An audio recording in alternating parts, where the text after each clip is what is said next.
Can y'all hear me? Yeah. Hi, Steve. Hi, Maddie. Hi, everybody. Let me just post on Instagram and stuff, you know. Just out here. Happy Sunday. Oh God, I hate myself. Why do I hate listening to my own sound, my voice? So obnoxious.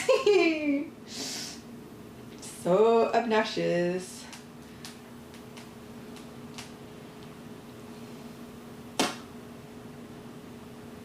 I need to turn on music too because I haven't done that yet. Just give me a second.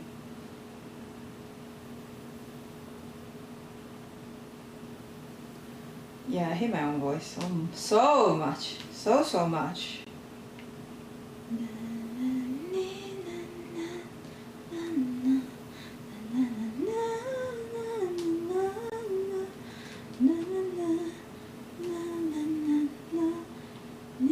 Oh, I think I put the wrong link. Lama. Ba-ba. Ba-da-ba-ba-ba.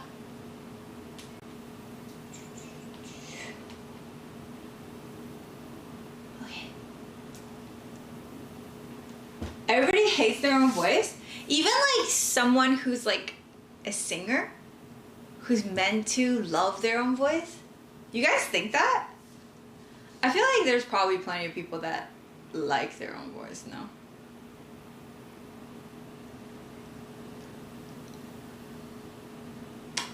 I need, what do I need? Oh, my headphones and music. Yeah, that's what I need. Haven't met one that's, okay, just because you haven't met somebody, like you haven't met 99.999% of the people in the world, so like our own sample isn't like, doesn't say anything. It isn't representative of the society, man. Where the heck is my team? Where is it?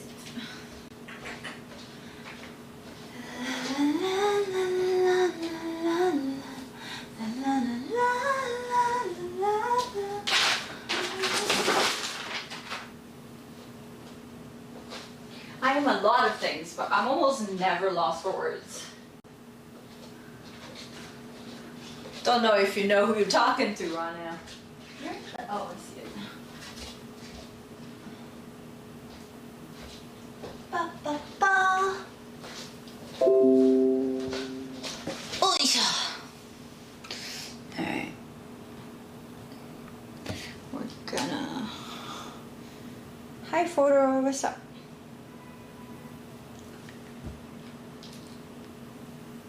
Hi, Steve.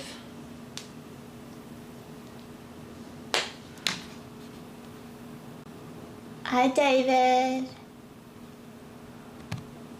Hi, Vlogger. Woo-hoo-hoo-hoo-hoo-hoo. Bluetooth.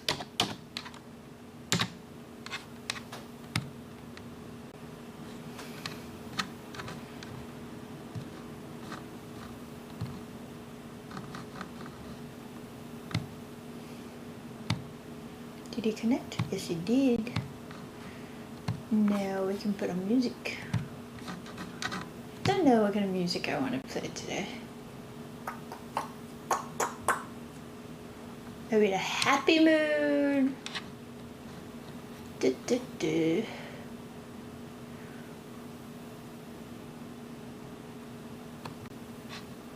Let's see what this is.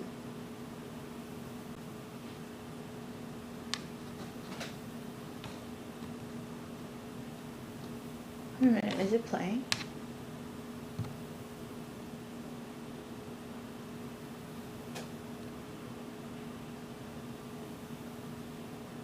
Sun just set.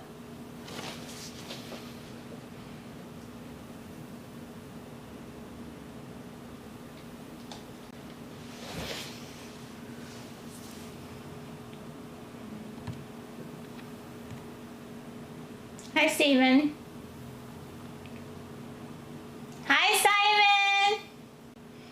Thank you for 27 months, Okairi. お兄ちゃん。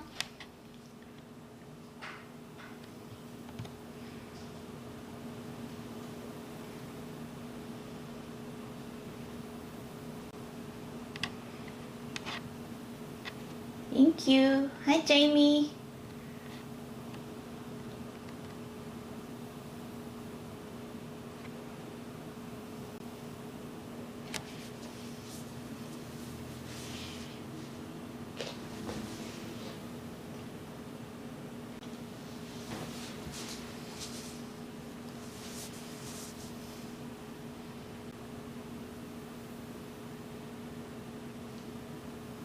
How you guys doing? How's everybody's week?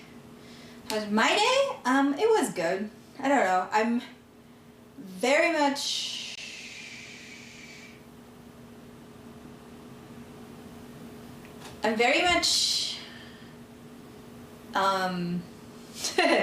what's the word? I've been just writing not college essays, well, graduate school application essays, and then I'm asking for references, and it's kind of, and then I'm updating my resume, which I haven't done in like 5 years, and it's kind of weird.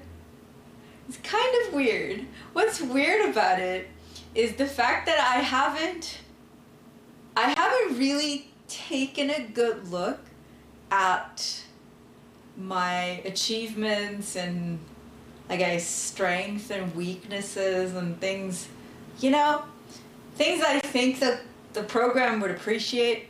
Like, I have to evaluate myself and almost in a way talk about myself, boasting about myself without sounding obnoxious. And it's like, I don't know, it's like a weird thing. I wasn't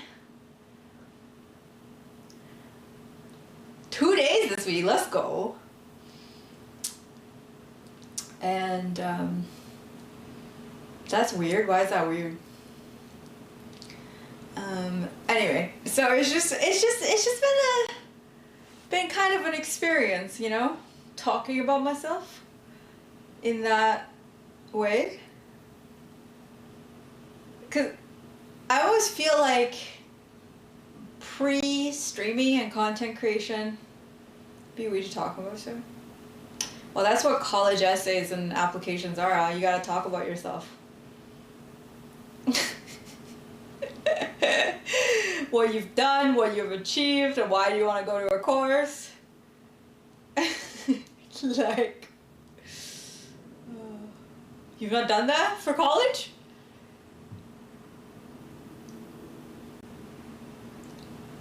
It's just a sensation that I haven't had in a long time. And it was one of those things that where when I'm thinking about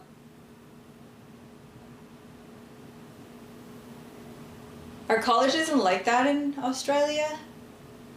So when you apply for a school, you don't need to write a common essay?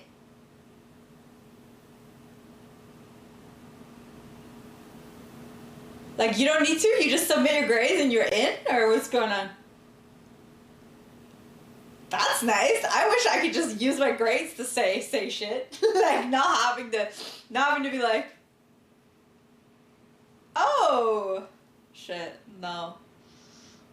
It's not like that. Here, I mean, your grades are important, but it's not that important, especially if you have been out of school for a long time. What if you're going back to school, eh? Like, what if you're going back to school?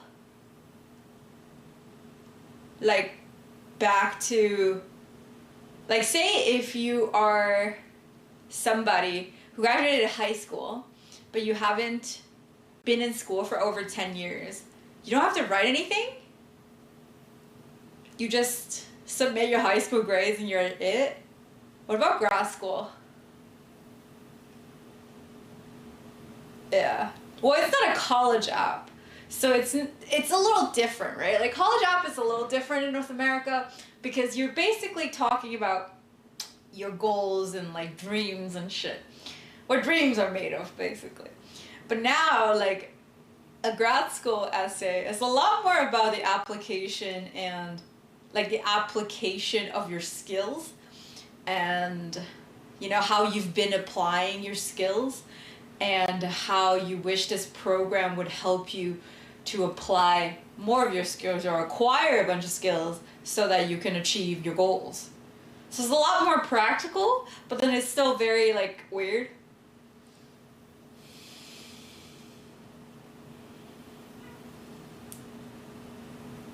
Yeah.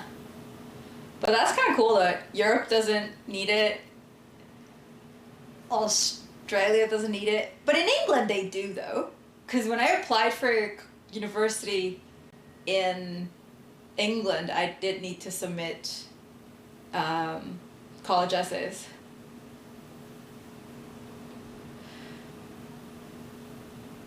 Are you a psychologist? You have mental health tech. Well, I have an undergraduate degree in psychology. It doesn't make me a psychologist, but I am applying for school to become a psychotherapist. And you don't need to be a psychologist to be concerned with mental health, by the way.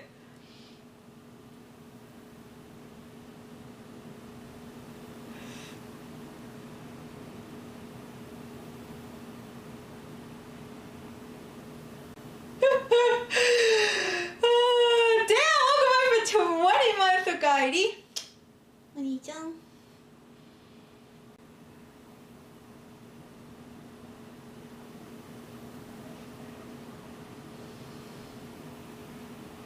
Hi, Chester.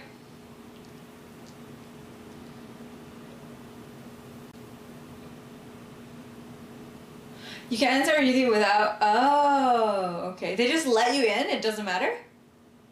Huh. Well, I guess I'm not old enough to be like, okay, so what's the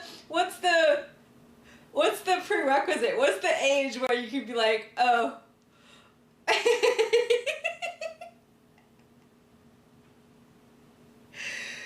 Oh, God.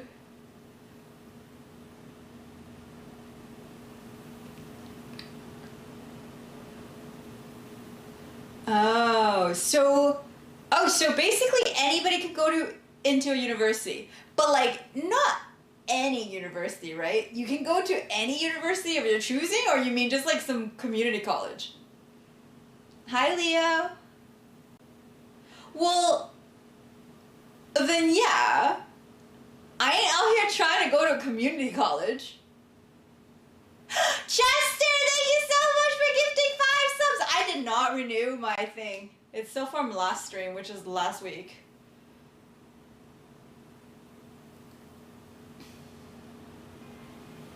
Yeah, like to become a psychotherapist is not easy. Like you need to be good in school, and they need to measure you in terms of your like empathy and all that bullshit. Alright, let me do that. Chester, thank you so much. For those of you who got a gift this up, remember to thank your dad. One sec.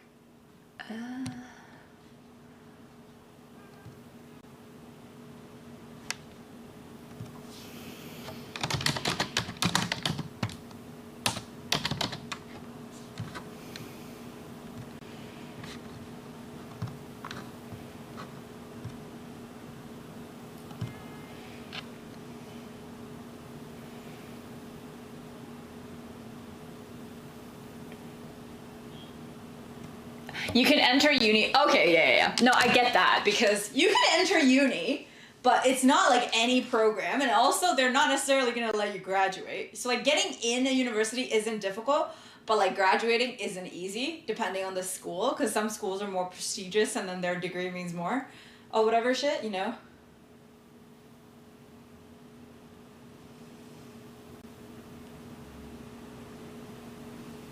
Yeah, community college is meant to like educate whoever that wants to learn. But private universities usually have like this, you know, because the more prestigious they are, the less likely they'll just take anybody. Do you speak good English before you moved to Canada? No, I actually did not. I always spoke without an accent though. You know, like I didn't speak. Just because you don't have an accent doesn't mean you speak good English. I think there's a big difference in that. Like, just because you know how to pronounce the word doesn't mean you can communicate well. I think the standard of, you know, like, speaking good English is more about how you communicate and how well you communicate instead of your pronunciation.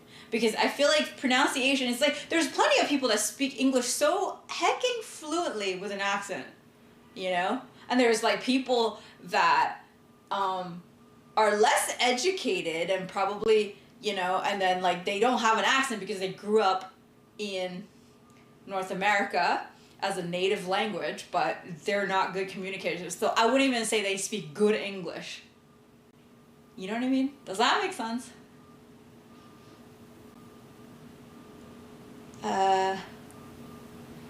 Alaka. 3 ads. I don't control the ads, man. Like, Twitch has been forcing content creators to play way more ads, and like, my setting has never changed.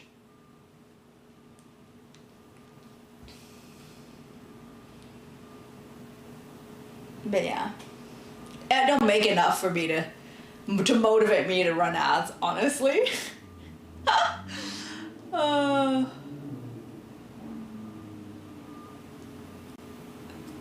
Primer, the non-subs when the 7 ads start running. Didge.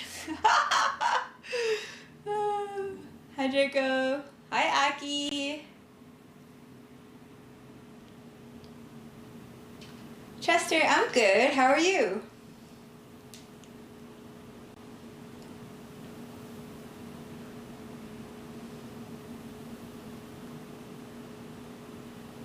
Yeah, well, like, what I'm going back to school for isn't something you could just, you know, it is not a job that you could just like, hey, I think I could do this, so I'm doing this. Like, there's gonna be a lot of things.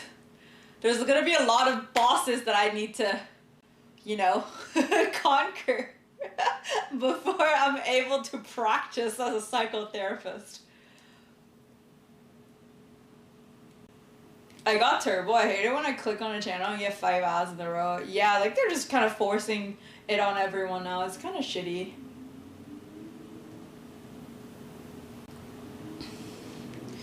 But the thing is, like, I feel like getting Turbo is gonna deter a lot of people to sub too. Like, do you know what I mean? Yeah.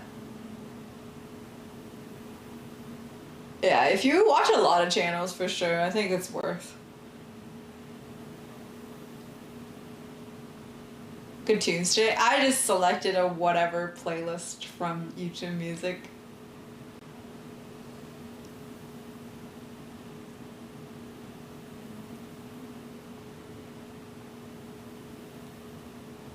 Twitch heading towards to be like YouTube ads galore. I mean, they don't have enough traction to be like an ads galore. Like, eventually I feel like it's just gonna be too shitty of an experience and too little money for content creators to be like, okay, I'm gonna still stay on this platform, you know?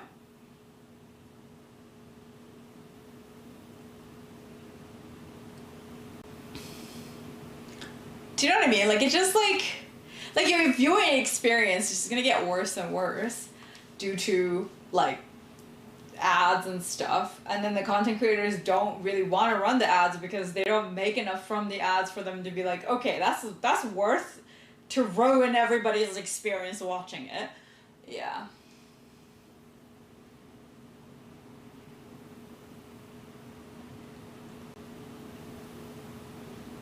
So for me, I'm sub to. I had to unsub to a bunch of people because I was just like, I'm not even watching. And then when I am watching, I'll just put my Prime there, you know? But most of my subs are just friends anyway. And then, I mean, like, I'm really, like, trying to cut down my monthly cost, so I'm just chilling.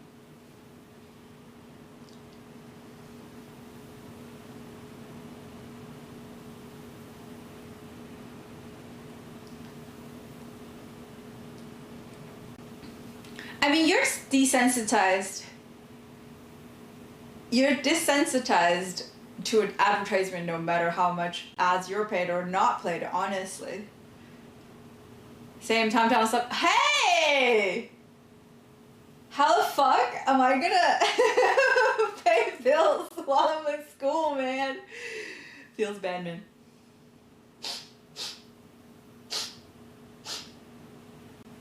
That is if I even get into school. Feels bad.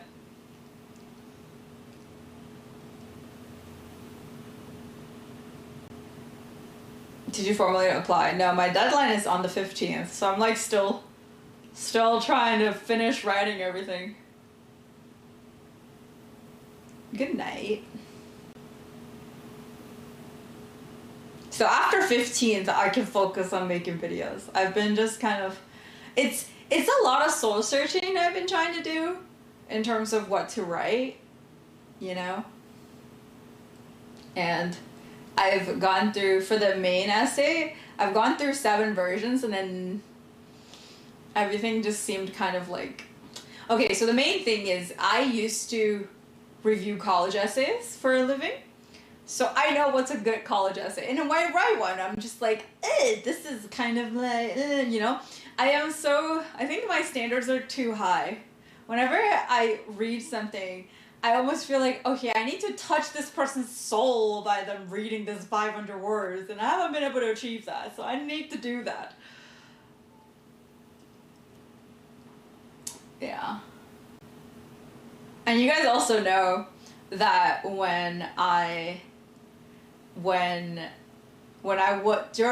during college time, I was working at the writing center, and I was also writing people's college essays for them for some monies.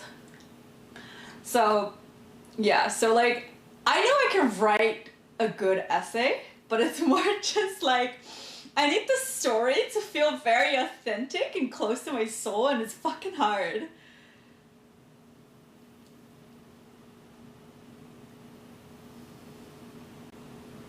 First draft is done, it's also the final draft. The thing is, like, writing people's essays is easy, because you just kind of make shit up. But writing your own, it's like, you kind of know what's real or not, so you have like a way higher standards. But yeah.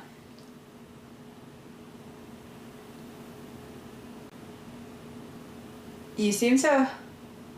Shouldn't be so high. You should honestly allow someone to proofread and give you honest reviews just to get a general idea.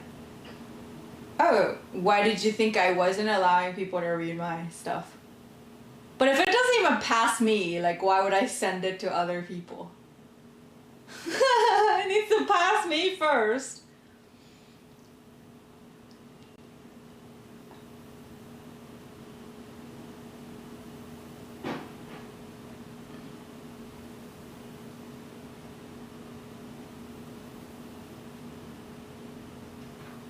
But that's normal. Like, you don't want to waste your friend's time reading something you don't even want to send out.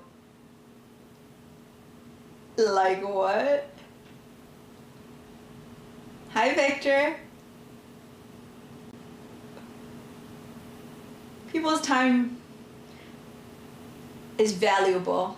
I don't want to be just, you know, I don't want to be like asking people to read like 1, 2, 3, 4, 5 till 7 versions of my essays and then give me like a thing every time. That's not respective. That's not respecting people's time, and I can't do that to my friends. You know?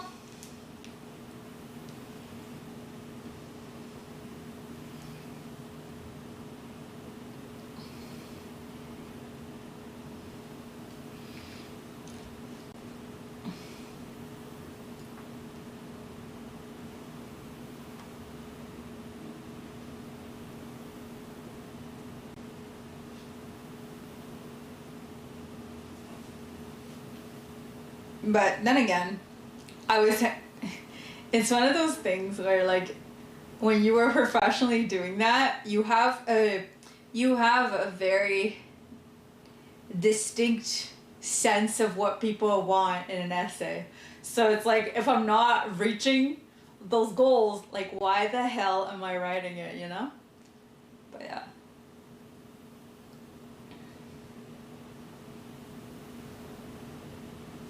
So right now I'm kind of in a stage of like restarting the process, because at first I was writing like a whole version, like a whole essay in one go, but now I'm slowly trying to just kind of use bullet points first and then elaborate. So I think this version is gonna be the one where I'm gonna show my friends, but it's taking a bit. Let's just say that. But then also when I was like rewriting my resume, because I don't know how the fuck do you write your fucking content creation job as a fucking resume, man. Like, what the fuck do you put on there? Anyway, so writing that is like always a giant hurdle. But looking back to my old resume, it's kind of nice to see how much I've done, like what kind of stuff I've done, you know? Sometimes I write it as best as I can, then send it so I don't overthink. This isn't like an essay for a course, okay? This is an application essay. I can't just send it. If I don't get in, that'll be why. It'll be the reason why, so gotta be, you know. This doesn't sound like, oh, if I finish this essay, it's worth like 30% of my grades. No, it's like, it decides if I can get in to the program or not. There was two types of programs. There's one program that actually wants me to finish half of the degree in China, which I'm actually kind of down, but I think they need a little bit more criteria, which I don't qualify for, which is kind of a bummer. But then again, I'm doing this very last minute, so, you know.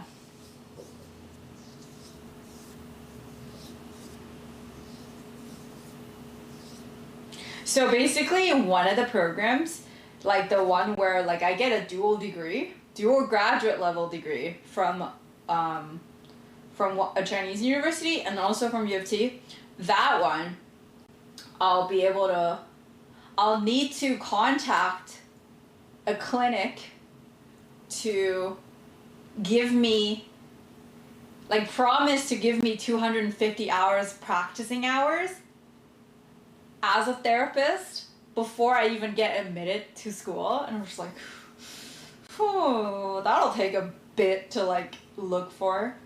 But yeah, I might still try it, just to like send a few emails here and there just to, you know, feel it out. No, you don't have to finish the 250 hours, but they want you to already have an institution that would agree to have you do the 250 hours there before you apply. Which is kind of ridiculous, because you can always look for it. It's kind of a hard thing to sell. Just like, oh, so I'm going to the school. I'm not admitted to the program yet, but would you be down if I were admitted to the program? You let me practice 250 hours in 3 years? It's very stupid, honestly.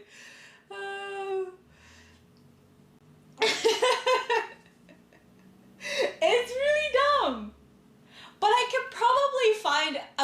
could probably ask my mom to find a clinic in China to promise that. Because that would be actually easier than doing it in Toronto. Or like, it would be easier to find there. And they would be more willing. Because you can always change your mind later. You don't have to, this isn't something you can just be like, oh, I'm gonna go there, and then you can't change your mind. Really, you can, because you're not doing the practicing hours until the 3rd year of your program anyway. Yeah. Sounds like they don't have any connection. It's U of T, they have tons of connection, but they want you to look for it yourself.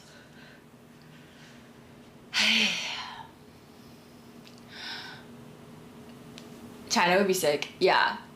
I don't mind doing that in China, honestly, because I think China actually needs this kind of stuff.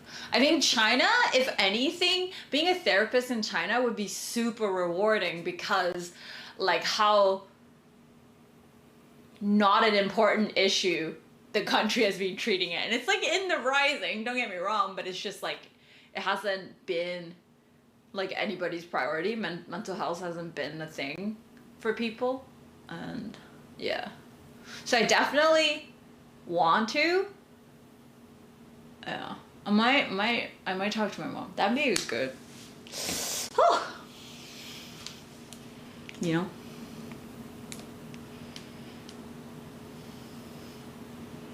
I go pee.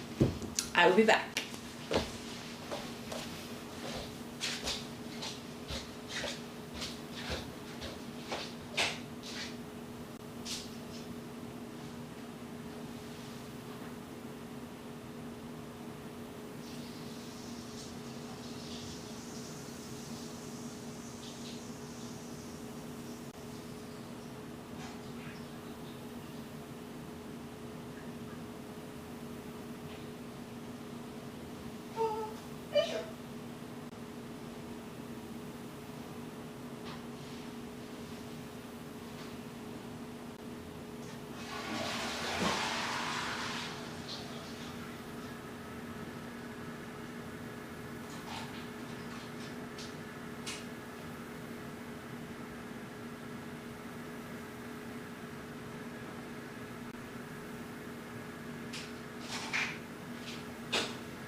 Ooh, abs.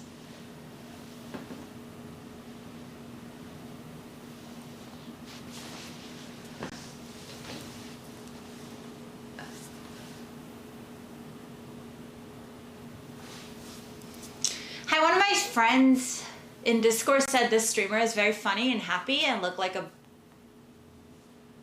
backyardigan. What does that mean? Am I too old? Because I don't understand what that means.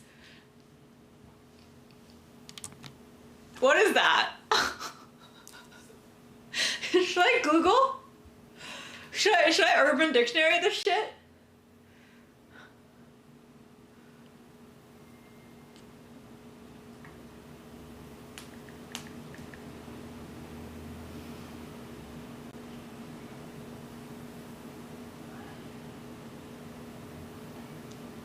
Oh, there's a hippo in there.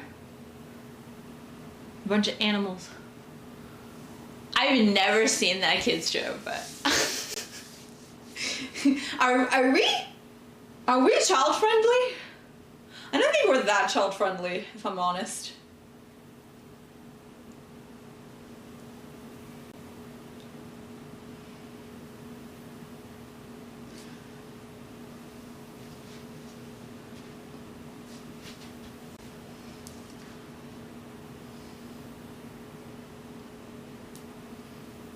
Lou, welcome back for 2 months, Okairi. Ani-chan. Arigato.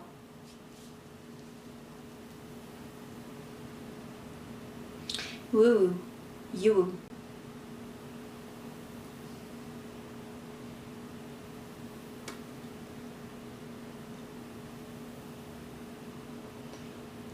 You stuck now. It's 2 months. That's when you're officially stuck. Sometimes you misclick to sub for the first month, you know?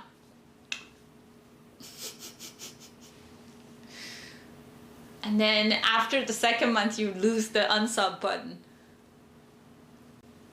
Hi, Jackie, what's up?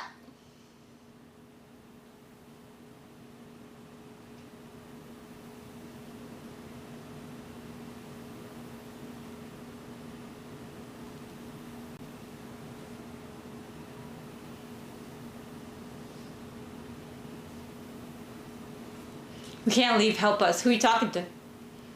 Who are you trying to ask for help? We ever go to Japan? We've been to Japan so many times.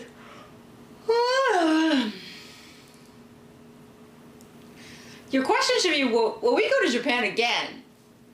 Not like, will we ever go to Japan? Will you ever go to Japan? Because I've been.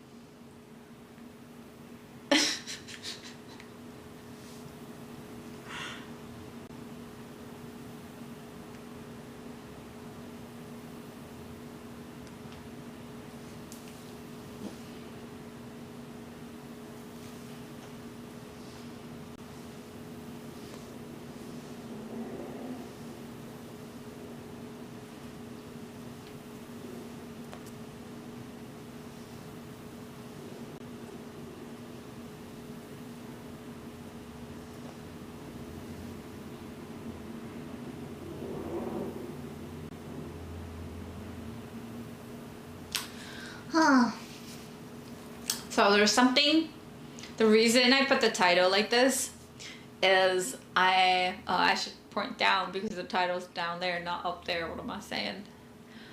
I don't know why. I always think title is up. But anyway, I was speaking to my therapist. And I was speaking to my therapist because remember last week we talked about how my aunt was like kind of very triggering to me, saying that, you know, I'm not getting any younger, I should lower my standards and shit. You know? And then I had a therapy session and we talked about like standards and like looking for your significant other and everything, and where I've reached the conclusion that the whole standard thing is us looking for things we don't have and can't provide for ourselves, and we place that into searching in our significant other. And in fact, there's nothing wrong with that. But he brought a point to light where if you are able to provide it to yourself, then it would be a lot easier for you to find somebody that you're very, very happy with, without having the so-called standard, because then you are not relying on someone else to provide something that's missing in your life. So you're able to, like, you're literally trying to find someone that to share your life with, which is a much easier thing. So there's like no boxes you need to check, just like if a person feels right, you know? Yeah.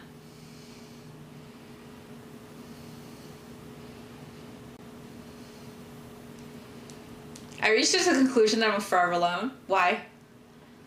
Hello.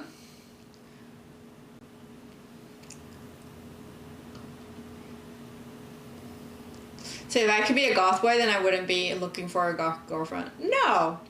More like, if being goth is what you want, if you can give it to yourself, you don't need someone else to give it to you. You could still have a girlfriend that's goth, but whether or not that person is goth wouldn't mean that much to you.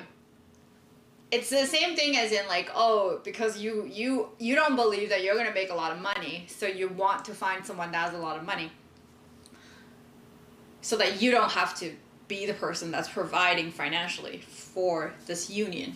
But the thing is, if you make a lot of money, you don't need someone with a lot of money, right?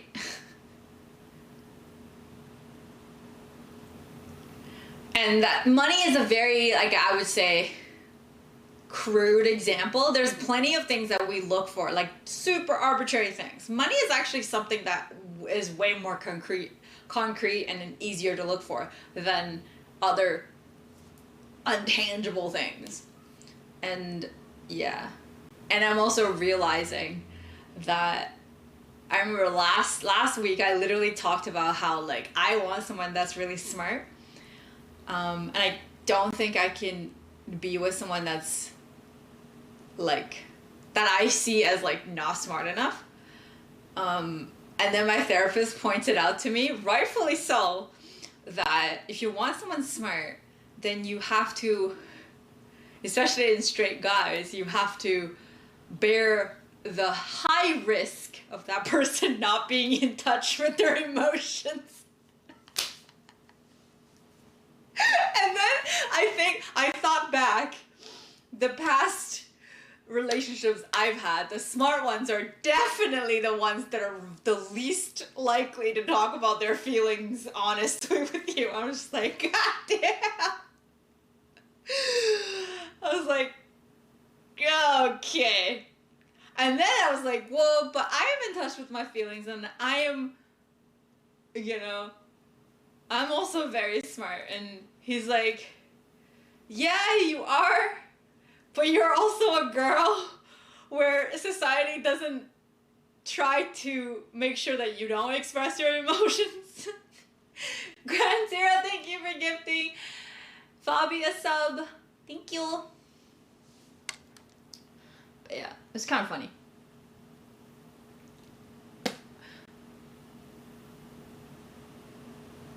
I didn't realize what standards were. I thought they were more like, I'll never date someone that hates kids. Well, like, that's also a standard, right? It's just like, most people don't just have that one rule. This is more like I think I wouldn't date someone if they're like this. It's more like deal breakers. They're not standards. But it could also be part of the standards. Because I tried it years ago and it didn't work out, and I chose trauma. I mean, if you're perfectly happy with yourself, it's okay. And I feel like people, there's plenty of people that don't want kids. And I think it's completely okay to not want kids. You just need to find someone else that also don't want kids. But the trick with that is, if you're in your early 20s and you found a girl that doesn't want kids, that may very well change. I'm not saying it definitely will, but the chance of that changing in her mid-30s is high up there. But for guys, like, the chance of that changing isn't like that high, because biologically a lot of them don't really, there's nothing that changes your biology that makes you want kids. But as a woman, there's plenty of things changing in your brain that's like prompting you to be like, hey, you know, it's time. But yeah.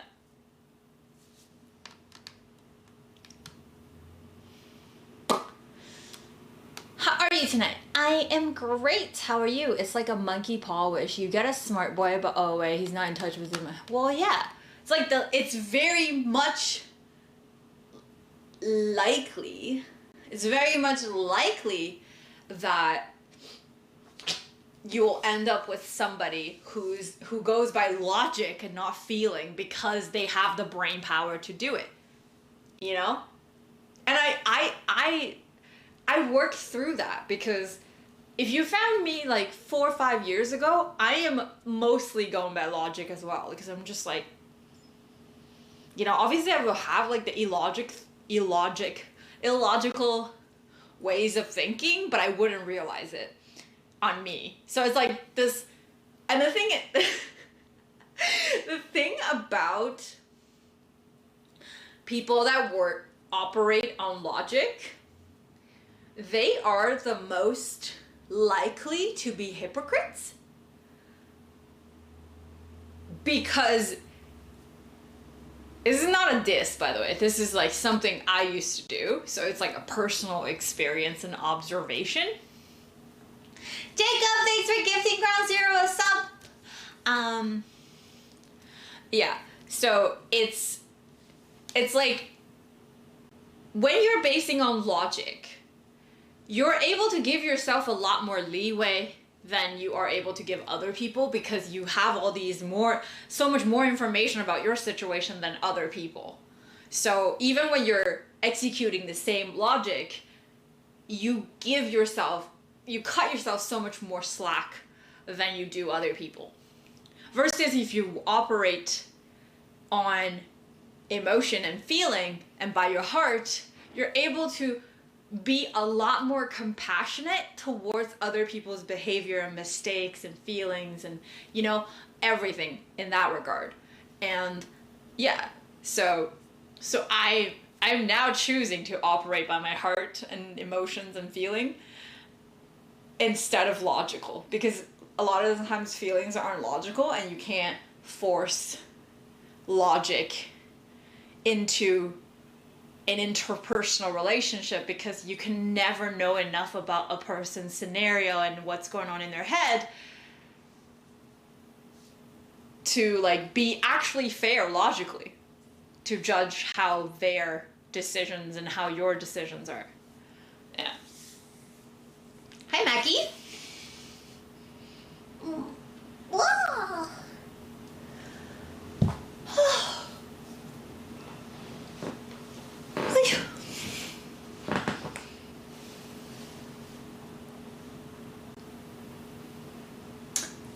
Ohio. Basically, what we don't have. I don't think that is the conclusion. It's more like, I think that's a very like a out of context conclusion for that, and also it's a very incomplete conclusion, because I think yes, a lot of us want things we don't have, not can't have, but don't have, but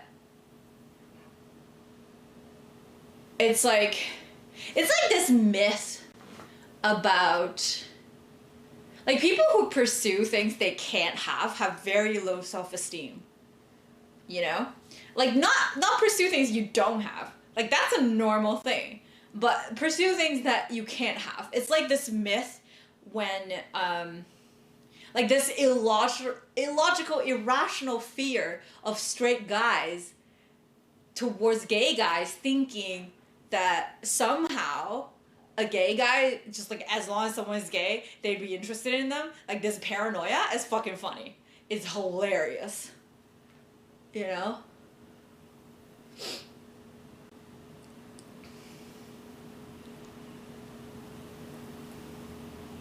You know?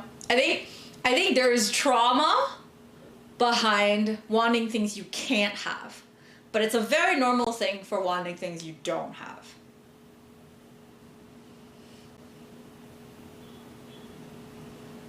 Hi, Witty. I've had that happen to you. But there's one thing to have it happen to you. There's another to worry that it will happen to you. Like, I've had so many straight guys tell me that, oh, he's gay. What if he hits on me? I'm like, you really don't have anything to worry about. Like, this irrational fear of gay men, you know? And it was just like, that's so dumb.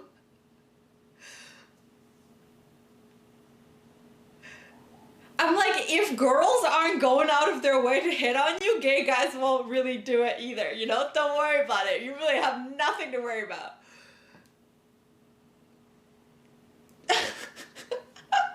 I fucking hate it. Whenever guys say that, I'm just like, ugh, okay. Hi, Poke. Jabba the Hutt.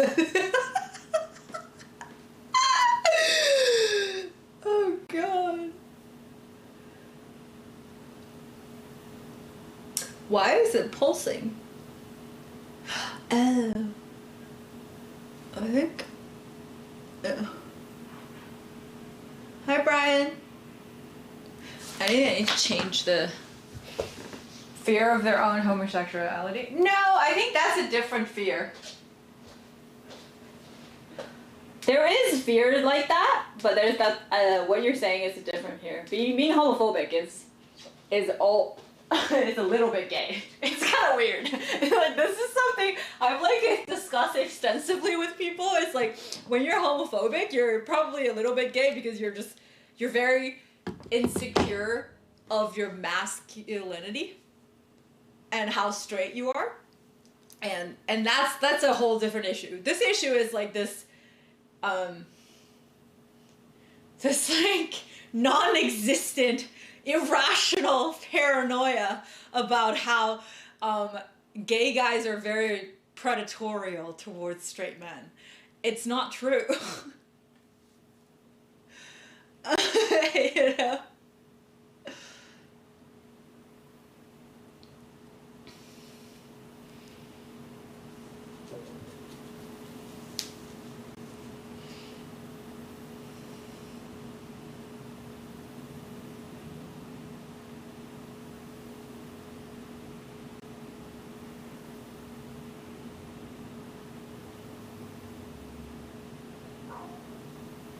Yeah, it is a mirror. What did you think it was? Why did it take you so long?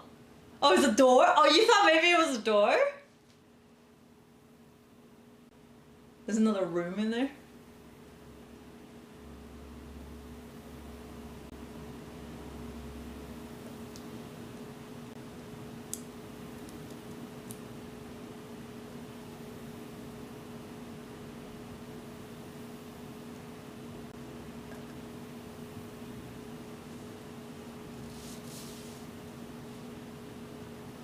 Okay, bye, Steve. I mean, gay guys are just as predatory towards men as straight men towards women. If you go to a gay club as a straight guy, you're suddenly an entire new understanding of what it's like to be a woman in a club. Oh yeah, sure. But like men are predatorial in that way. You're not just like, I think it's so weird for people to be singly, like straight guys to single out gay men and think, oh, they're so predatorial. I'm like, that's men. That's a dude issue. It's not a gay dude issue, you know?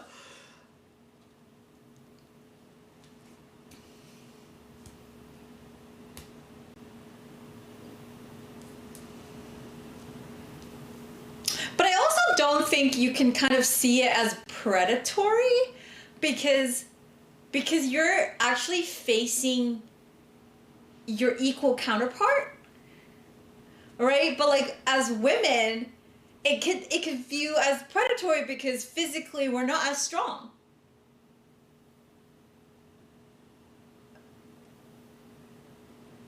You know what I mean? Does that mean it's normal? What's normal?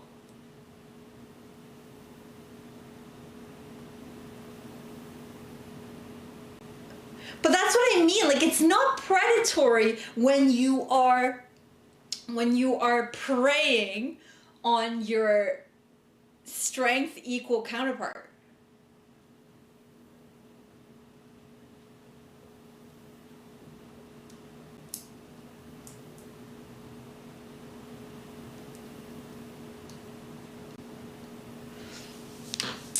Should be the person to go on. Predatory makes it sound worse. I mean, I don't. Okay, I think the predatory thing is like, it has like a relentless factor in it. And to be fair, I think most women have undergone the relentless factor of the predatorial side of men. You know? Like, it's not just shooting your shot. Because if you shoot your shot and you actually leave me alone without insulting me and say something, nobody's gonna say you're predatorial. Predatorial means you're putting your hands on me without me saying you can. You're not leaving me alone. You're following me, insulting me if I said no, and then threatening me with physical violence.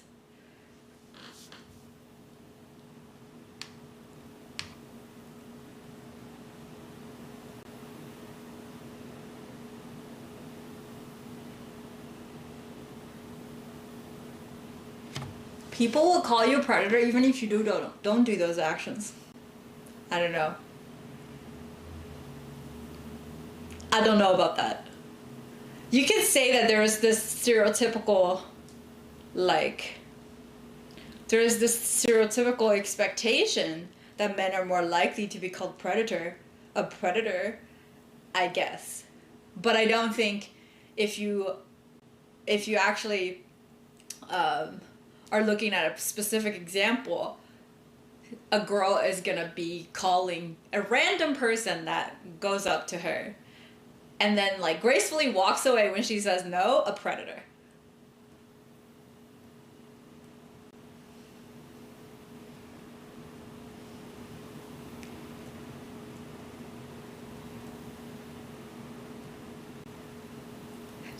I've never seen a girl say like, don't, like, you know, it's gross that you approach me at all. Like, it's usually about the way people approach. You know? You look like Neon from Valorant. I don't play Valorant, so I don't know who that is. And if we saw our topic for today's group chat, we are currently talking about the predatorial nature of asking someone. And I don't know how we got here.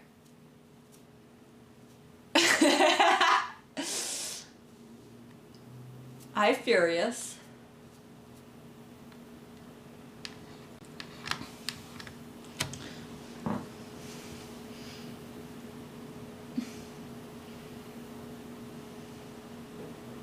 Not to your face, they don't. Fact is, they don't shut up. What are you talking about? Don't forget noms. I'm not hungry right now, so we'll see. I ate something right before stream. It's not like big enough to be dinner, but yeah. Well, I need to see when they close, but yeah. Hi, Mako. I was gonna order Dave's hot chicken. When do they close?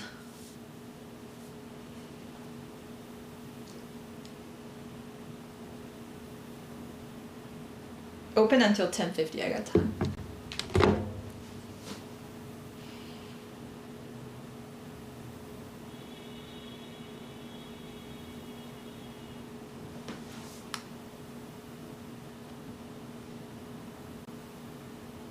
This is golden hour. I've seen dudes say, "Oh, I can't approach women in public," but you can. Just don't be a weirdo about it. Well, yeah, James's point is right. But you were talking about something else, though.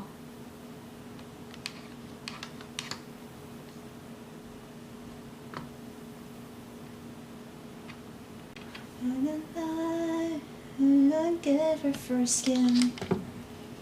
You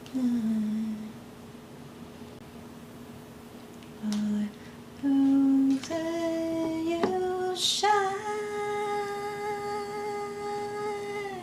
It's your golden hour.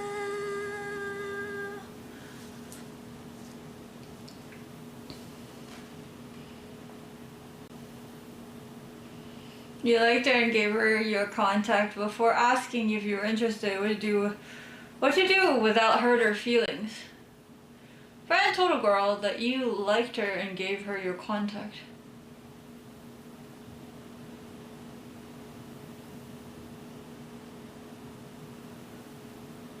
Why would it hurt her feelings if you're just not interested? It's not like she was interested in the beginning, right? There's just a misunderstanding.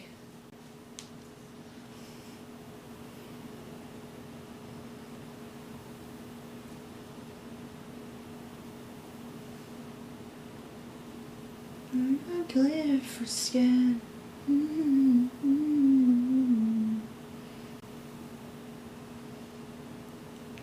Oh, do you shine?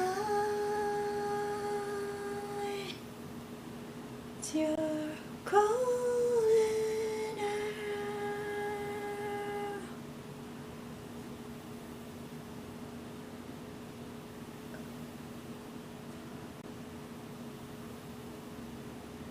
So why did your friend do that? Like out of like nowhere? Like did the girl ask for your number?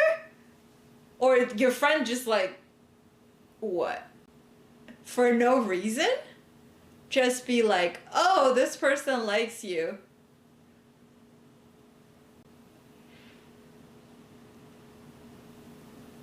What if the person you're dating is really smart and eloquent with speaking, but texts her like a 9-year-old? Don't text them, call all the time.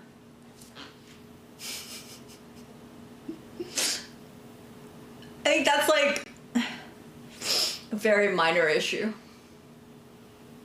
It's a way bigger issue if they're not smart or eloquent.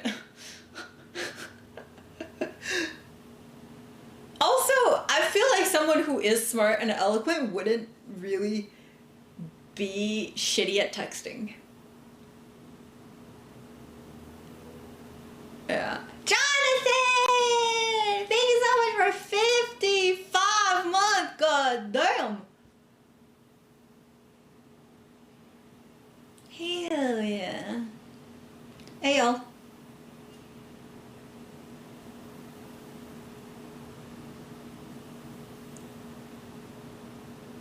Looking at sheesh as possible. Sheesh is like a fucking adjective now.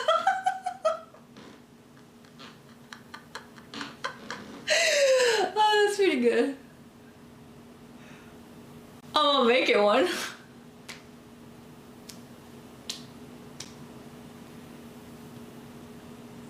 It was happening to my brother and his friend trying to be helpful to find him a girlfriend. We're still unsure why he did that. Now he is getting a text and message from the girl. Just literally say, hey, like, I don't know why this person did this, but he didn't do it without my he didn't do it with my consent. I'm sorry if confused you. You know? Well, that is to make sure that your brother's actually not interested. Because if he isn't interested, just go with it, man. Where am I? I'm in my living room in Toronto. I want to be in a relationship with a girl that has all the wonderful qualities that you have. You are so beautiful inside and out. I hope you find her. I will find her one day.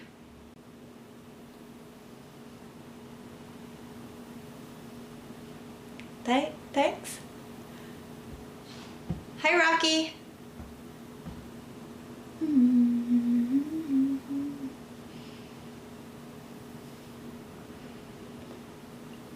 Oh, when is soon? Oh, mama.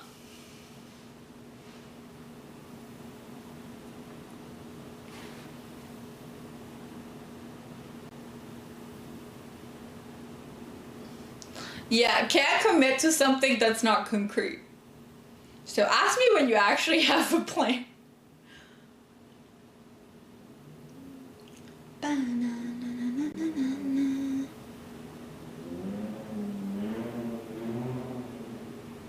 Hi, Darius. So y'all watched The Worlds last night?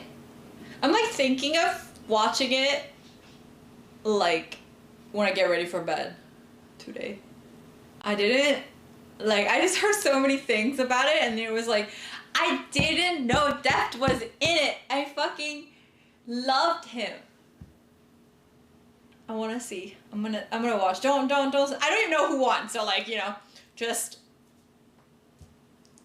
don't even tell me. I know I'm probably gonna get spoilers when I fucking go watch it, but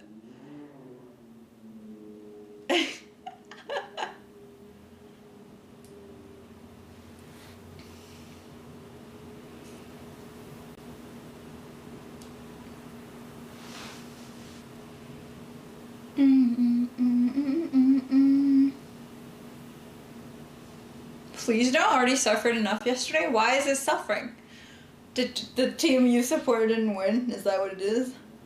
I don't support any team. There's no Chinese team left for me to support. So I don't care. I only blanket support Chinese teams. Whoever that's left that's still from China, like I will support, but like nobody was left, so it's just like fucking LCK at this point. This Worlds was just LCK, you know? So it doesn't, I don't care.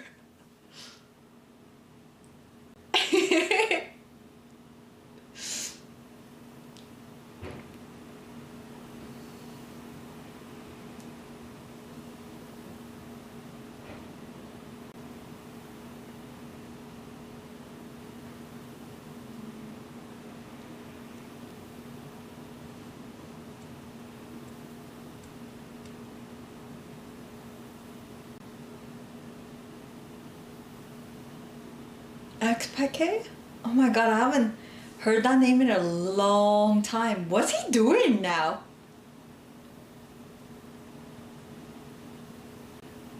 He's French, right?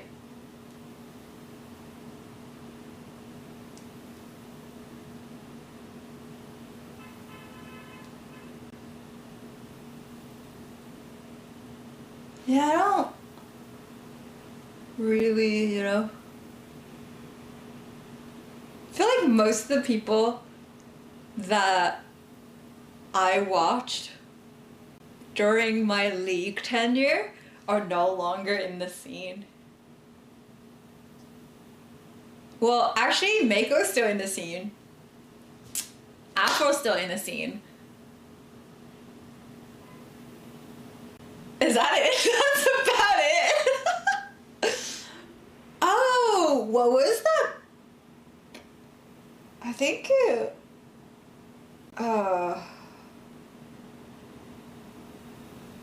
what's that Korean player that ended up playing LGD? He was at Sansum White first. I don't remember, but like he was my favorite AD carry. And then Mako was my favorite support player. And then I think it was Imp. Where is he now?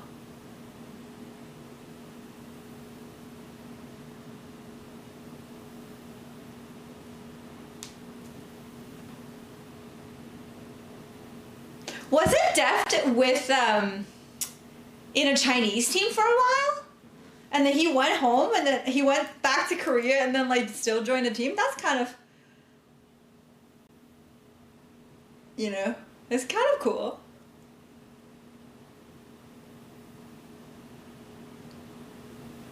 No, I think he played for... Am I thinking the wrong person?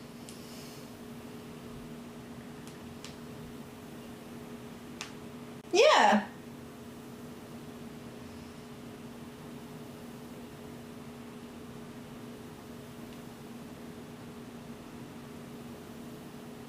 Wasn't Deft in EDG at one point? Yeah.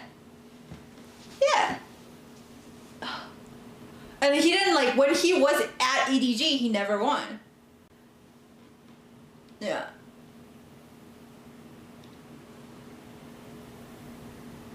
Yeah, and Imp already won.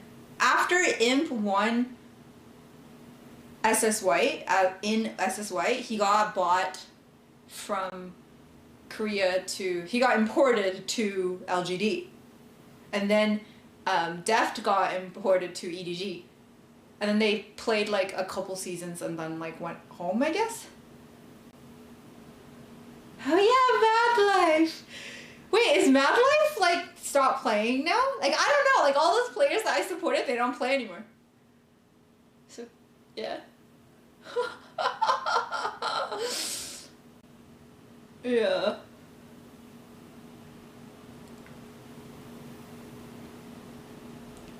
Imp retired too then. Oh, I'm sorry, but Mako is the best support player. I'm sorry, Afro.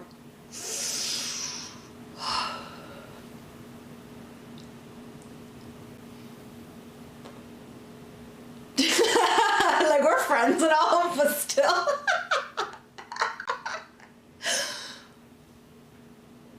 He's the best NA support, though. Like,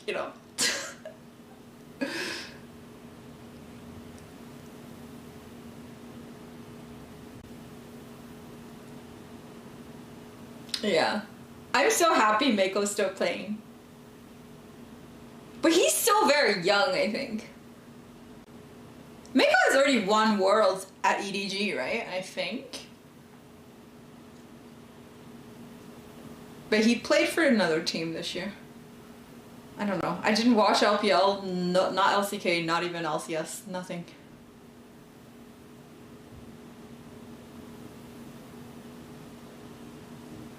Don't know what the hell's happening anymore. It's kind of like, I feel like League took over my entire 20s.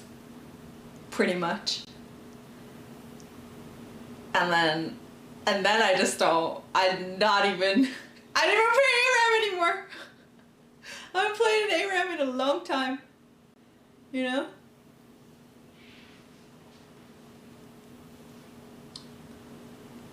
Yeah.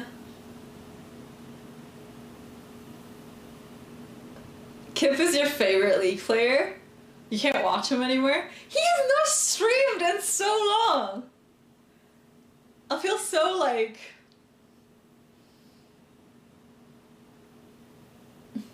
League is the reason. Okay, so back in the day, everybody and their mom is streaming League though. You know? And then like all these big streamers, especially girl streamers, the ones that didn't get big over like COD, everybody else got big over League. Yeah. Yeah. Like everybody streamed League. I was sober from League for 6 months, and then my friend was like, hey, I need to hit gold before end of season duel. I remember every season at the end, I would just wait. I'll just play at the last bit of it just to get gold so that I could get the skin and then stop playing. Yeah. I almost feel like League is probably the reason Twitch got so big too. Like the platform.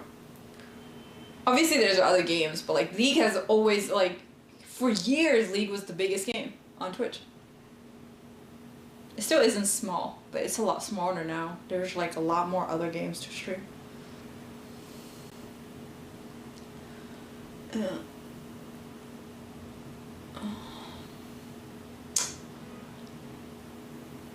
I haven't done a ranked game in at least 4 years. And I don't have any intention of going back. I wouldn't know what to build. I'll just get shit talked the whole time. It's so fucking toxic.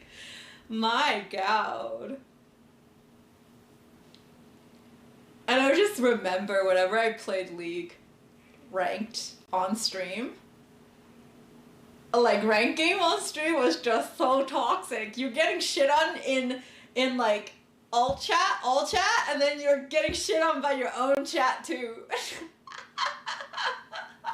And you're just like, fuck, why am I subjecting myself to this kind of abuse?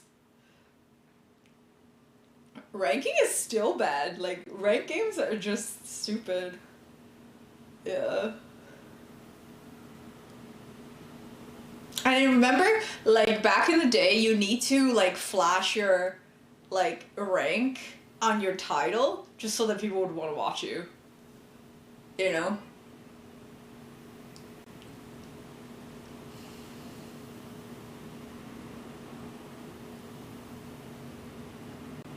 Warzone adding rank play? Oh, really?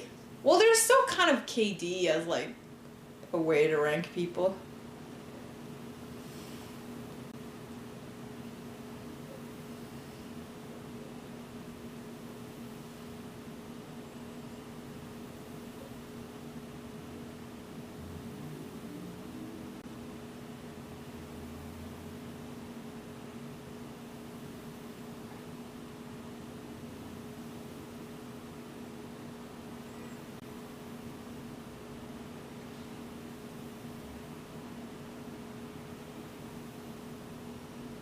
It's funny because I feel like less people watch and play League, and then but the pro league salaries are just always like it's only going up. Yeah.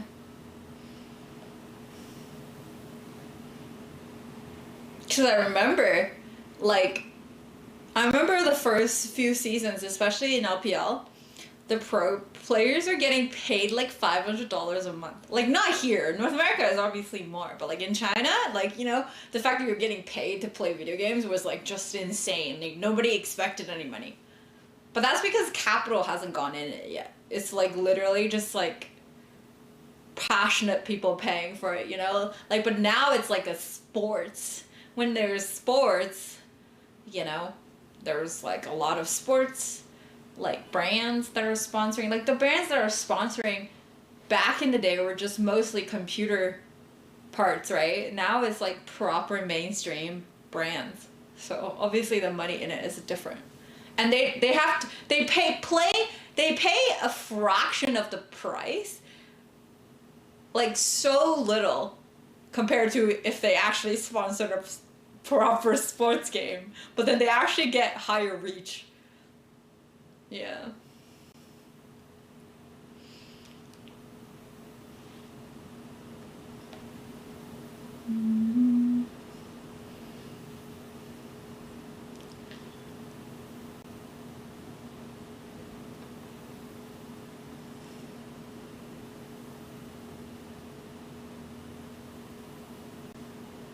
China pay a lot to athletes in general.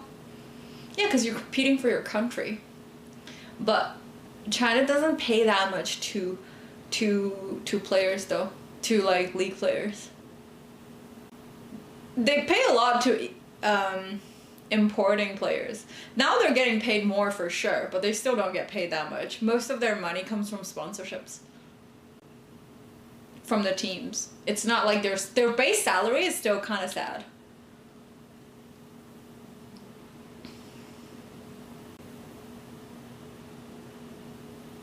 You know, China also doesn't pay their healthcare workers much. That's because healthcare is actually cheap.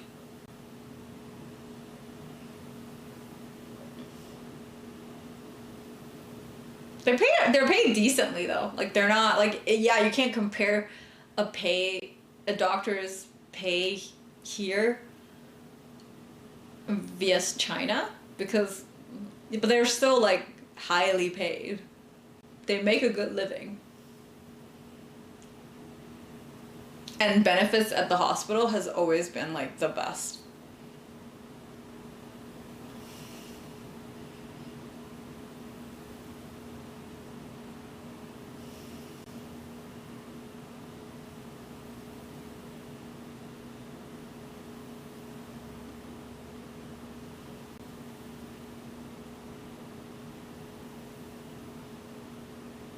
I think what's nice about like some of the Chinese jobs is that most companies, especially the ones that are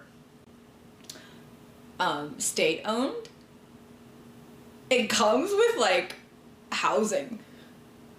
And by housing, they don't mean like, oh, they just give you a dorm to live in. They come with housing as in you get like actual real estate. Like it'll be mostly paid for by your company and you just need to pay a little bit. And my mom got a housing like that, and then like most people that work for the government will get it too. So yeah, like their pay isn't great, but they solve your problems. Like you don't have to pay for rent or nothing. and then food is like, you know, provided and everything.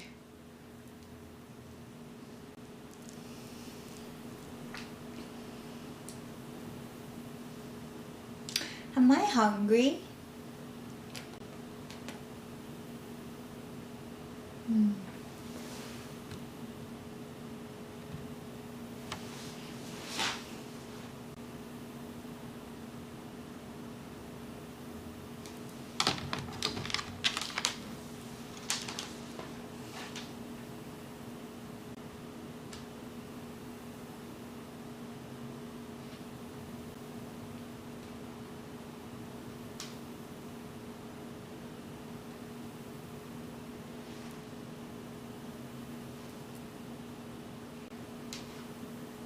I don't know about this playlist anymore.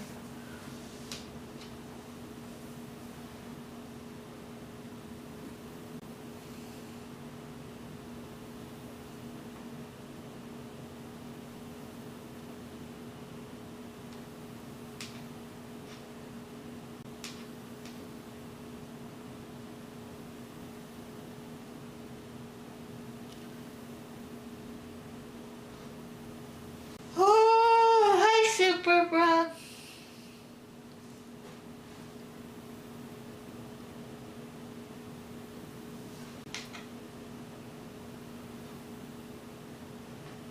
Did I skip a song that you liked?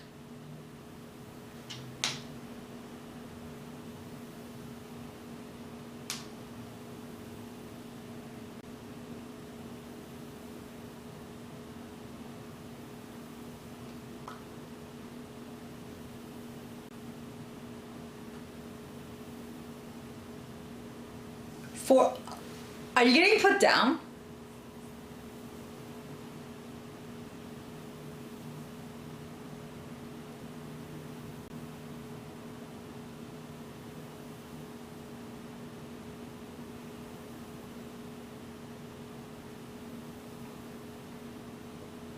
Yeah, I got my 4 wisdom teeth removed already.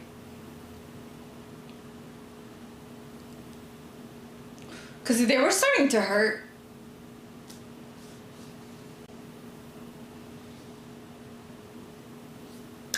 Yeah, I got fully put down.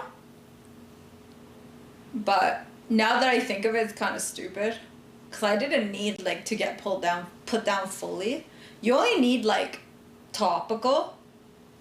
You know, or, like, regional. Yeah. Is it free to get them removed? Because I paid a shit ton of money for it. Because in Toronto, well, in Ontario, the healthcare doesn't include dental.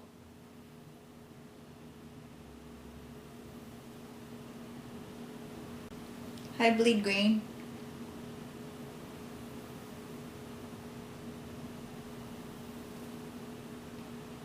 Some people just don't grow with them tooth. That's nice. Or they grow out and not hurt anything. Doesn't hurt. Yeah, mine was starting to hurt and I had to get it removed. And I had insurance too, and they didn't fucking include shit. I'm so mad. Like, I was working at a time for a company, so I had like extra insurance. It wasn't just like the OHIP. It wasn't just like the normal like Canadian insurance. It was like some commercial insurance, and I didn't fucking include shit. I was so mad. I think I paid, I think it was like almost $1,000, and it's mostly paying for getting put down. It's not like the surgery that cost that much.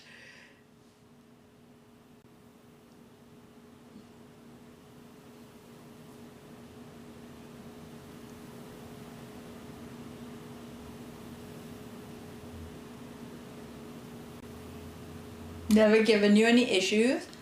I mean, if it doesn't hurt, then yeah, leave it. Who cares? Am I hungry? Maybe.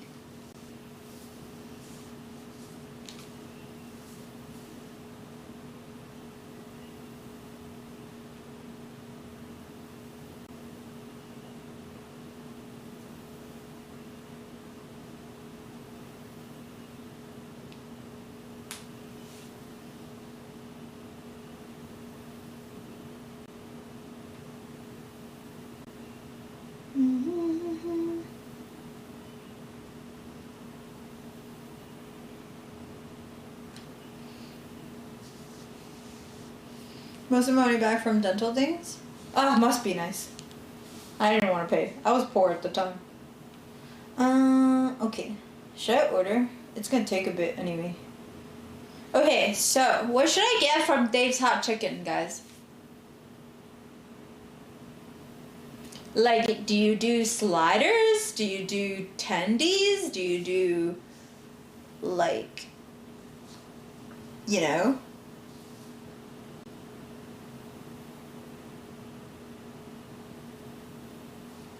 Tendies? I love how he doesn't respond to anything, but just like when it comes to food, he's out here responding. Love it. They have Dave's poutine? Yeah, I don't trust it. Okay, so only tendies?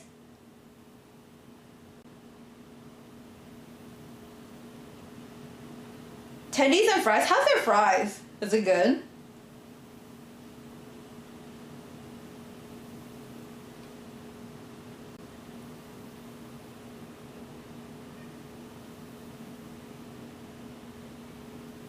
So this one, Dave's number 1. 2 tendies, with fries. All attendees are served with a slice of bread, pickle, and a side of stave sauce.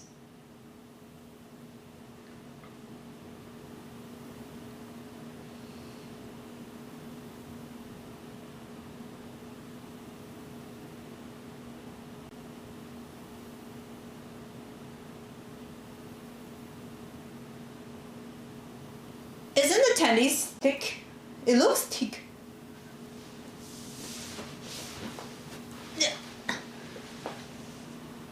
It's the combo. Oh, focus.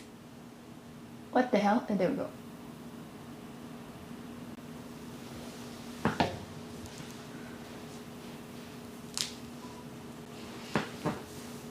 It's too much.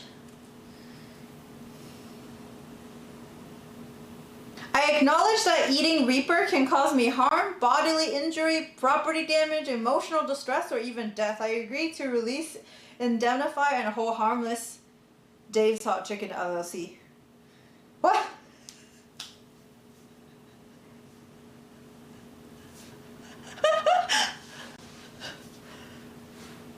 Oh, I'm not eating Reaper though. What should I eat? Like medium? Hot?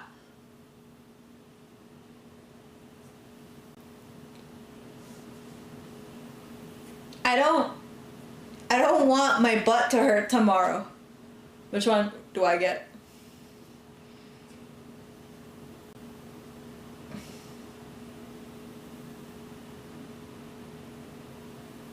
Hey last gift, what's up? Hot is good? Okay.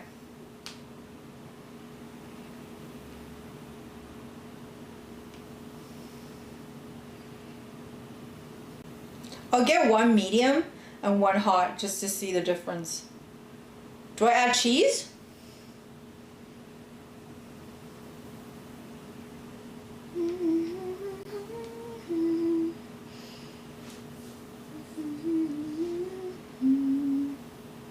So like cheese, kale slaw. What's kale slaw? Is it good? Do I want fries or do I want kale slaw?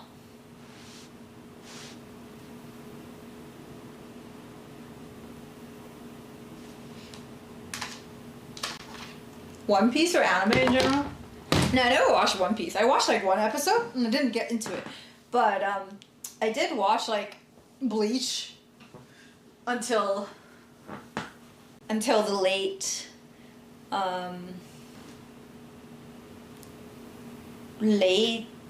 2010-ish. That's when I stopped, I think. And I did watch Naruto as well for a while. And you know, the good ones like the Death Note, your Loveless, your Ouran Koko, Hosto Club, and a bunch of shit. But Bleach is so good, man. Get the fries.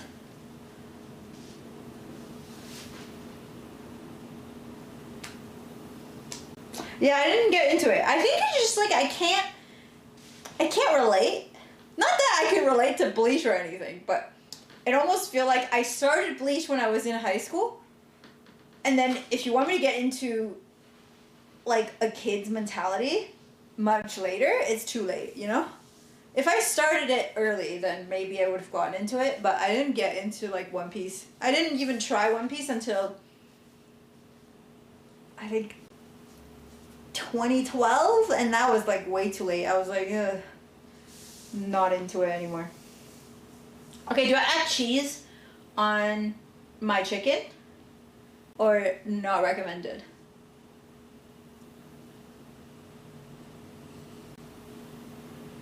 No? Okay.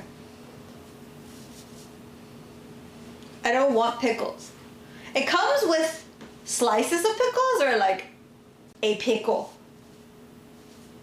That's too kekona even for me. Oh, I don't want the pickle. I'm gonna say no pickle.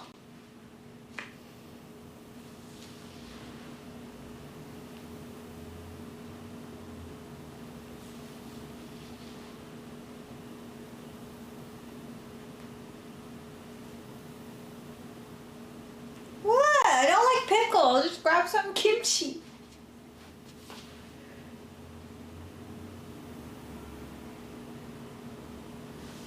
Some kimchi.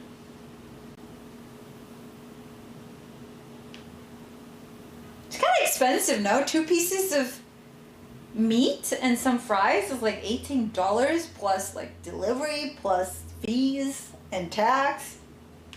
God damn, can't afford to eat these days. They have mac and cheese as well. How's that? Is that good?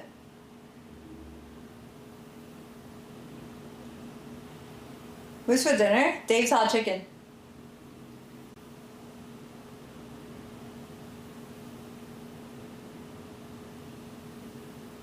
Isn't that so expensive?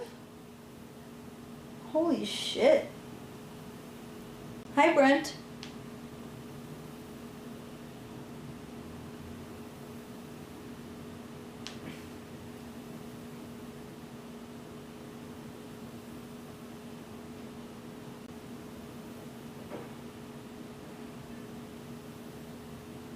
Fries and mac and cheese? Nah. It's one or the other. Also, like, I just want to know, how is their mac and cheese, though?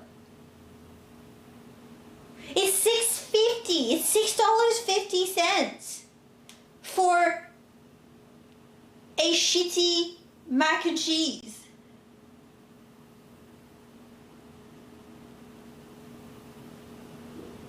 Oh, it's not my fault. Okay, look. I click and it doesn't let me.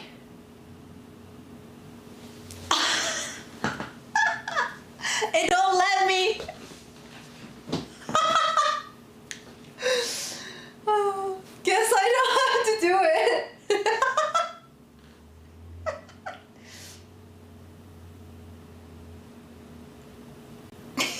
I can't. I'll try one more time. Yep, error. Okay. Hopefully they let me pay though, Jesus.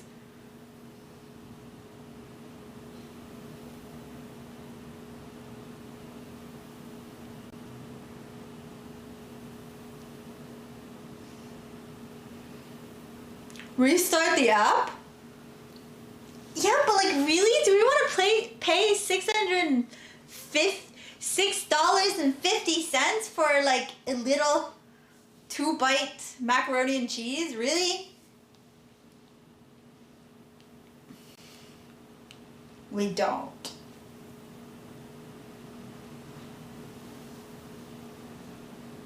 Don't waste money. Come on.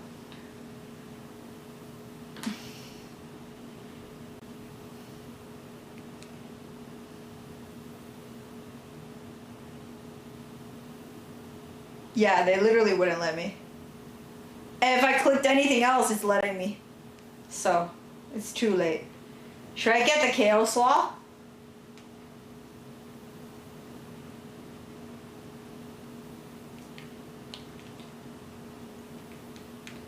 A's list? A's list?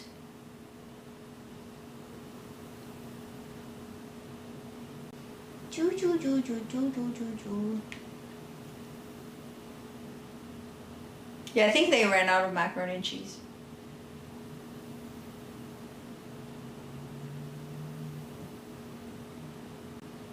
Single tender is like $9. God damn. Okay, I'll pay now.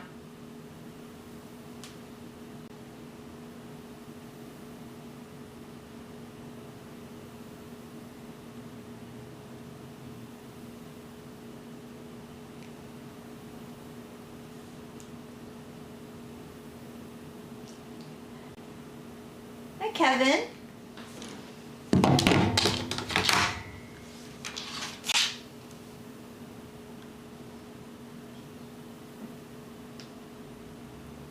Don't like this playlist either.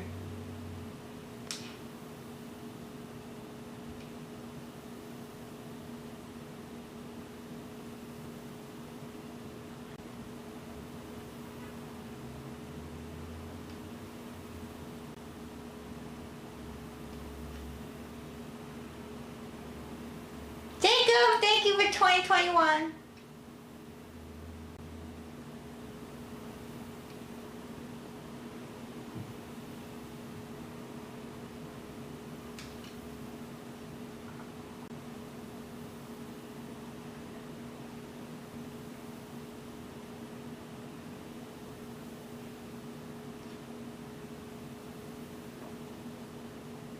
Why did the color change to so yellow? Because I showed my phone.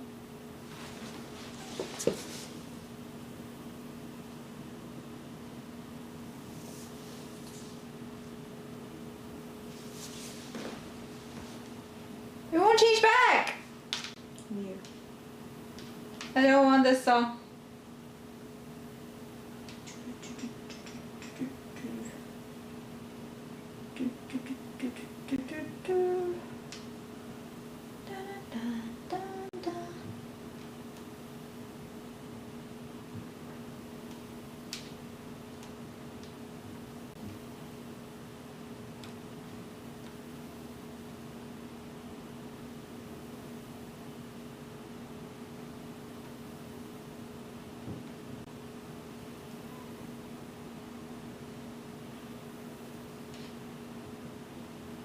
You want to play a song on stream? You know what to do. Bye, Maddie. Have a good tooth surgery. Good luck. Bye. Have a good week.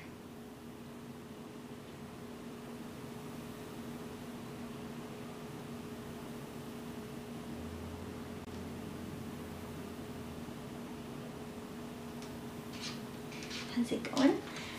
It's going great. How's it going with you? Let's see. When are they gonna send my food?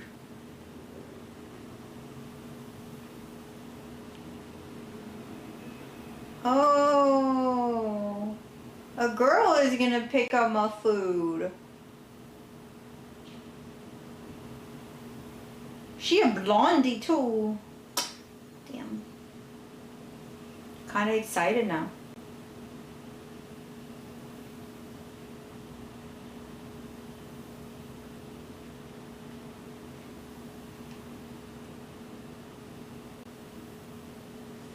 There's not a lot of girl Uber person, so I usually tip a little bit more. Why would I hit on her? I'm not a lesbian.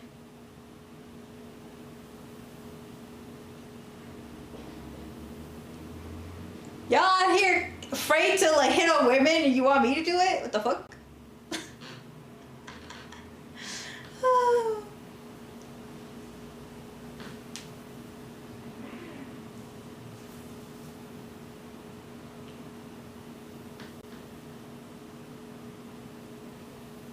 Women are scary? Nah.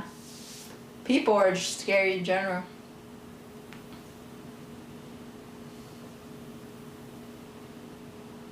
Because we do it, it goes wrong, it's a whole different story.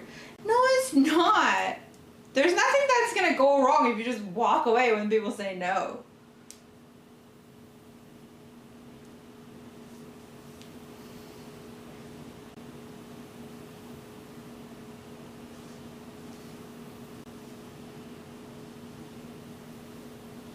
We're scared of being one of the stories you tell. What's wrong with being one of the stories? Why is that scary?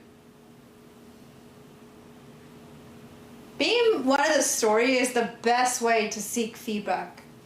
Like literally the best way.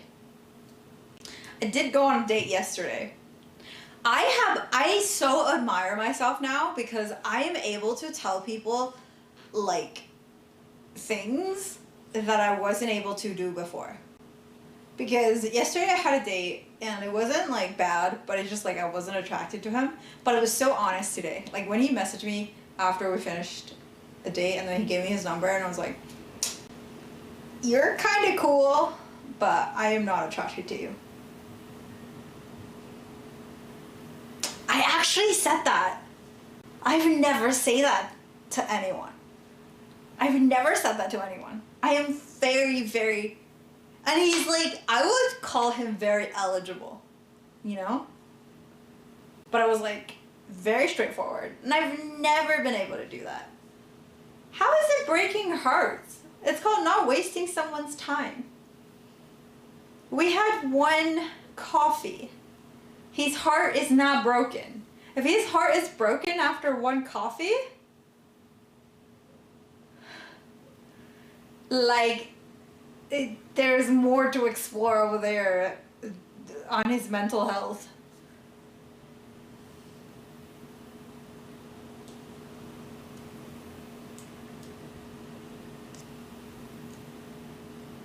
Hi, Sean. So your surgery went well? Ego shattered? Why? Why do you guys think men's egos are so easily shattered? Why is it so fragile? Like, don't you think it's incredibly normal?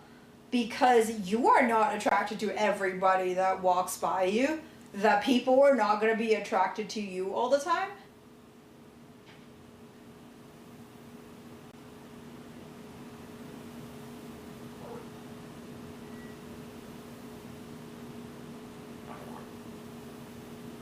Shit. What surgery is it? Is it, if not too private?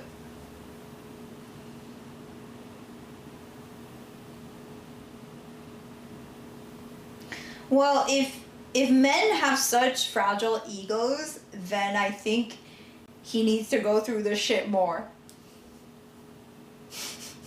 Like, then this was bound to happen, and it's like he's lucky to have me being so honest instead of like, you know, go on like 3-4 dates and then fucking tell him, hey, I wasn't attracted to you from the beginning. Shit. I'm just trying to get some free dinners out of you, like.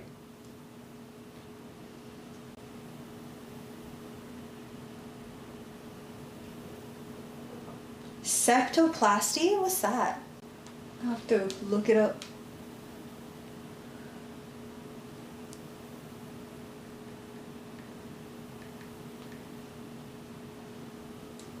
Oh.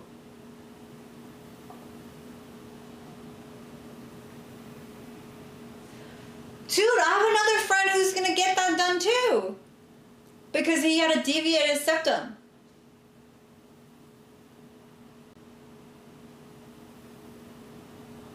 But he's like, he has to wait for like 1.5 years to even get an appointment.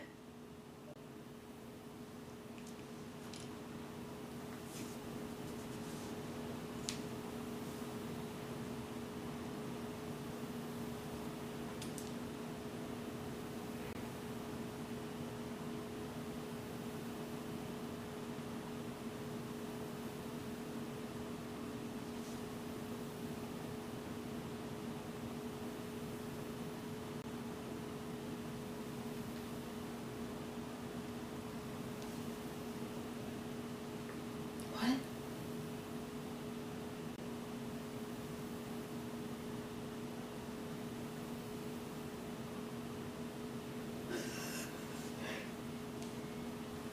Hi, JJ.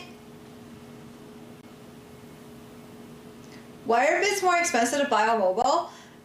Because the Android or Apple, depending your operating system, is gonna take a cut. That's why they're more expensive. But you can go on your browser and log in there to do it, like Chrome, for example, instead of doing it inside the app.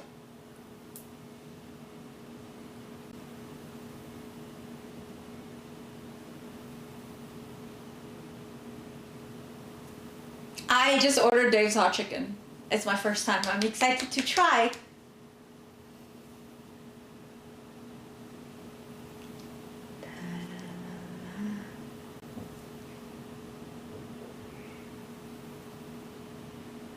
It's Hanny. Hello.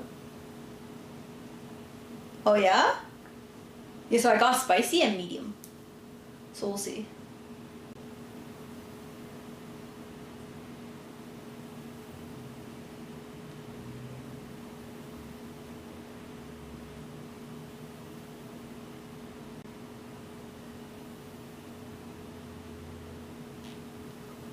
Oh.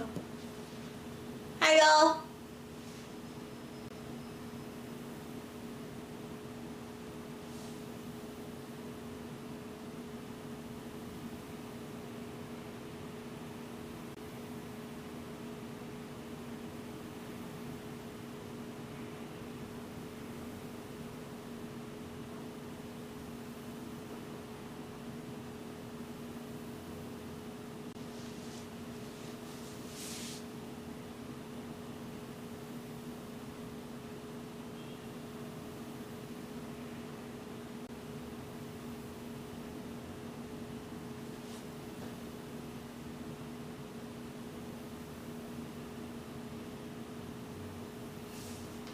Reaper has been manageable before and other times.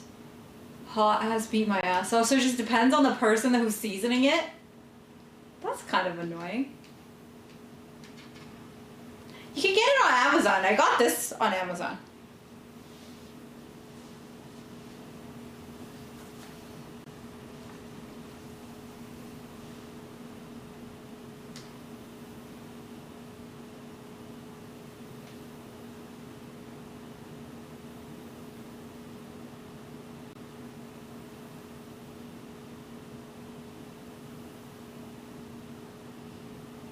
Is it super soft? It is. It's like fleece on the outside.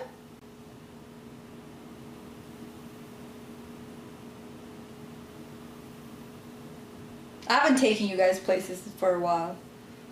We might go back, but we don't know. I'm not promising shit. Hi, Water Serpent. It's okay. We don't waste time on people that likes to waste their own time. There's no need. I value my time.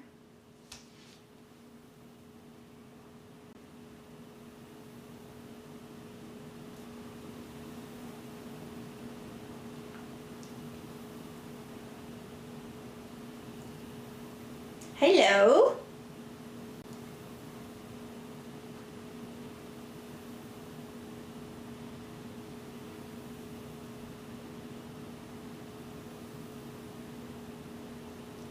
I don't like to waste time with people that can't differentiate your, you know.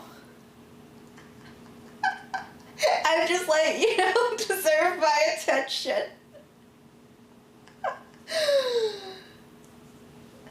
Hiyo. Bitch.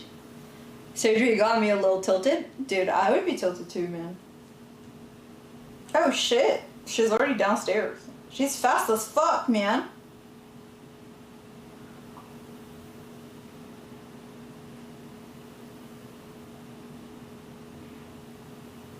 You'll see yourself out? What? We'll just have to make do with comfy couch streamer until she takes us places again. I'm sure we'll manage. Yeah, like, we're gonna decide the existential shit of the stream once I finish the school applications. One thing at a time!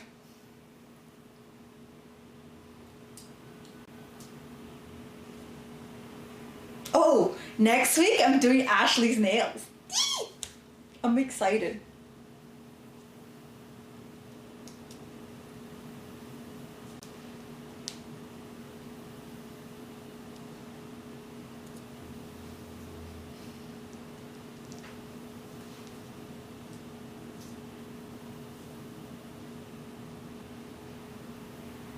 What psychology books would you recommend someone getting into it?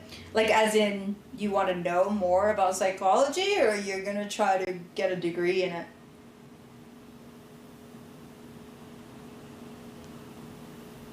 I've never witnessed nail being done. I might, like, record it, but we'll see how I feel. But it's quite easy, though. Like, also, she doesn't have anything to get off, so I don't need to do anything. Oh, it's here. Get a degree in it? If you're gonna get a degree, you don't actually have to read anything until you start studying. They're gonna give you a list of all the, you know, textbooks.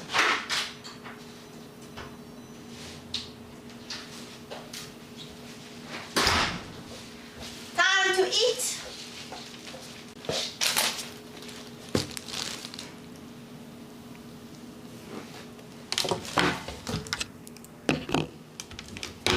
Simon, there your 200 bits. Ooh.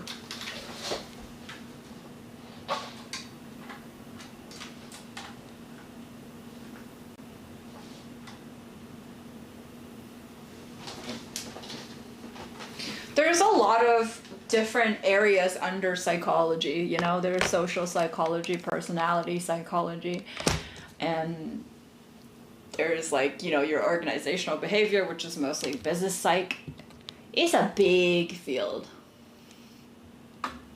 You know.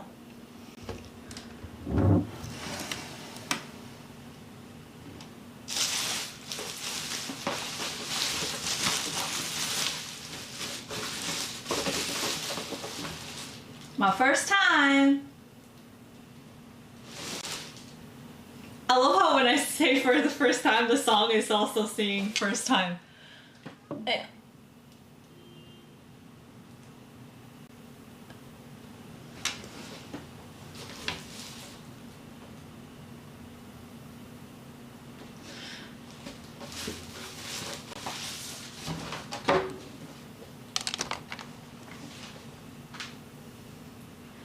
Why'd you learn psych instead of sociology? Oh, because sociology was kind of boring to me.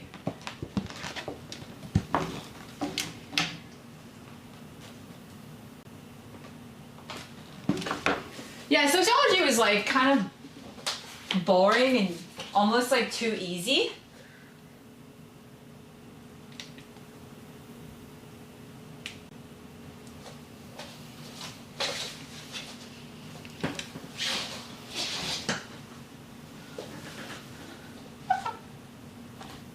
Wow.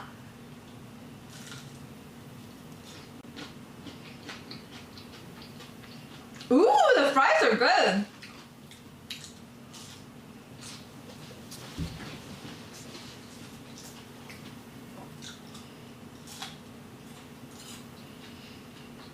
Mmm.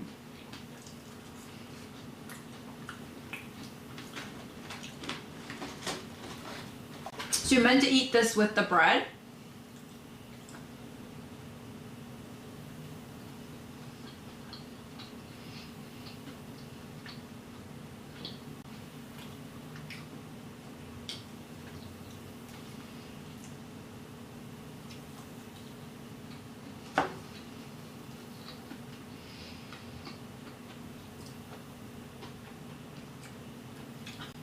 It's not that spicy. But then again, I didn't order super spicy. Let's see the sauce.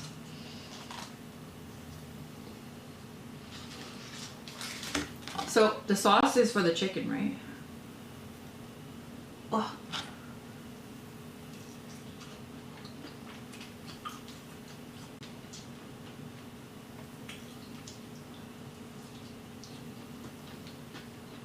Mmm. It's juicy.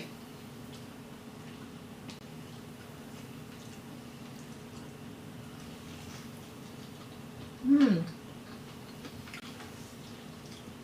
Mm.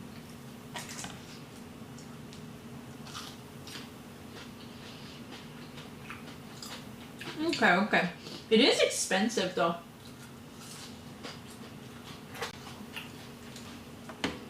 Isn't it expensive?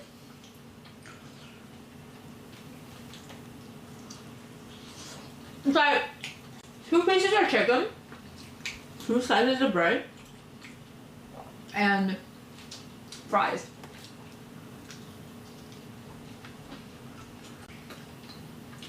For like $18 plus tax.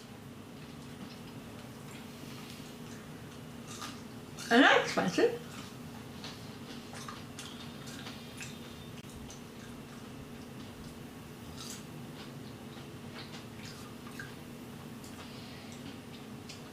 So is Dave's Hot Chicken like kind of bougie for chicken?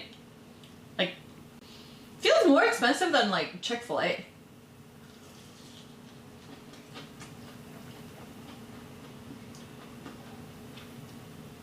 It's definitely more expensive than like churches and stuff.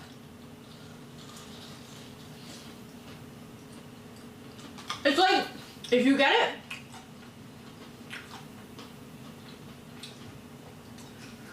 even if you got Chick-fil-A, I think, wouldn't you be able to get a drink with all of this?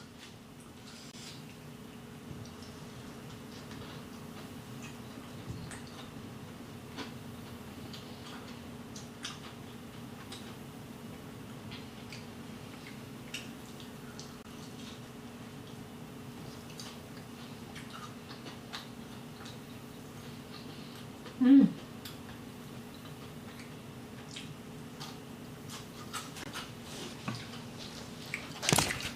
put the mic next to me.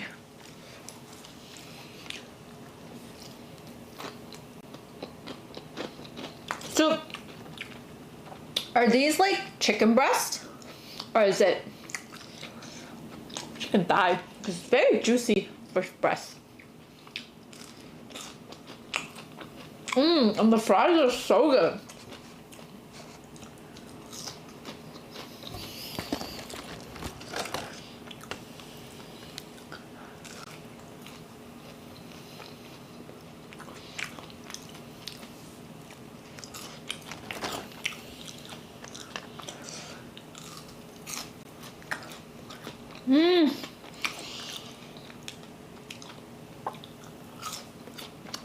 Something about eating fries, man. Especially when you don't get to eat it a lot. When you do, it's just like... Okay. So that was the medium, I think.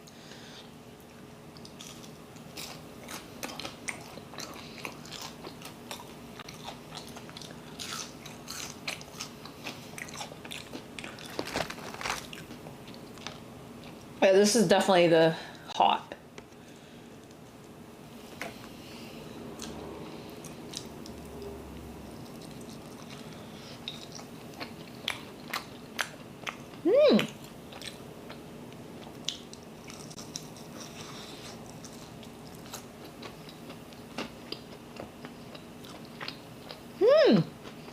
Dude, hot is good. I can taste the MSG.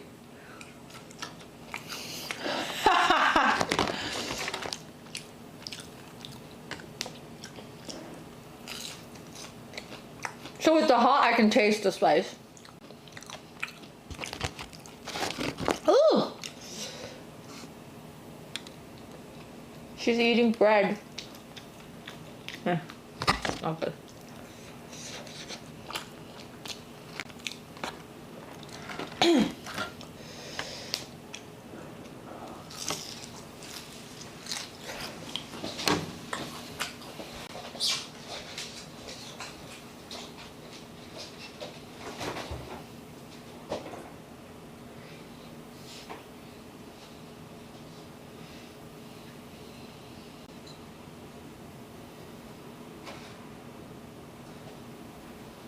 Drink. I have water, I guess. I have like tonic water or water. Okay, I really need to get myself some drinks, even though I don't really drink anything but water.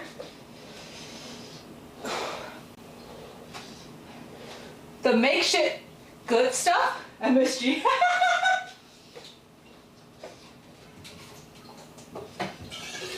Who coined that term? That's funny.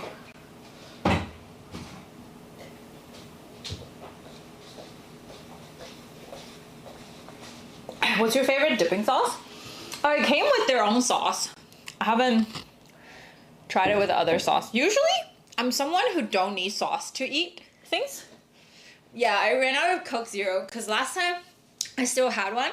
Tiff came over and she wanted it, so she had it and I haven't bought it anymore. So it came with a sauce.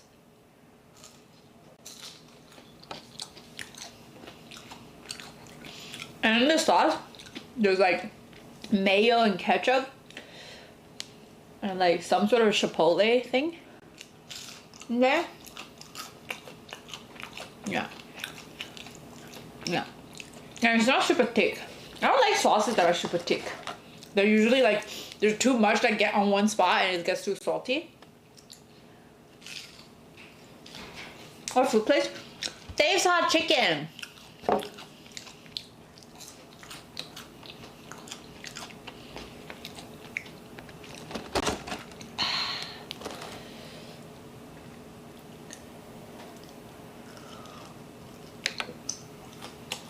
It's my first time.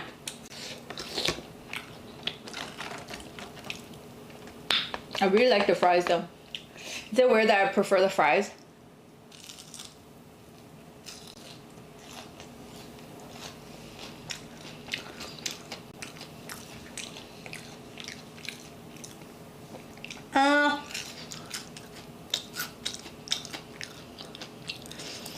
Comparing to what?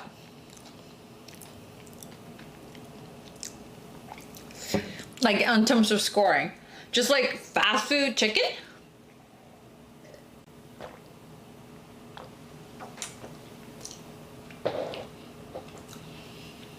Fast food chicken. So like what's in it?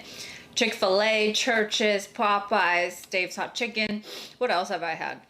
We're not including like Korean fried chicken and stuff, right?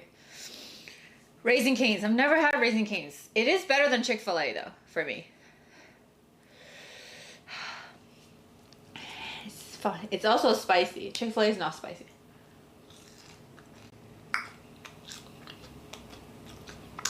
Oh! In the car we had Raising Cane's. What? I don't remember that, how that tastes.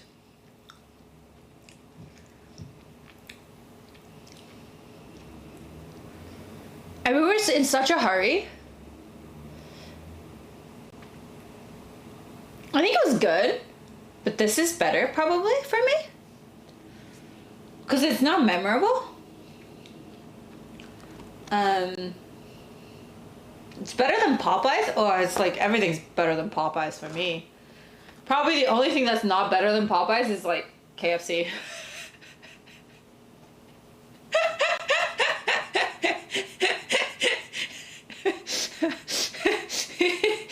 Oh.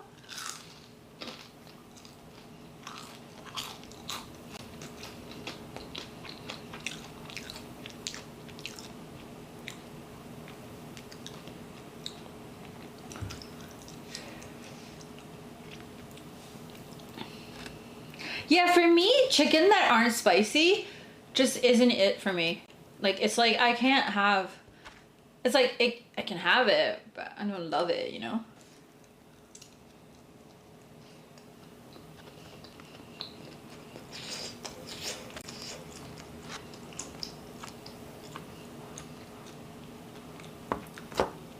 But yeah. I don't like Popeyes. Is it weird that I prefer the medium? Like, the spicy is spicy, but it's not as enjoyable for me because it's too salty. I can't taste the chicken anymore. All I taste is salt, and MSG is hella strong.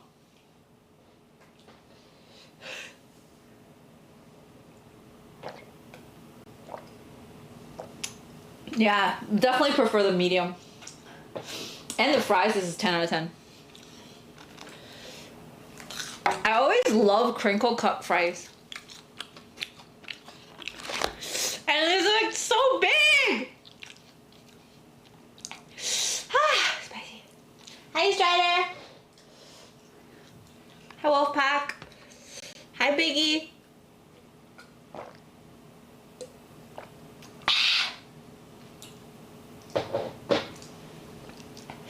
Big fry. Woo.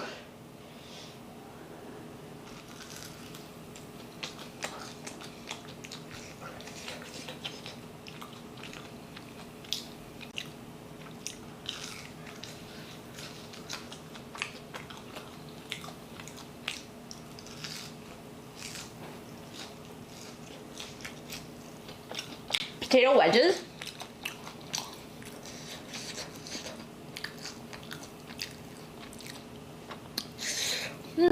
Waffle fries. If I'm just like picking a fry, it would be waffle fries. But the seasoning at Chick-fil-A isn't doing their waffle fries justice. Do you know what I mean? It's like good because it's a waffle fry, not because of their seasoning. It's just salt. They don't put anything else on it. I like my fries seasoned, so I don't need sauce. I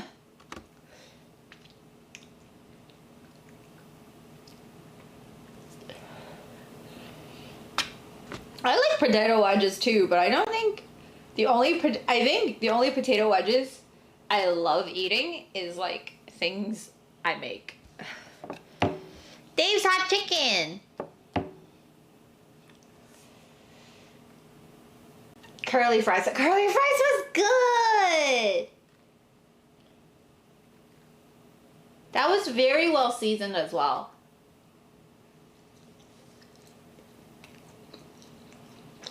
Did never have both. This is pretty good, bro. Five Guys also has really good fries and burger. Simon, thank you for 100 bits.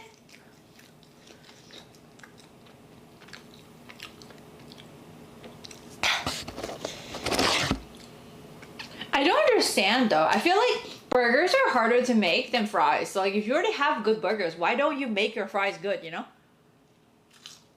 Like, I feel like it's not hard to make make fries right.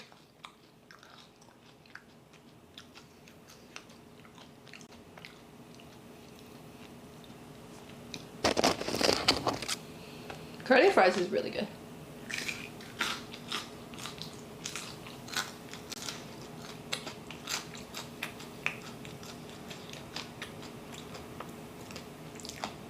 Oh, that was Shake Shack. Oh, not gonna lie, that was the one time that I was like kind of disappointed at Shake Shack.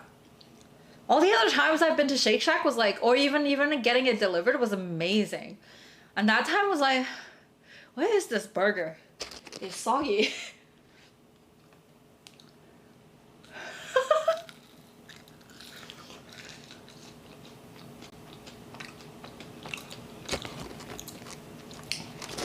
Their fries are good.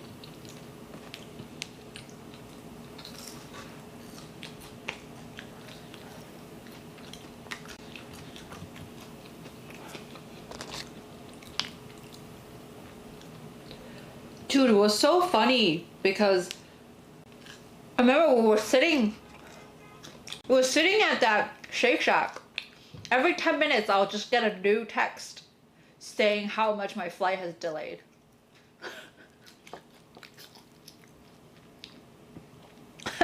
It was crazy. We sat there for like 2 hours. I just keep getting like messages. It's like, oh, your flight is now delayed till this time to depart. Fucking hell.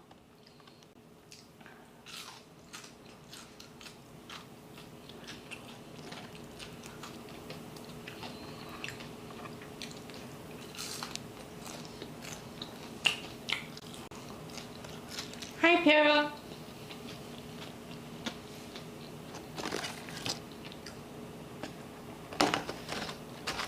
I'm glad I got a medium and a spicy though. Yeah, it was like thunderstorming.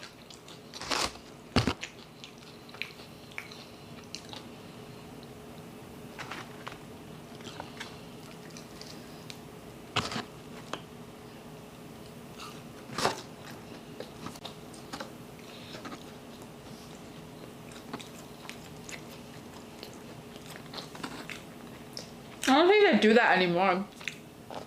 But I remember the most annoying part of a delayed flight isn't even the ones that tell you beforehand, are the ones that make sure that you are there at the airport before they were about to take off and then tells you we're gonna delay.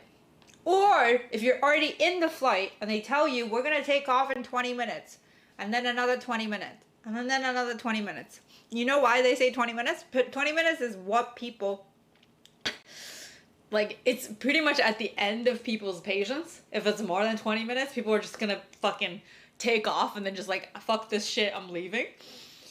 So 20 minutes is like, they just always do a 20 minute delay. It's fucked. I think when you're stuck on the runway for like 20 minutes and then 20 minutes, in turn like 5-6 hours, kind of, it's so fucked.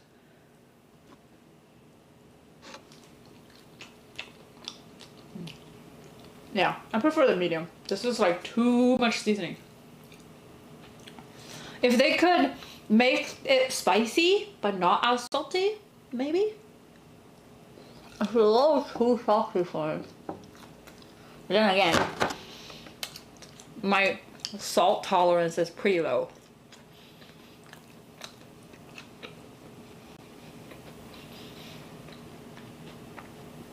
Dude, I'm so hungry. Yeah, this was definitely not enough. 2 pieces of like tendy. When did I ever think that was gonna be enough? Whenever, even if I go to like A&W, I have to eat 6 tendies. Like, when is it ever enough, you know? Like, fucking... 2 tendies, who am I kidding?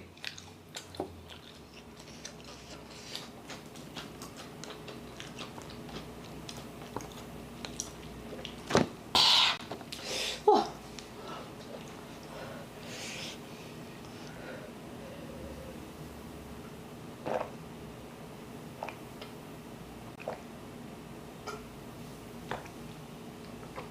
I ordered my poke triple salmon. Holy shit!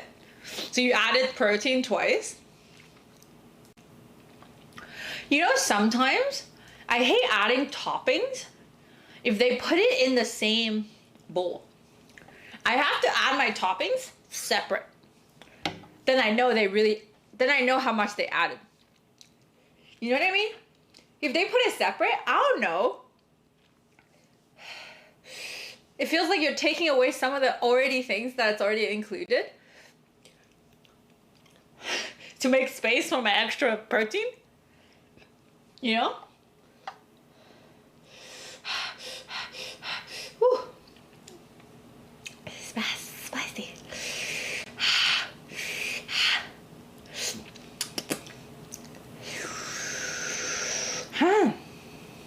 Strider left already, see? I'm not ordering more. I hate paying Uber. You're good.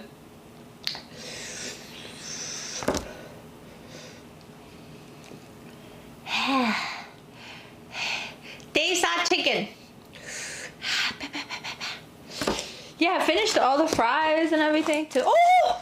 Found one more! People must!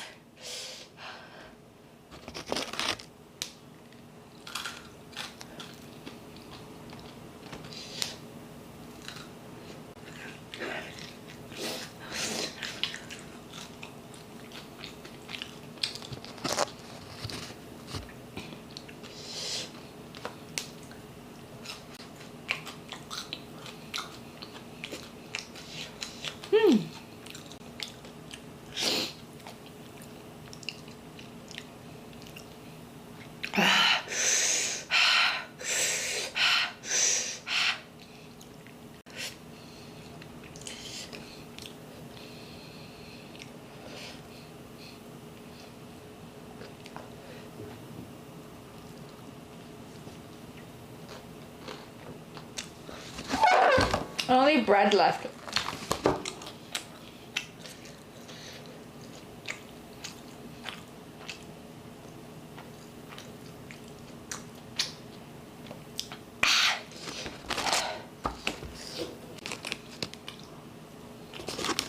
I don't want to eat bread.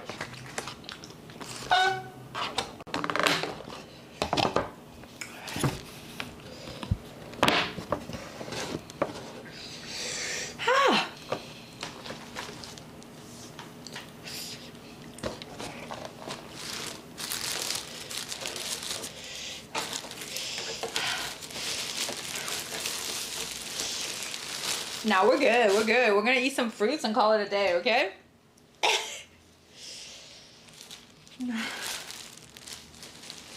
Gotta keep my abs, yo.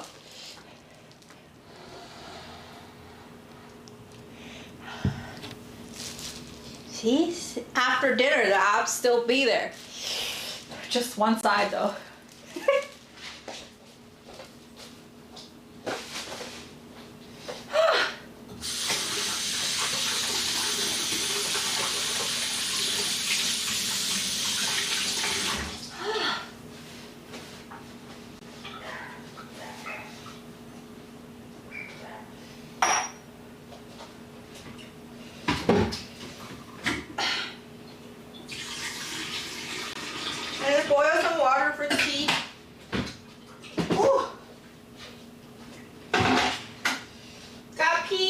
be right back. Oh.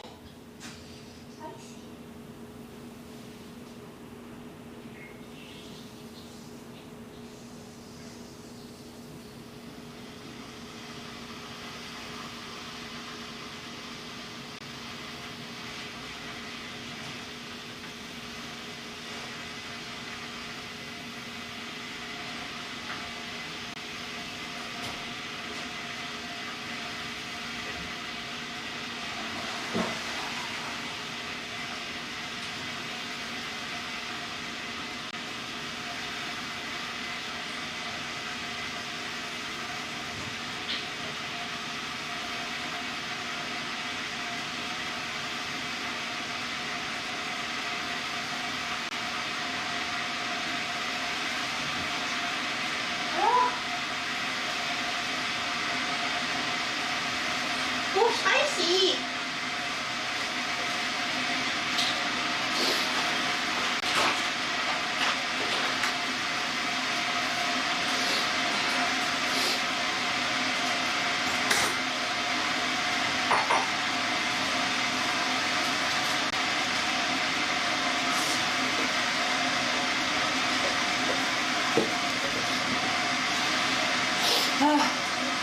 I'm like getting snots, and that's how you know it's really spicy. Whew.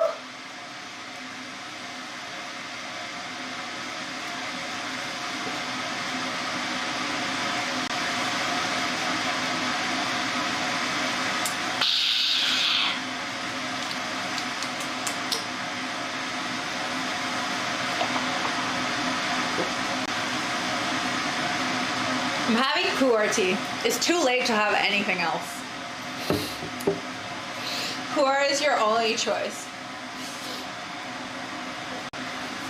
Kenny, thank you so much for 15 months.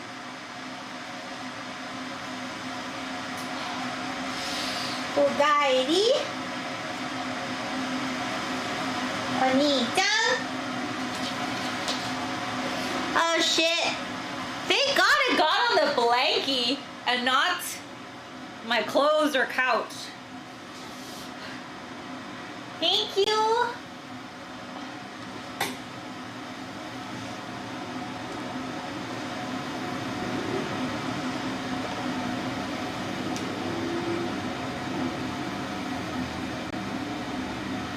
Thank you for 15 months, Okairi.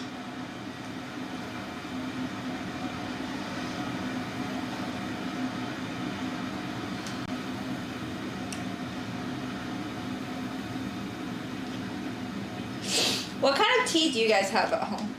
I gotta clean this. Even if it's on the blankie.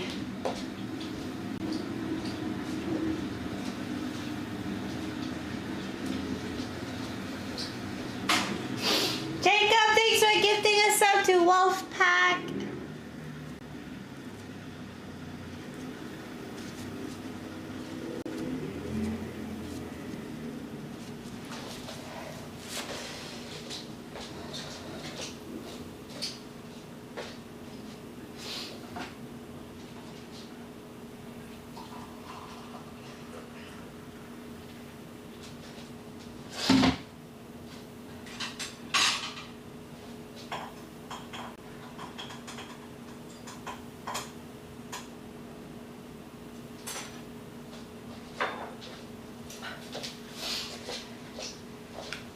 Yahoo!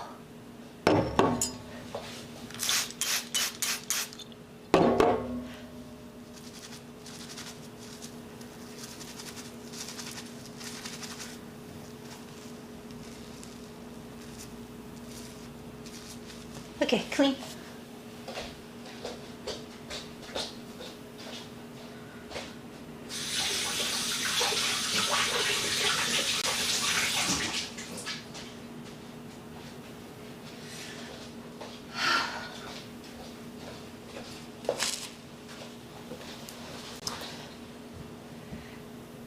Alert volume low? Was it low?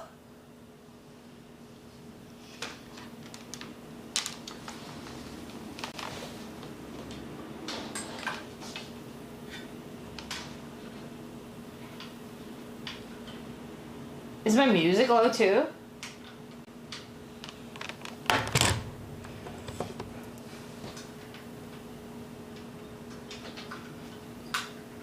Why is this thing being weird?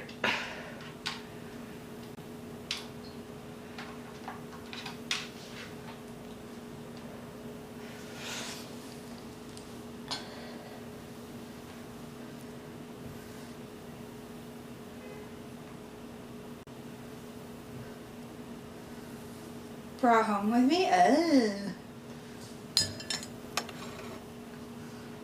This is my stash from last time my mom gave me a big stash. And I didn't find it until recently. I just knew I had the big, like, pu'er disc, which is, like, amazing, but it's so hard to make because I've used, like, a tea knife and then peel it properly. Otherwise, it gets too, you know, you wanna make sure that you don't break the leaves off too much. And yeah, it's just so much work. And I don't have that much passion about tea as I do about coffee. Once I do, I'll be making the proper version. But now I just have the this is like a really expensive kind of instant tea. So they make the tea properly and then they dehydrate it into crystals. And you just add hot water and it's amazing. You know?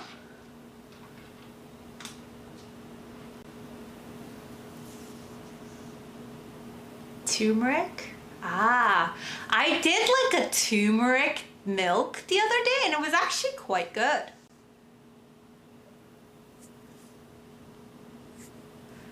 Actually really good. Yeah, turmeric and cinnamon and a little bit of sugar or whatever sweetener you want. And then you kind of boil it in the milk. So that's what they call it, golden milk. And it's like meant to be really good for your, if you have it before your bedtime. You can pre-make it and then you can have it iced. They call it a turmeric latte, basically. Yeah. It's had a lot of, like, I guess, history. Like in some cultures they call it golden milk. Yeah. It's pretty good. It's like a spicy milk, kind of. Yeah.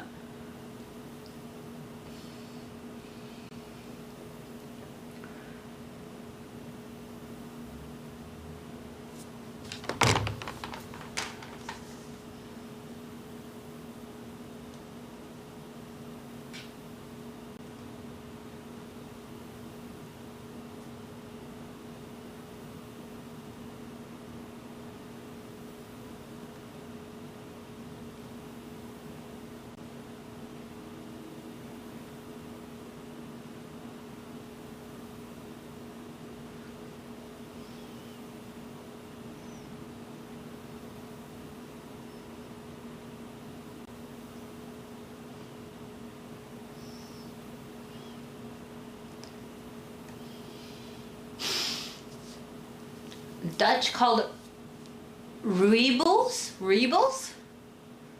Oh, what does it taste like? Is it comparable to like any kind of tea that we would know? We get turmeric by the pallet, but I've never have taken it in my life. Turmeric's like really good for you. Red Forest. Ah.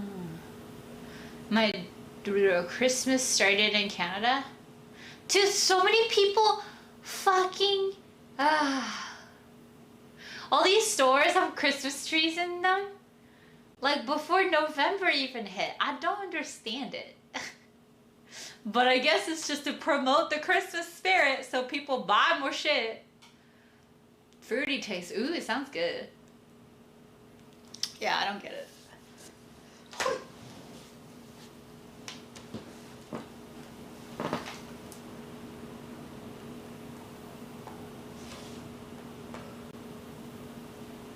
Oh yeah, I need to reset. I've been using different settings for autofocus and it's been like kind of working for me. but I just kind of need to reset where I focus every time. Every time I move.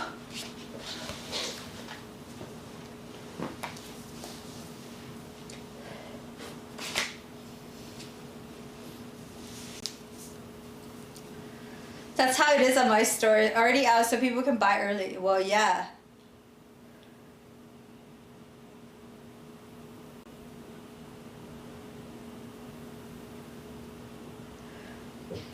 Million or billion-dollar industry. Yep.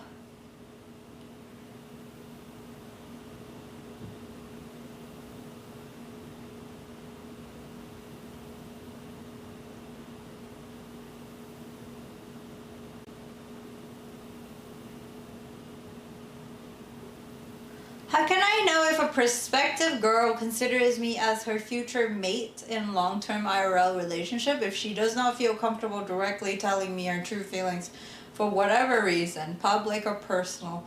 Should I... Why would it be a public reason why she doesn't want to tell you? Confusion? Should I simply continue to pursue her until I get a direct reply or move on with my life? I mean, that's completely up to you. You can just ask directly. I feel like if you have to question her comfort level with you in general, it's a no-go. You know? That's kind of like if the person isn't even comfortable with you, I don't know. It's kind of already set, no? What do you guys think?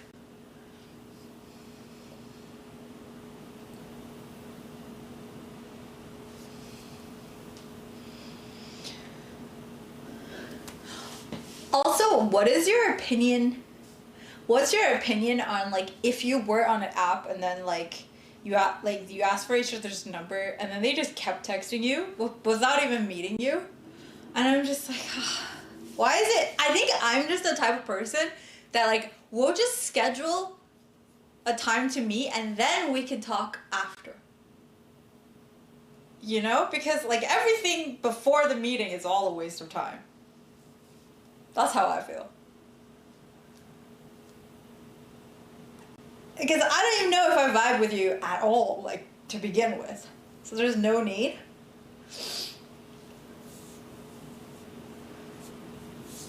Because I don't know. I get that if you ask for the number, it's kind of hard to, you know. I get that if you ask for the number, it's like if you don't text at all, it feels like you're not interested. So like kind of keeping the interest level high is okay.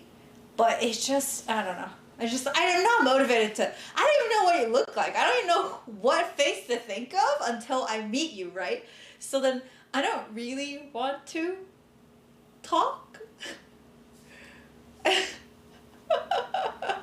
I'd rather talk in the app because at least there's a picture for me to stare at to like imagine who I'm talking to. When you kind of switch the number, but it's kind of my fault because I bailed on the guy because I have food poisoning. Oh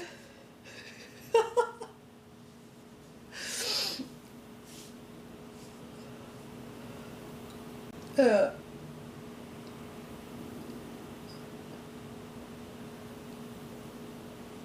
So we already had each other's number, but then he kept texting me every day, and I'm just like, I don't want to respond because I don't know, you know? Okay, guys, also, hi, Jules. I think I've nailed my dating profile now because now I actually get the people, like I get the kind of people I want to talk to now. Before it was all like a numbers game, you know? But now most of the matches I get are people that I actually would be able to have a conversation with. Which is kind of insane.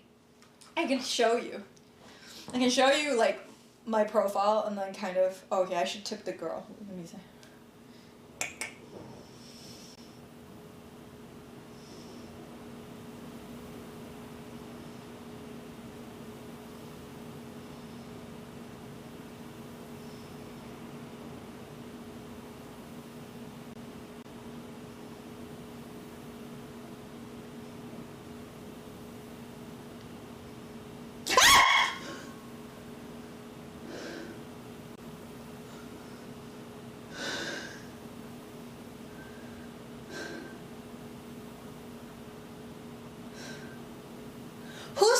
was not loud enough, by the way?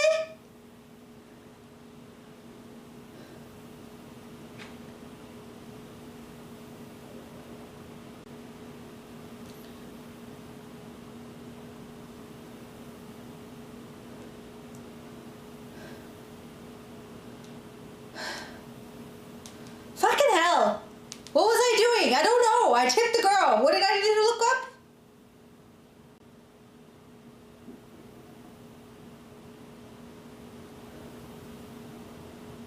Profile. Sorry.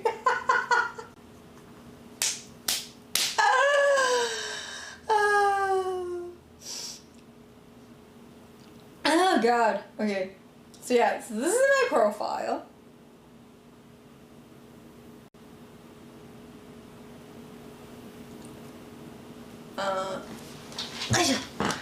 So I changed my first photo quite a bit just to like change it up because just more recent. This is the first picture. And I have completely eliminated any booba or leg picture. Like none. Like we don't have any of that. None. There's none. And so these are all the pictures I have. Like I'll show you the pictures first.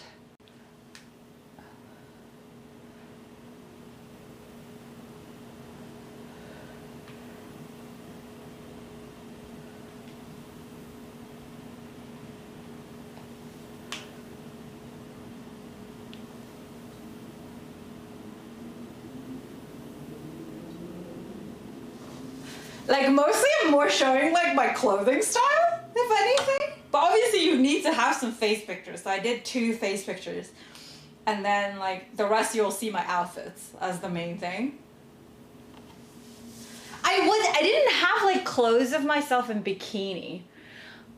But I did have other like, you know those mirror pictures I used to take when I'm wearing, like when I'm on the floor and stuff, like there's those. So you can see my legs and stuff. And then like, it's never like booba, but like, you know, I'm not even showing any silhouette now. Like, it's just like, for all people know, I could be a very flat girl. I know people don't, I know not everybody cares about that. But I think I want to focus on people that really don't give a shit. You know? Does that make sense? It's like, if you get to the stage, if you killed all the bosses and you get to the stage where you actually get to see me naked, you'll be very pleasantly surprised. But before that, you don't get shit. And when I go on a date, I'm wearing a sweater and like a normal pants. I don't even wear tights. I'm concealing everything. Yeah. And I don't even wear makeup. I do wear my lashes, but I don't even wear makeup. Yeah.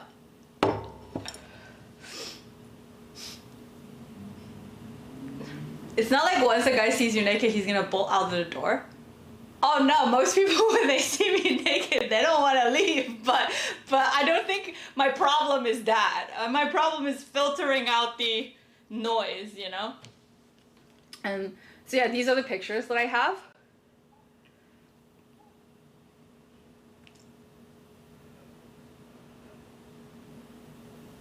And then some of the prompts.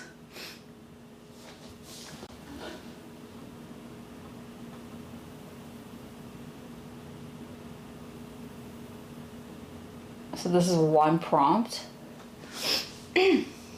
Oh, I become yellow again. Oh, and then also when you fill out, like there's a new column you need to fill out now, and it has like what you're seeking on the app, and I basically put this. You probably can't read. I'll have to read it out loud. So it's like life partner. And then I have an explanation. They give you like an explanation. It's like, I'm at the precipice of feeling whole and completely healed. I welcome all meaningful connections, but ultimately I'm here for someone to share my life with. Yeah. So like the main thing is life partner, because I don't want a casual date anymore. Like none of that makes any sense to me. It's just like, I'd rather work. I'd rather do stuff. I'd rather hustle, you know? I don't want to do like meaningless dates anymore. It's just like a waste of my time. So, yeah. And then removing my body silhouette from the visual factor of it completely from my dating profile. So far, all the people that I've gotten like likes from have been sending me very properly considered messages, and it's like so nice. Oh, and then the next one is I want someone who, and what I said is I want someone who has the courage to be his authentic self, warts and all. Dating is hard as it is. It's not a nice surprise for anyone to find out the real you months later after getting to know the version you hand curated to appease.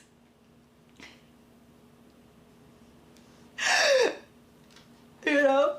And it's like, you guys know who I'm talking about, but you know? But it's been so good. And then another prompt I said is like, don't hate me if I, and I said, don't hate me if I don't respond to pure small talk, or if it's apparent that you didn't even read my profile. I find that to be a complete waste of both of our time. Even on an app, I want the interaction to be enriching for both of us.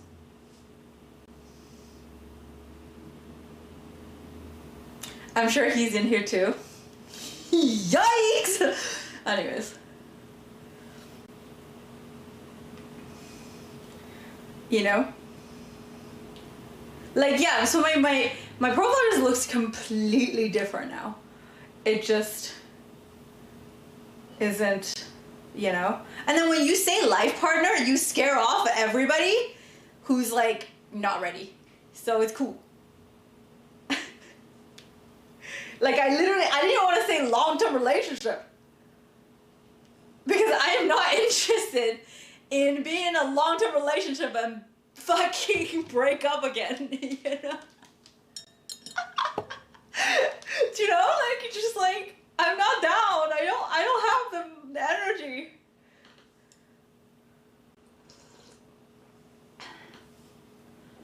But yeah.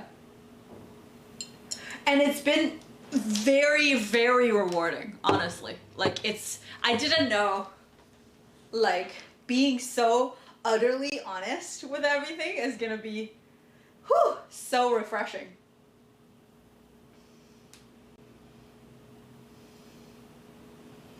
And, okay. And then, so, one of the ones that I got, one of the best ones I got,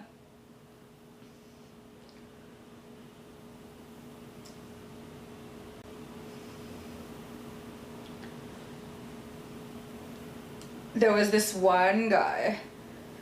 He's like, you know, even if we don't match, I wanted to tell you that you have one of the most beautifully sincere profiles I've ever seen. It's really heartwarming, exceptionally well done. I wish you all the happiness in the world.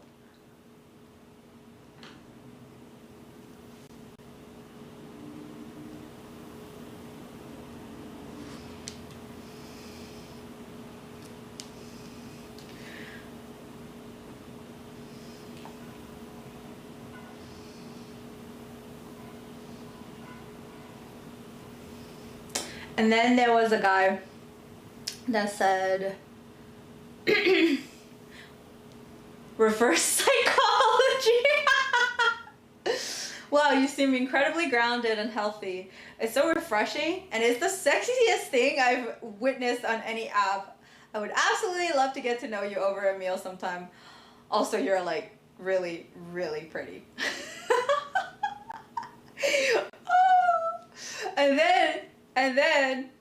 Oh. And then I was like, thanks for saying that. It's really nice to feel seen and heard. Also, your voice whatever. Like I commented on his profile.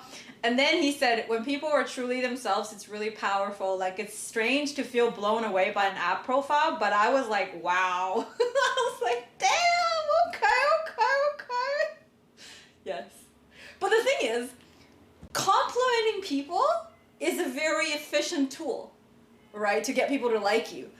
But if you complimented on something they get complimented on too often, and something they don't really care about, then it's not effective. And he complimented on something that I really worked on. My profile I really worked on. Like, I've been changing it. I don't know what feels right? Like, there's a lot of trial and error in that. And when he complimented on that, I'm just like, on the sincerity of it and the authenticity, it's just like, it's exactly what I wanted to hear. You know? So complimenting on something very specific and somebody clearly put effort in is the way to go. Instead of saying, oh, you're really pretty. I mean, like, obviously he also said I was pretty and that didn't hurt. But if you just say, oh, you're gorgeous, like, alone doesn't get people anywhere.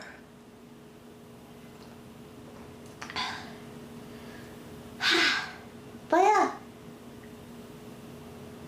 I've stopped, ever since I stopped, like, I had that profile, I've stopped getting people just saying, hi, how are you? You know, like, I've stopped getting those messages, which is really nice, because I don't have time for that shit. And I've stopped getting people that have their on their profiles saying, like, short-term relationships, you know? I'm just like, no. Tea. But yeah, I think I perfected it.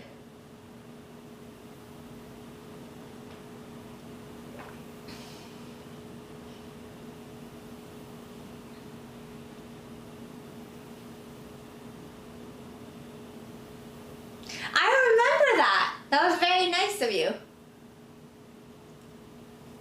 Is hi no longer an accepted greeting? Okay, so I'm not saying hi is bad, but I think on a dating app, once you're already matched with somebody and there is like a lot of information that you can work with to actually start a proper conversation, hi seems very low effort, especially when it's like a girl is basically standing in the middle of a meat market. You saying hi is not gonna, you know, make you stand out. I'm a little jealous. Why are you jealous? You always say hi, you know?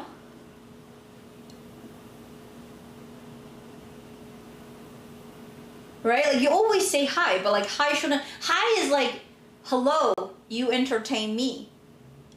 You know what I mean? It's just like, there's, like, if this person doesn't even know you, saying hi on an app especially just feels very low effort. You don't really want to be here. And you're just like, oh, you're kind of hot, so let me holla at you. That's about it. If it's like, hey, in person, that's different. Right? When you're on an app, like, when you just say hi, you're just like, what? Like, I say hi back, and then what? How are you? And like, it takes 3 days for you to get anywhere. Ain't nobody have time for that.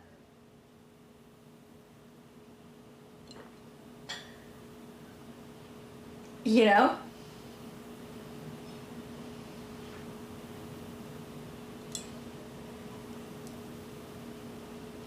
I get the hello, I don't want to be in a long-term relationship right now.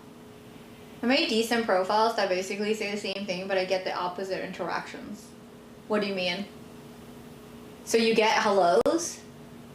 Well, I think you need to... Do you want to share your profile with me? And I can tell you right now what's going on, maybe.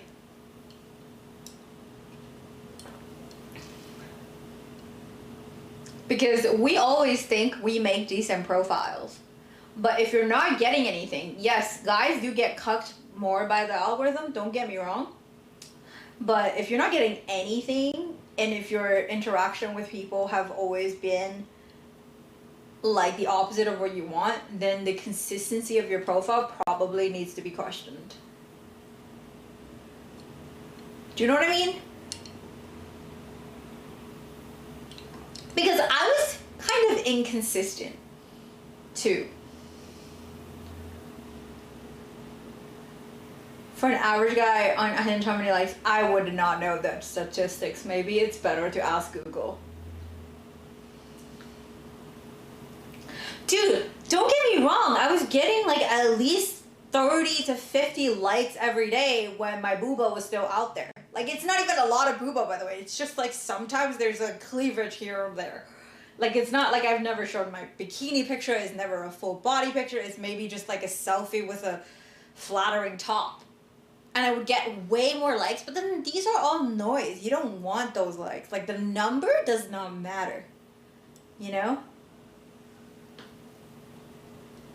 Number doesn't mean quality. Number does mean that the algorithm will favor you more. But, you know, that's about the only thing it means. But the thing is, coffee maker. No, I'm on Hinge. I'm not on any other. Oh, I'm on League and it's terrible. It's worse than Hinge. Okay, speaking of which, I have my daily 3. I'm just gonna give it another week and then like I'm gonna uninstall this shit. It's bullshit.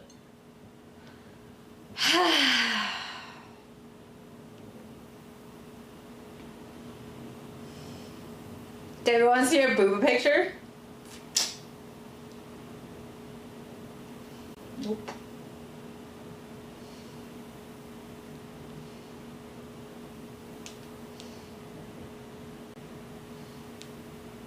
I will say though, these League profiles just has a lot of people that are from like really insanely good schools.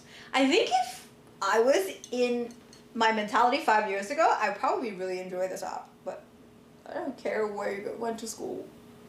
I really don't. You can still be an asshole. League is like this elite dating app. Yeah, the pay to win app. It's so stupid.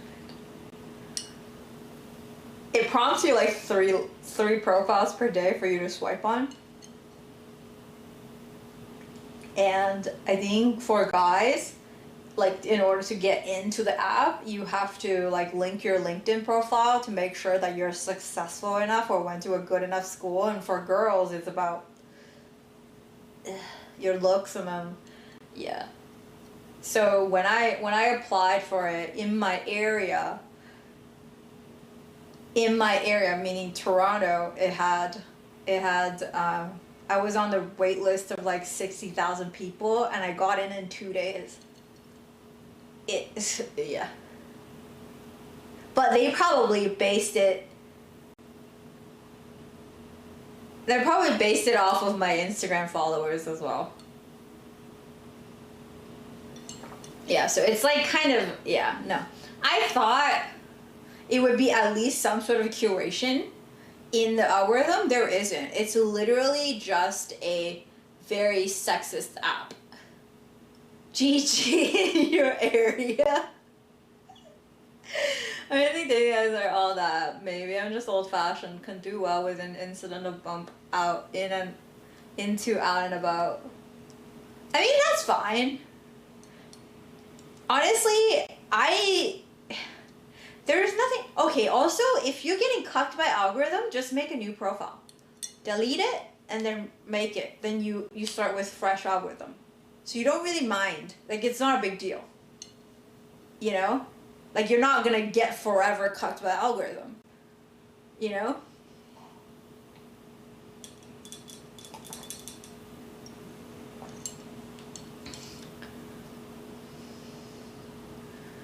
Like, you have to see it as a tool. You know? Does that work with COD lobbies? This is something I talked about with one of the guys. Let me see what he said.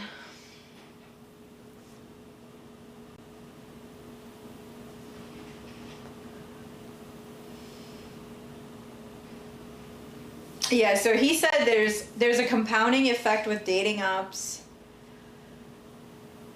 In the sense that we have too many options at our fingertips psychologically. It makes you think that there is something bigger and better out there all the time.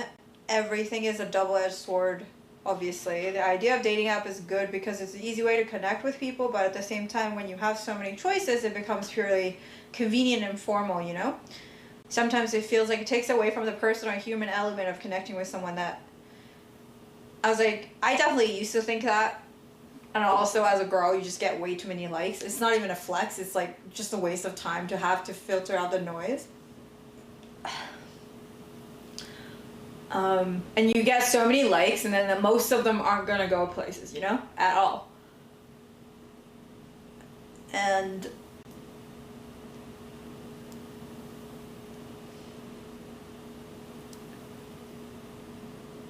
yeah, I said. But I stopped responding to meaningless conversations and whoever didn't take the time to fill out their own profiles. And I know they won't add anything to my life even if we did go out. Slowly, I'm finding much less noise. There's still going to be chads sending me likes, but I won't really waste my time trying to find out if they're interesting. They still could be, but at the timing of the connect, they aren't, and that's all I need to know. I think as long as we know what we're seeking and don't budge on what's important, the apps can still be used as an effective way to filter out the meaningless stuff out of the too many choices. Plus, I think any grounded individual knows the amount of matches aren't a great predictor of a successful relationship or even the possibility of one. Is what I said about that.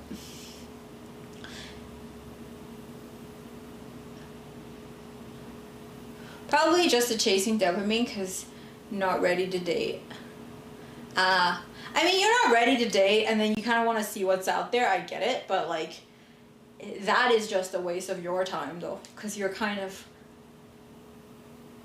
you know,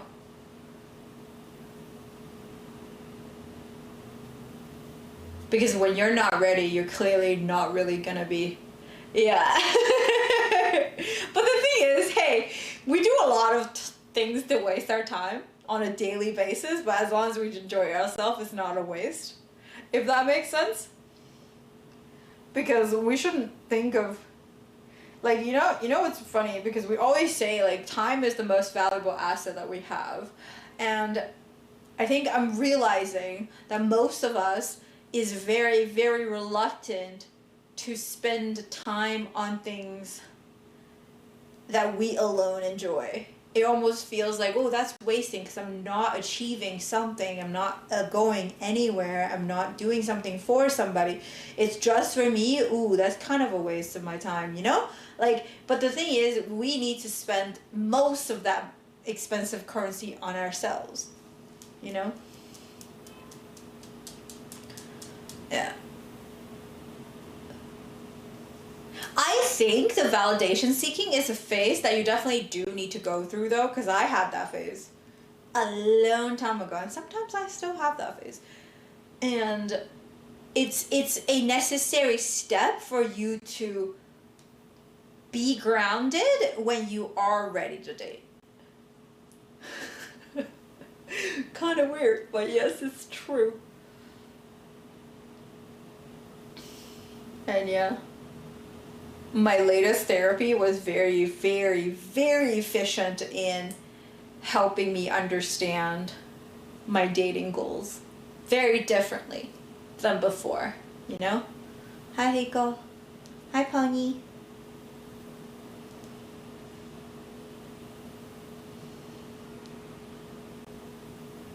And the thing is, I'm getting less likes per day, but I'm getting better likes.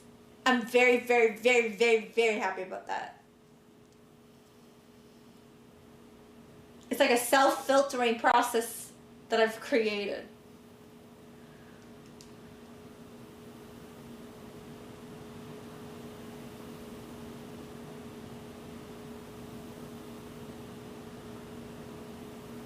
What is compatible, pleasant belly vibes?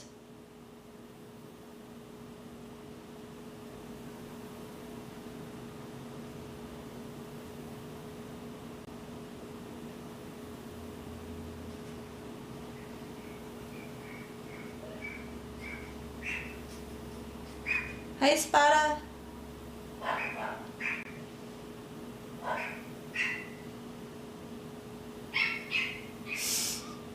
Dogs.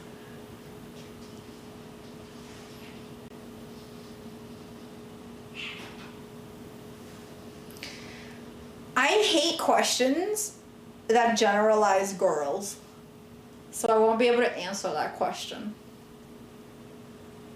Each girl is different. Girls of certain different backgrounds, different age, different socioeconomic class all want different things. And the thing is, if you haven't met someone in real life yet, just forget about the fucking life partner bullshit. Like, what? Bye, water serpent. Like, really, if you haven't met someone, if they have not even met you in real life, they are not considering you as a life partner. Know that for fucking sure.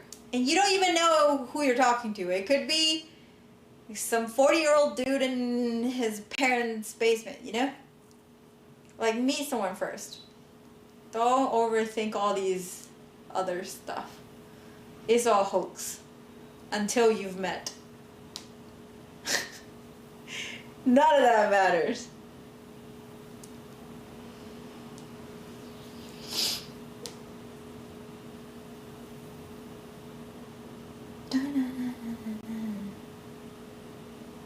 Guys, I was looking at my own resume and I fucking did a lot. I know I'm like not young, but I've done a lot. Like this pre-stream, pre-content creation, my life was a fucking roller coaster. It still was a roller coaster even when I was streaming, don't get me wrong, but it's like a different type of roller coaster before. Like, I didn't remember half of the shit that was in my resume until, like, I was looking at it. I was like, oh, I did that. True.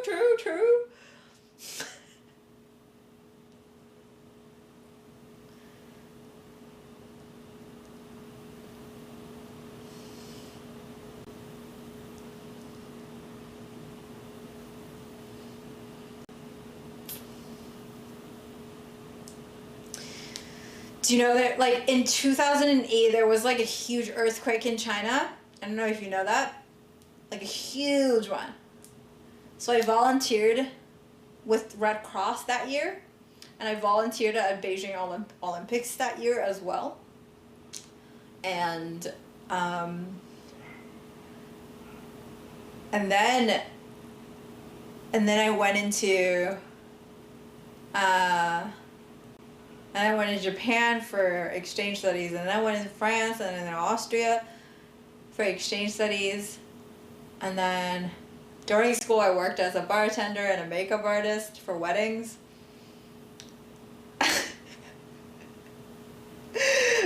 And then before I graduated, well, because when I went to Japan, right, well, I told you guys this, when I went to Japan, tsunami hit, so I had to cut that short, and then I ended up going to France and then Austria for seminars, and then because I already missed a semester of school due to like the tsunami, and then Japan's semester don't line up with U of T, I ended up working as an English teacher in Beijing for half a year. And that job, I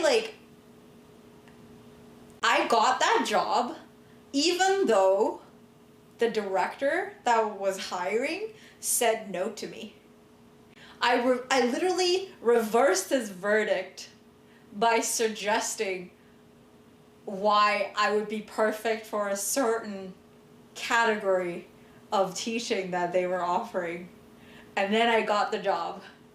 After he already turned me down. And yeah.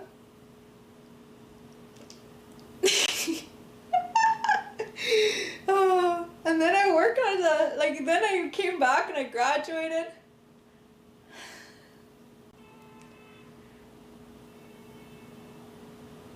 What else? Okay, so first job I had was a headhunter. And the very first job as a headhunter, when I submitted my resume, I did not get an interview anywhere. Like, no one wanted me. Because nobody wants someone with zero experience in the field, by the way. Even when they say they don't need any experience in the fucking job description, they need someone with experience. So the reason I got my first job was because I did research, basically stalked the interview location, and then I went in, and then I got the job. Because I was getting desperate. I was like, whoo, I graduated from such a good degree and I'm fucking not getting jobs. What's going on, you know? And the thing is, what's really bad at the time is when you apply for jobs, you have to put your legal name, right? When I put my legal name, no one wants to even call me. Because the jobs I wanted to apply for are very, like, customer facing, and there was always this assumption where, like, you know, that I don't speak English because of my name. It's fucked, but it's true, because if I were to apply for a software engineer job, there's zero issue, because I was applying for, like, headhunting, I was applying for recruiting, I was applying for sales here and there. Like, nobody wants to hire me.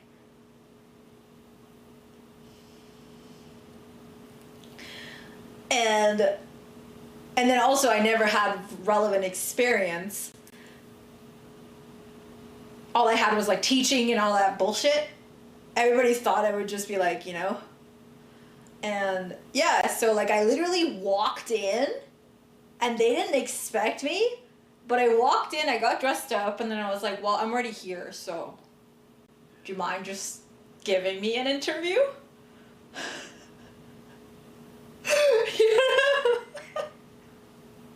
And then they did, because I had to wait until, like, everybody else went. And then I did, and I got offered the job like that on the spot, and I was like, thank fucking God. And then what was shitty about that job is that company went down in 3 months. It's my first job, and 3 months later, the company didn't exist anymore. He didn't have money to pay us anymore, so we had to just, like, oh, okay. Shit. But because I already had a job at this place, so then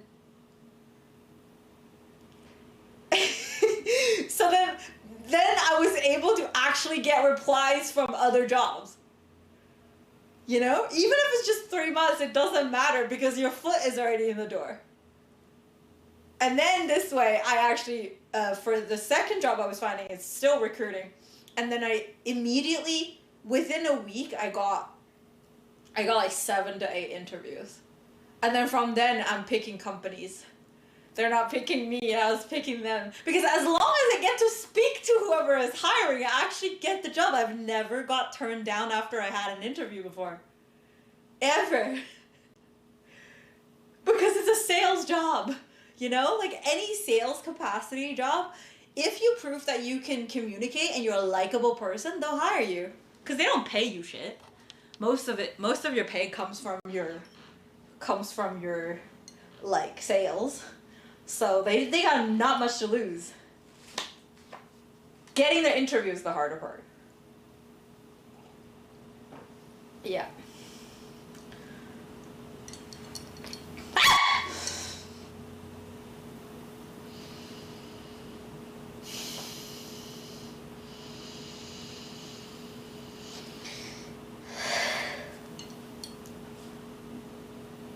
This one's not as loud as the other one.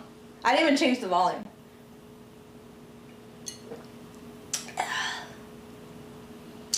But hi, Steve. And then so with that job, I actually did really, really well. The second recruiting job. I actually did really, really well, and my boss ended up giving me the only private office in the entire office besides his and his wife's. And so I was the only person that had the office. And then now I'm thinking back and I'm like, oh, he gave me the office so he didn't have to pay me more, because I was making so much money for him and he's paying me shit. And then like I just fell for it because the vanity of having my own office. I got tricked. Anyway. And yeah. And then after that, I wanted to leave, and then also I felt like I already kind of proved myself. Because, okay, the only reason I wanted to find a job in Toronto is that I didn't want to be the stereotypical Chinese international students that get a degree here but can't find a job here. Does that make sense? Like, it was mostly just to prove that I can do it. I eventually just wanted to go back to China. I didn't really want to stay in Toronto and work here. It was more just like, oh, just to make sure that you guys know I can do it. I'm not like most international students where like they don't even try, and even when they try, they don't get a job. And then once I proved myself, and then I was like, okay, I'm ready to do. And then before I even quit this job, I started to go on LinkedIn to like search for where I want to work in Shanghai, because I wanted to work in Shanghai. And then so I just basically harassed every single VP level person in a very prestigious like international company in Shanghai. And I fucking got interviews after interviews, and I got a job before I even quit. But then I was like, oh, now I have to quit in like 2 weeks and then move home in 2 weeks. And it was like the most hectic move I ever had to do. But I made it happen.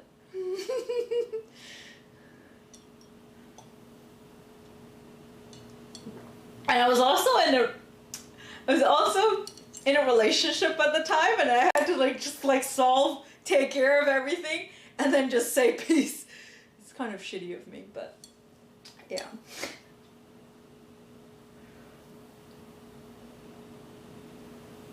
Yeah, but I was like 23, 4. Yeah, and I just up and left. And I worked in this new company, and I was like the regional sales manager of one of their products, and then again proved myself. But this was also the job where I ended up going to the hospital for, because I had a dislocated disc from overworking. And then it's not really the job's fault, it's more of my fault, because I just landed in a city, even though I wanted to live in Shanghai, but I've never lived in Shanghai before. And I didn't have any friends. And I was just working and going to parties 4 days out of a week while I was working, like 60 to 80 hours. And then one day, I just couldn't stand up. And I ended up in the hospital. I got wheeled out. Like, I got wheeled out of a hospital bed, out of my office. Ah, shit.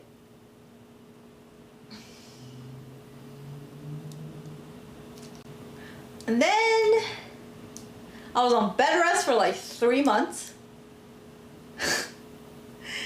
While I was on bed rest for 3 months, I got in touch with another company that wants to hire me in Beijing. And then I went there, and it was like one of those tech startups. And I did quite a bit for them. I only worked for them for like 3 months. But I set up their entire, like, a new product line, and with the sales and marketing strategy and everything. And I hired like more than 20 people for them and everything. Like in 3 months I got a lot done. Mostly because that was my, I guess, trial period with the company. And then at the 3rd month I was just gonna ask for equity. Obviously when you work for a startup you want to ask for equity, and then he was like, well, I can pay you this much more, but like you can't get equity. I'm like, okay, peace. And that's when I went to the animation company. And then from there, the animation company, like basically the CEO of the animation company actually poached me from my job, because I was already kind of thinking of leaving, but I didn't know where to go. And I was like, ooh, animation is kind of interesting. And then he started poaching me, and I was like, okay, fuck it, let's go. And unfortunately, the CEO's motives weren't pure. And yeah. So I don't remember how long I was there. I think I was there for like almost a year. And I was hanging out with him a lot because, you know, we were really close, and I thought we were friends, you know? But when he said that, and I was like, no. And then he basically pushed me out.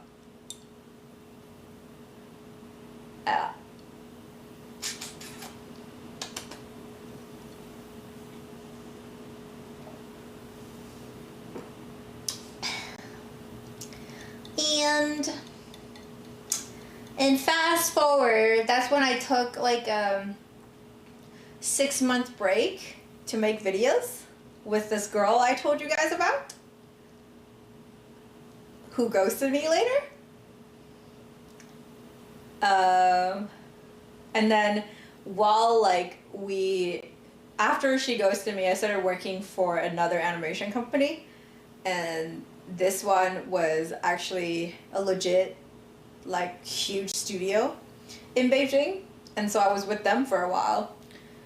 But then 6 months later, that company went down, because this was like during the really hard times in the animation industry where everybody and their mom is going out of business, because the Big Six is really lowering the fees for every single... They're like trying to run all the animators dry. And so all these big studios... You guys know the studio that made Life of Pi? That's a huge studio. They went out of business right after Pi. So the company I was with went out of business as well. So then they still owe me like 3 months of salary, by the way, and that's a lot of money. Because producer money is good money. Medj. And yeah. And that's when I was like, okay, I'm done. I don't want to stay in China anymore. I don't want to work for people anymore. This is fucking stupid. This is fucking stupid. Men are stupid. Male bosses are stupid. No, I worked for them for like 6 months, and then for 3 months they didn't pay us. They just kept delaying. Yeah. Yeah. So that company still owes me about $15,000. Yeah.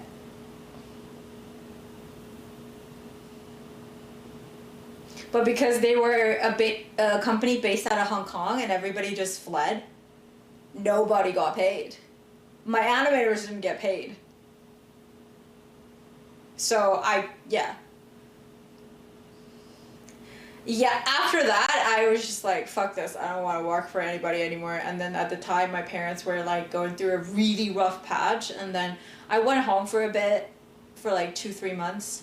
And I ended up like, again, having super, like I just got sick again, just from stress, pure stress. Because I was like, all these shit life's throwing at me. And then plus my parents are like unhappy with themselves or with each other. And then everything was just falling apart, you know? And I wasn't getting any sleep because my parents decides that I was their mediator. So they would fight until like 2-3, and I would stay up until 2-3, and then after they went to bed, I still have to like unwind myself for like 2 hours watching shows or whatever to fall asleep, and then I would wake up at 7 to have to cook breakfast for my little brother. And like, yes, like that destroyed my health. And eventually, if I didn't get my first paycheck time, I'd dip. Yeah. But the thing is, they did pay us for 3 months first. You know, like, so it wasn't like, and also I understand, because by that time I was already in the content industry for a while, and then sometimes the money doesn't fully, because everybody's chasing the previous link of finance, right? So everybody's trying to chase like their clients pay on time or whatever shit. And then when the clients don't pay on time, it's kind of normal to kind of have like what delay of pay. So I was like, okay, fine. You know, and I was like really actively still searching business so that we can get more deposits so everybody else can get paid. And then, yeah, so like, anyway. Ponzi scheme? Oh no, this isn't like Ponzi scheme. This was more just, it's kind of shitty. Okay, so this was like a big thing in Hollywood as well. So basically what had happened was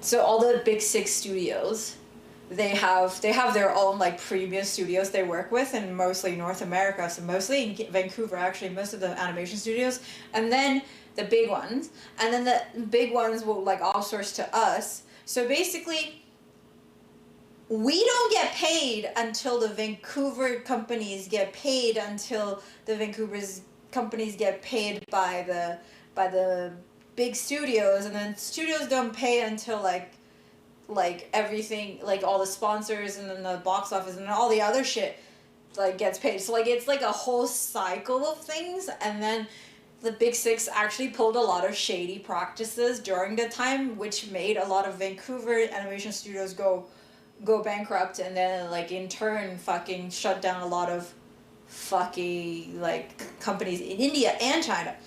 And yeah, and for a while all these like animators were on strike, and then everybody's LinkedIn profile for a while was just a green screen. And then like on Twitter, I think it was a thing as well, and it was more like, if we didn't work, this is what your movie's gonna look like, just a green screen. And yeah, so like that was like a big ass movement too. I don't know, maybe some of you heard of it.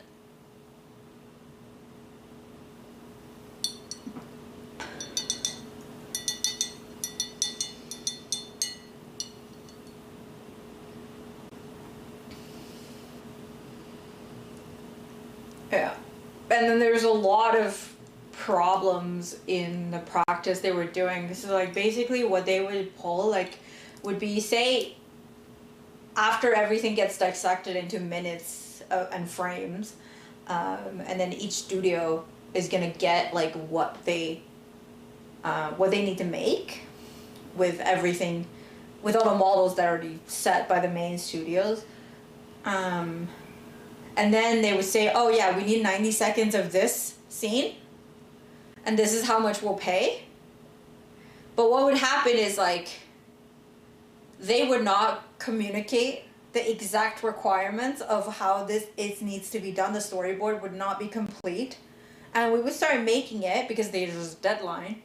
We would start making it, and then they would go back and go, oh, that's not what we want. So you end up actually having to work double or triple the amount of time that they promise you only need to do. And it's just a whole mess. You're just like, everybody's losing money. All the production companies are losing money. The only people that are making money are the producers in Hollywood. Anyway. That's a whole thing. And animators already get paid shit, by the way. It's like, it's always, what's fucked is that, like, I think game developers are kind of in the same boat right now. Game developers are kind of in the same boat because everybody, animators, visual effects people, and game developers are always being dangled this carrot that's like, you're doing your dream job. You know? You're like, you're doing something you super love, so you shouldn't need to get paid for that much for it, you know? It's like this, like, it's like a scam for dreams. And, yeah. So that's a whole new topic. We got you out of the rut. Oh, I basically, because I got diagnosed. Okay, so this is funny. So I went to a couple of specialists, because I don't know, because I was getting like pain in my lower back, but then inside. So like not my spine. Right? And then I was just like going to a bunch of specialists to see like what the fuck's going on. And then eventually this one OBGYN told me that, yeah, your uterus is depressed. I shit you not. It is depressed and inflamed. So what my trouble was, every time I would stand up and I sit back down, everything hurts. Everything hurts. Everything hurts. Like, everything would just like start to cramp and hurt. And it was like, my uterus is trying to die. Yeah. So I was like, at that point,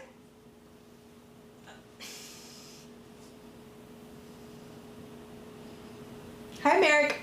And then, so at that point, I was like, okay, no, I can't stay in China anymore. This is too much, and I can't stay around my parents because that's too toxic, and I cannot be their mediator because it's weighing on me mentally, so much so that it, like, my uterus wants to kill itself. Okay? So, like, this is, no, I'm done. And so that's when I decided to move back to Toronto. And just like that.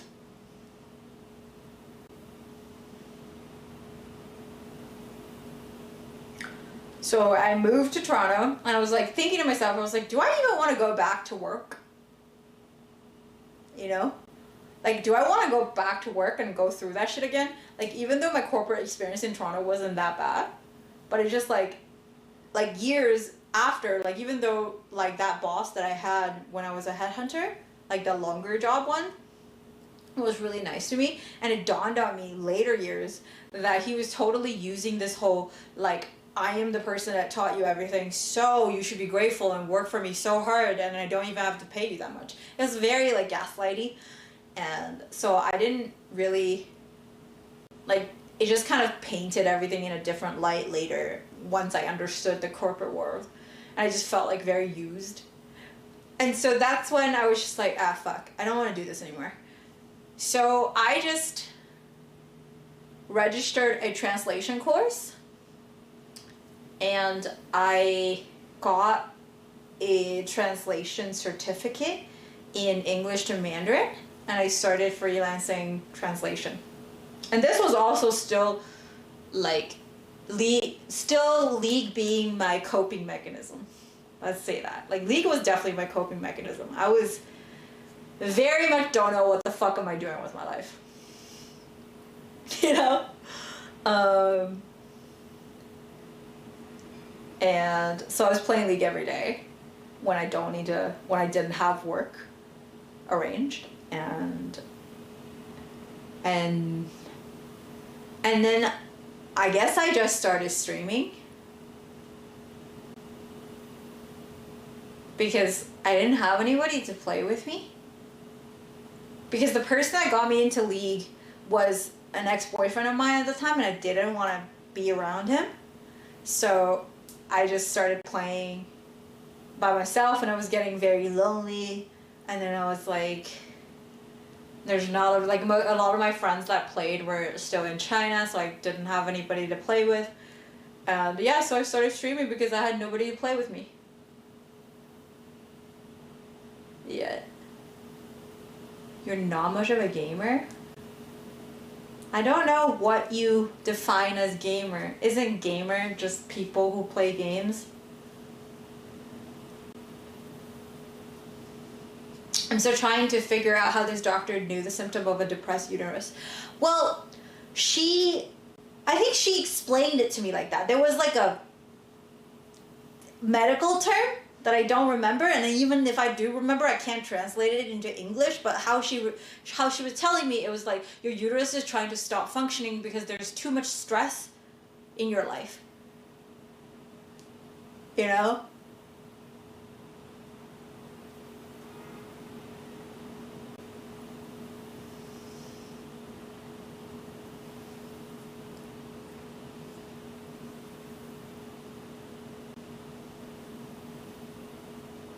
Yeah. So I was being very negative, and I wasn't getting enough sleep, and I was just literally stressed and anxious out of my fucking mind, and my body stopped, you know, my body stopped functioning. Like, it wasn't functioning properly anymore because of my, like, so it's starting to hurt everywhere. I was getting inflamed, I was swelling everywhere, and I do not know what reason. And as soon as I moved back to Toronto, everything was fine. So, you know, it's kind of just life. Yeah, so that's what she said to explain to me what's happening. Yeah. Oh, I missed the part where, like, before I even come back, remember when the girl ghosted me around that time? Around that time, I had, like, this one time I was walking on the street, and this, like, kid, like, was running, and, like, just, you know how kids are, and they're running, and then he ran straight into me, into my gut, and I ended up having, like, the worst, like, internal bleeding from that tummy concussion, and, yeah, and then I ended up in the ER for, like, a while. It's kind of fucked.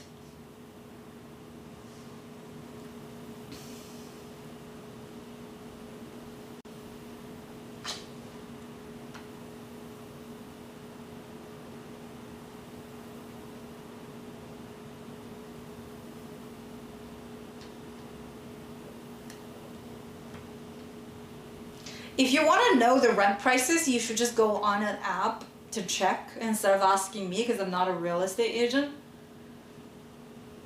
Yeah. I will tell people with ED they just have a depressed PP now. Well, it's kind of true. It literally does not work. So, you know?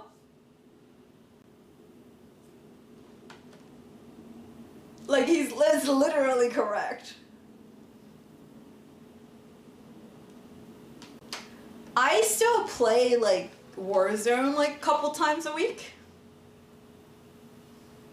But I don't spend a lot of time playing games. And I can't play by myself. Like, I can't, like, it's more of a social activity for me. Like, if I don't play with people, I'm not interested in playing. I'll just watch a show. Hi, Greg, what's up? And then, yeah, so then I came back to Toronto, and I started, like, freelancing translation, and I started kind of streaming, and translation was bringing like decent money, but I wasn't doing it full time because, you know, I almost didn't need it. It's funny because I didn't need to do it full time to make decent money to live, and then so I just kind of focused on streaming, and then streaming kind of took off, and then I made a full-time living, so I didn't even do translation anymore. Yeah. I have a lot of, I guess, skills in my arsenal that if like push comes to shove, I can always fall back to. But I've never needed to fall back to it. Bye-bye. Later on if it's within and I like them when I like them, so I usually don't have to bother checking out new games. Yeah. Well, I think the reason I liked League for so long and I liked Warzone is the same reason. And Warzone feels a lot more brainless than League. League it was getting too complicated. You have to think too much. Yeah. And Warzone was more like you just need to play a lot in order to get muscle memory and reaction time, and that's kind of nice. She's getting so good at the game. I'm not though.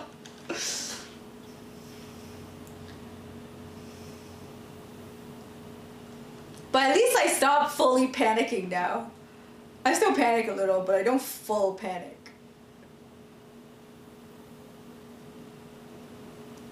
I still get jump scared. When I don't know somebody's coming, I can't hear shit, and somebody jumps me, I'm just like, ah! Literal scream. But yeah, I don't know. That's kind of concluding my life that is like ignoring all the shit that happened in school and stuff. But like, that's my work and education summary. That would be like, these are the things that would be on my resume. And that's a lot. I've done a lot. Kind of crazy. Kind of crazy. Jamie, thank you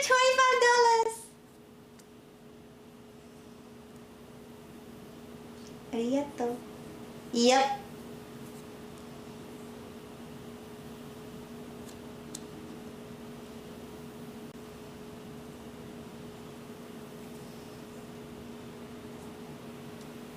Probably a few. Honestly, I've had all but like 2 shitty boyfriends. Most of my other boyfriends have been great. It didn't work out because it didn't work out. But I've only had 2 shitty boyfriends. I've not had like a lot of shitty boyfriends. I don't think the people I chose to be in a relationship were bad people, you know? It's maybe like 2 of them that are not great people, but everybody else were the best. Like I will still wish that they're like the happiest, and I still love them in my own ways. And yeah, I just wish nothing but the best for them. It's not bad. Like, my dating history isn't bad. Just like didn't work out. It sucks, but honestly, they were good people. You know?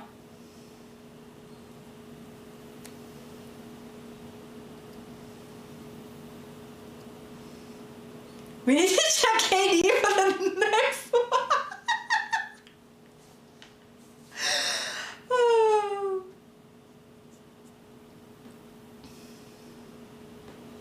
Yeah, I know.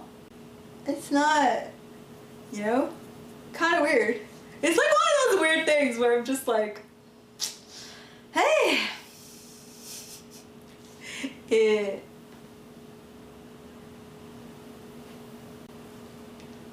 Like, I feel like if you end a relationship thinking, oh, we're incompatible and it's okay, everything is gonna be okay, we tried, you know, that's great. But like when you end the relationship, it's like, what the fuck did I see in this guy?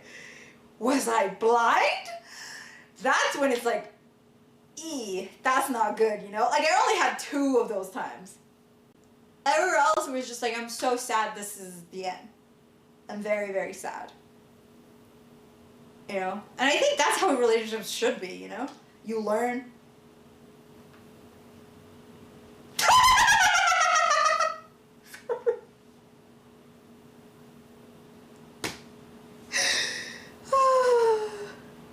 I'm the face of the LGBTQ community now.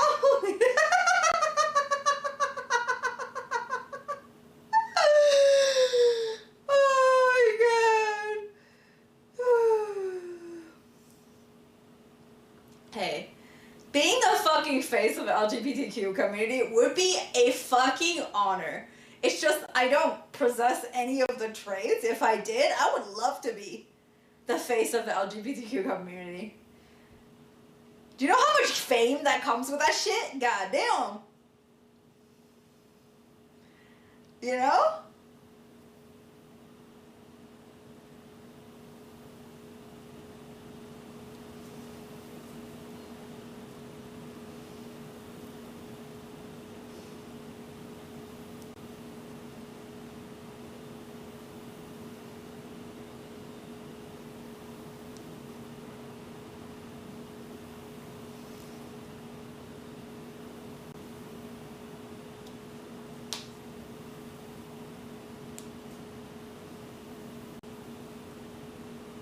You know the kind of people I don't like? It's like the kind of people that use a certain kind of movement to get famous and then like go against the movement. Oh. Just. And they somehow poses as like the voice of reason. You know, your what's that girl's name? Blair.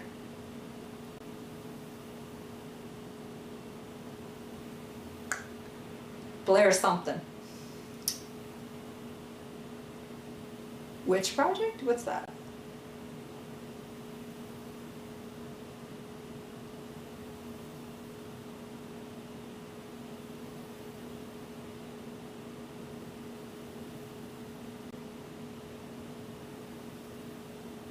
I've never seen it.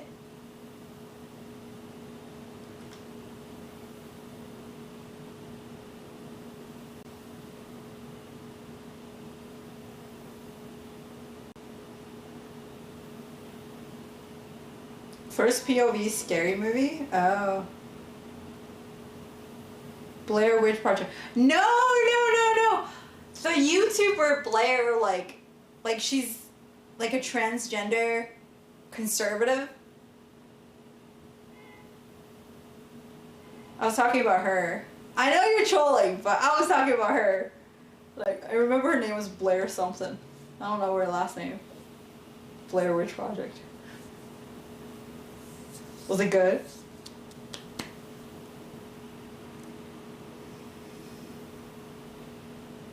Blair White, yeah, that's her.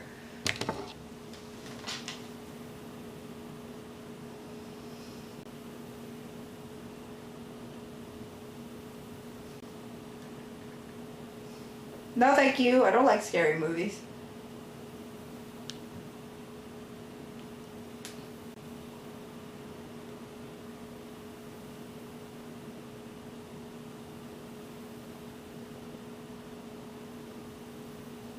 It was terrible, but it was something people hadn't seen before in that style. Oh, she didn't do anything. She's just one of those...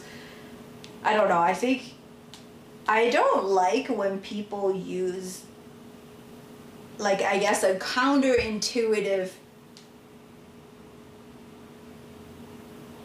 Like, it's just like, oh, you're transgender, and then if you're transgender and conservative, you stand out faster and you rise to fame faster because everybody would think that stereotypically, like, you would be a liberal or whatever, you know? And then not, like, there's your, I think also Lauren Chen. I don't know if you guys know him.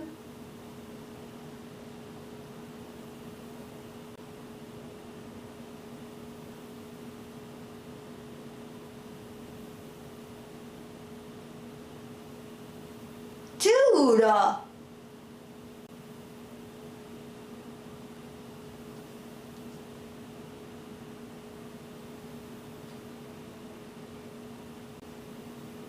Is there a new badge?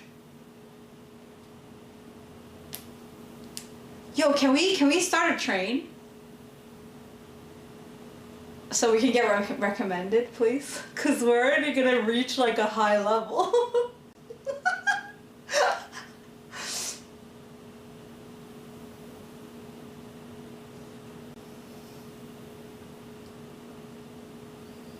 Thank you for 20,000 beats.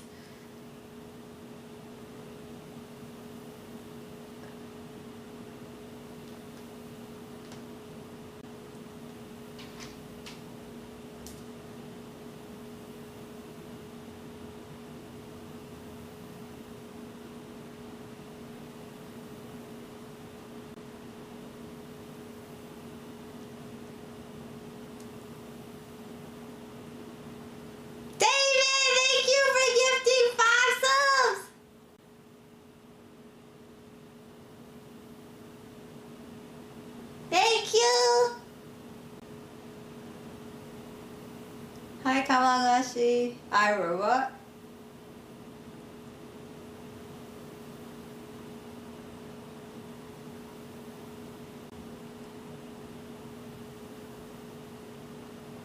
This one is green.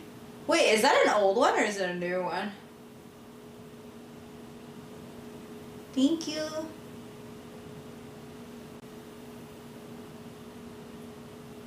Would it be okay to program robots to kill if it's for safety, or shouldn't they be able to kill?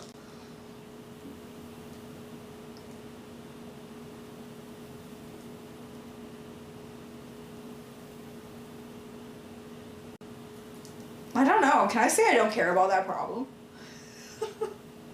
Is that weird? Because I don't care.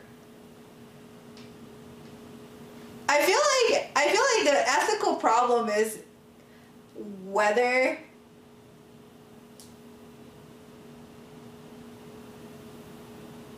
you're nuts. Okay, bye, JJ. People's decisions should never be taken out of the process of taking another person's life is a terrible idea as a general rule. Yeah.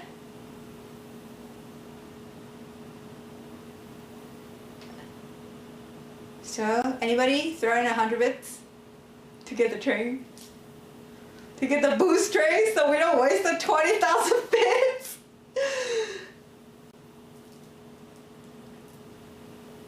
It's just my... Jamie, thank you for 100 bits! E-bagging works! Hey! Thank you.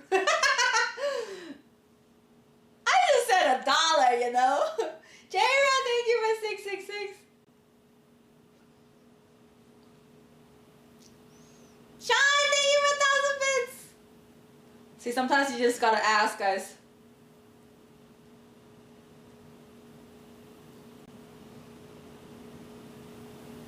My survey bits? You get survey bits?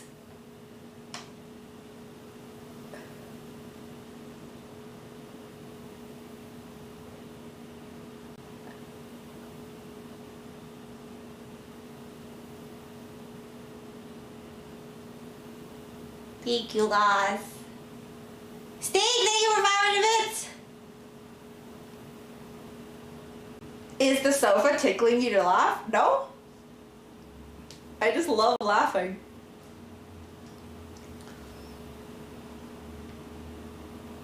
Why is there more, Jacob? Jacob, thank you for 1,234 bits.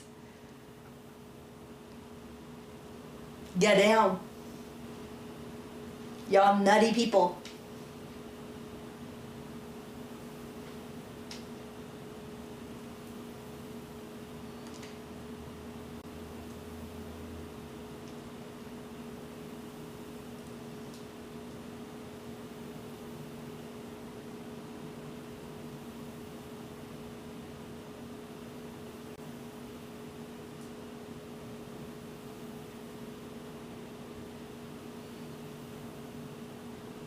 Wait, so did you have this badge before or no? Was this a new one?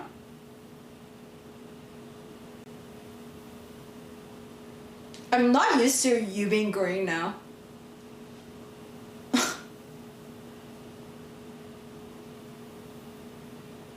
Oh, so you did get a new one.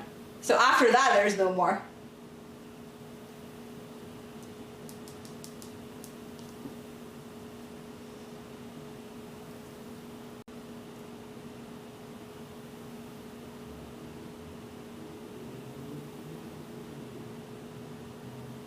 Oh, okay. Yeah, so after this one, I didn't make more.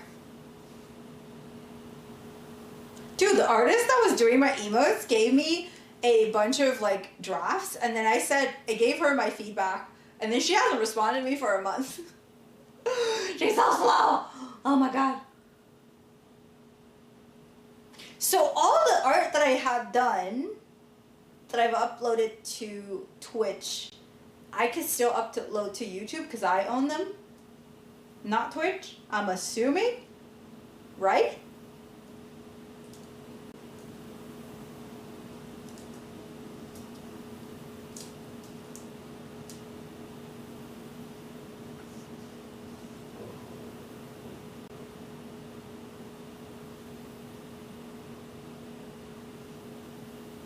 We did eat, Koi.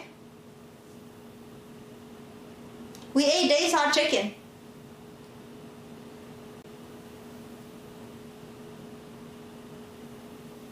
So what's everybody's favorite badge in my bits category?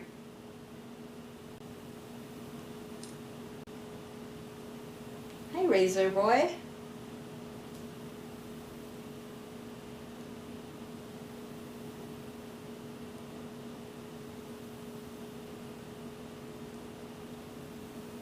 I can show them off if you need.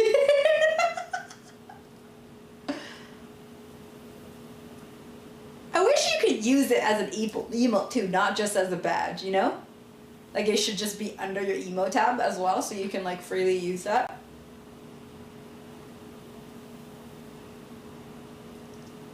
That would be nice.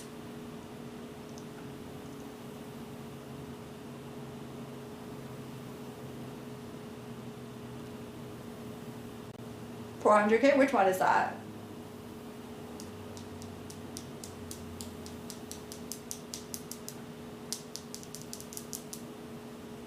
Ah, hydrangea.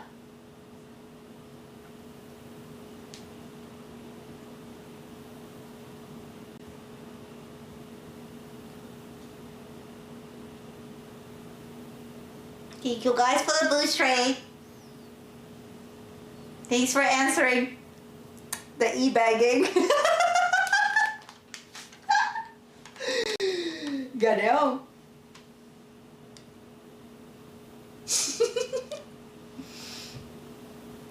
Hey, we got some, you know, boost. Hi, Skelly.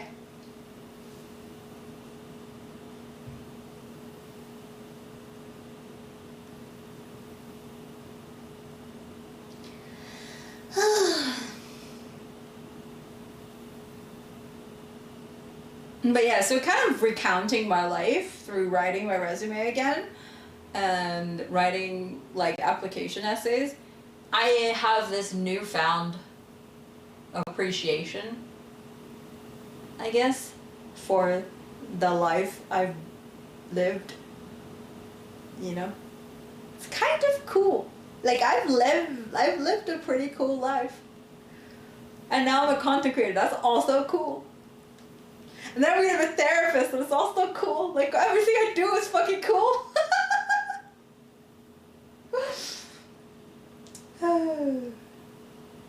You know? Feels good.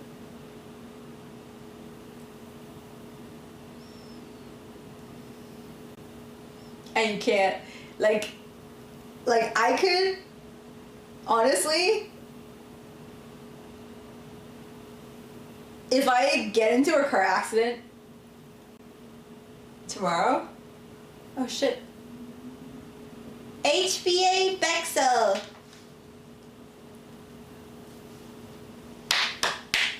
Thank you so much for the prime sub, arigato. 帰りお兄ちゃん If I get into a car accident tomorrow, God forbid, touching wood, like, I may die as not a very successful person, but I definitely have led a very interesting life, you know? Can't say my life wasn't interesting. Yep.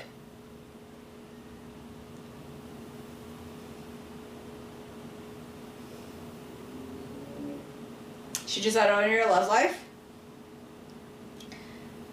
Actually, we never answered that question.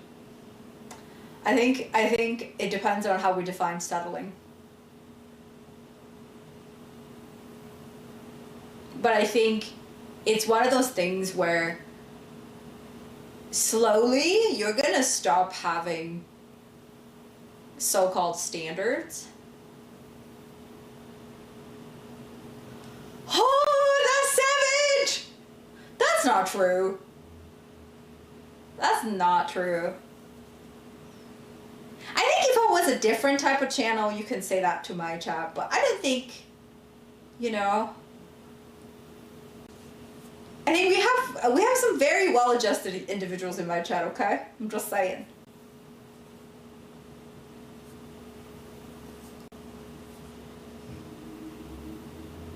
And what my point earlier was, my hand says Felix.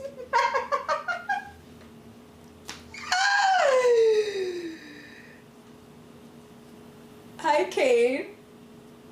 Oh God. It's like, okay, so I think slowly, once you make peace with yourself, the whole checklist that you need to complete in order for somebody to be your ideal mate is gonna disappear. You're not gonna need it anymore. But does that mean you're not necessarily settling? No, like I feel like you're not gonna think that you're settling. But in other people's eyes, maybe. Does that make sense? It's like when you are at peace and you feel aligned in your life and you are able to provide everything that you need for yourself, and you're merely looking for a person to share your very interesting life with, then that checklist is meaningless, right? So yes, from a outsider's opinion, maybe you've settled. Does that make sense? Maybe like, oh yeah, she wanted somebody like this, and then now she's just being with this guy. But like the thing is, if you're happily being with that person, you're not settling. Do you know?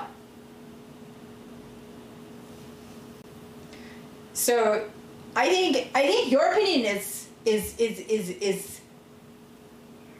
is probably my opinion too, and the only opinion that you need to have is, like, you need to value yours, right?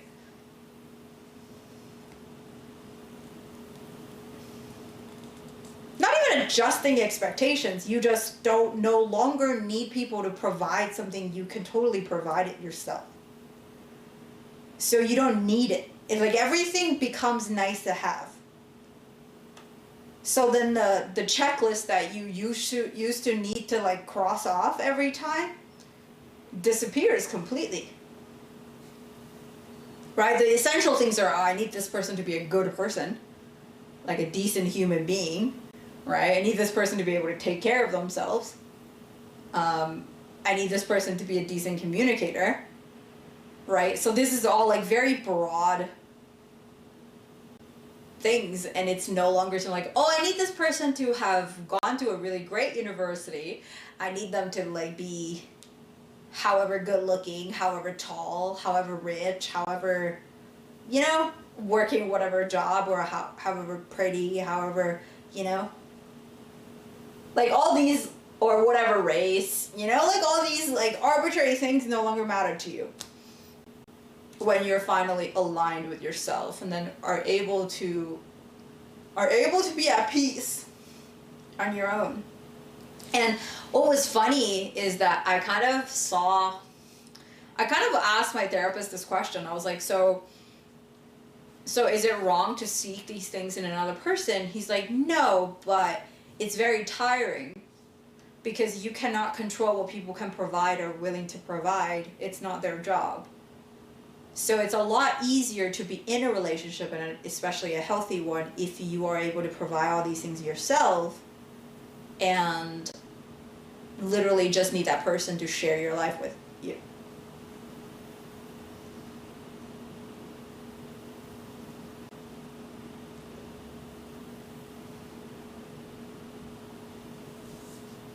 I seem to be extra vulnerable to your quality offering.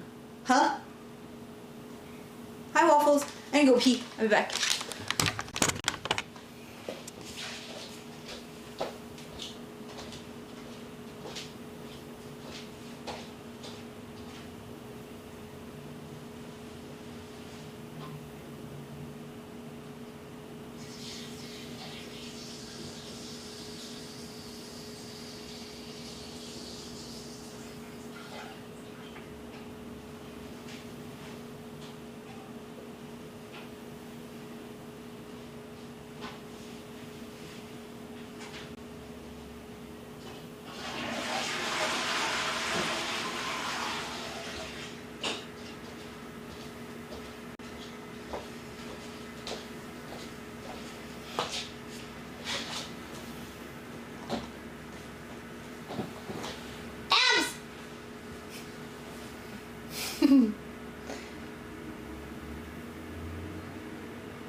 I don't need to be weird, but I'm pretty sure we all just heard you pee. Okay? What do you want me to say to that? I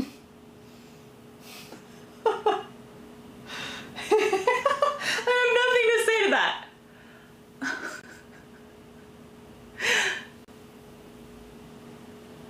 We who? You probably heard me flush. I don't think I pee that loud. As long as you didn't hear me shit, I think I'm okay. My reputation is intact.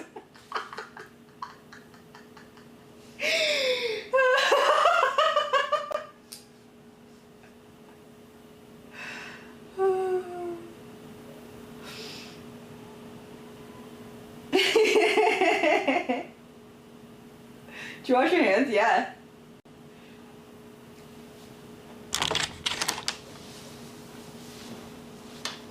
David Hoscorth.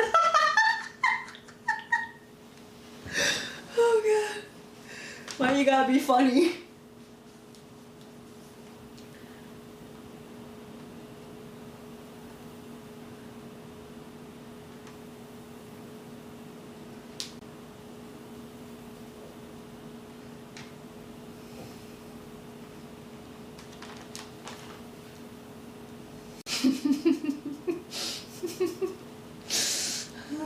That's so gross. Well, that's why I use the word adjusting instead of lowering or raising, because I think you start find different qualities that you're looking for, and that's why I wouldn't call it settling either, because the term kind of implies you could do better but chose not to, but I don't think you can qualify it that simply. I know, I see what you mean. I think it's more like you know what's important to you, and you don't like you'd rather build something with somebody right now instead of just always stuck in that perpetual I could do better state, right? Because I think this is also the problem that I was talking about earlier, the fast food of dating offered by dating apps, where you're just, it's like a buffet, you know? And it always implies, because there's so many choices, there's always better choices. And yeah, there's gonna be better choices, but how do you mean, right? The better choices is like you choosing to build something with a person, right? Because what you build is gonna be the one that's the things that are worth keeping, instead of always constantly like relying on this like shallow validation of your looks. Fast food dating. I can meet a girl at Dave's Hot Chicken. Let's go.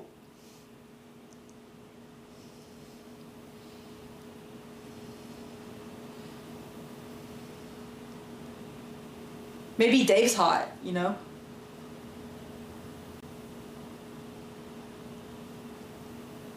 I'll be back! You don't know if Dave could be hot!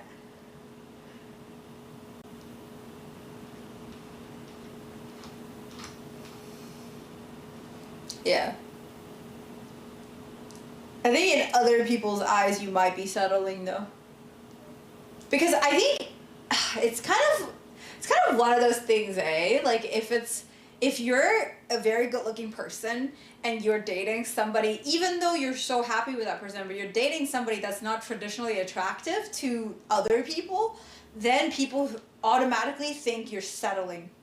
And that's so shitty.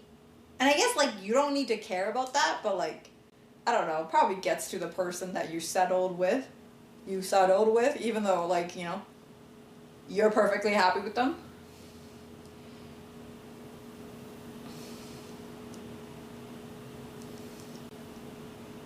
I've seen several girls as well who had friends that kept telling them they could do better. It's really toxic.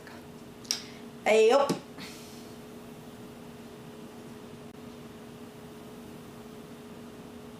Let me go find a girl at downtown Toronto Hooters to date. What's wrong with that?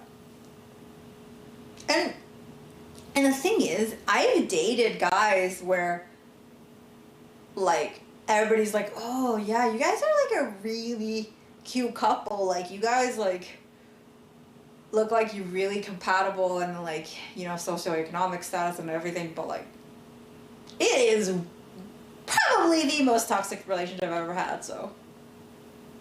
Don't mean shit. People's opinion are so moot. You know?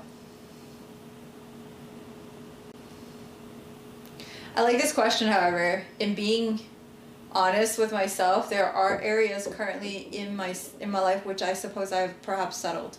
Can you elaborate? Do you mind sharing? Sometimes they're right as well, I guess, so it can be hard to navigate. I mean, I think the whole can do better thing is so stupid.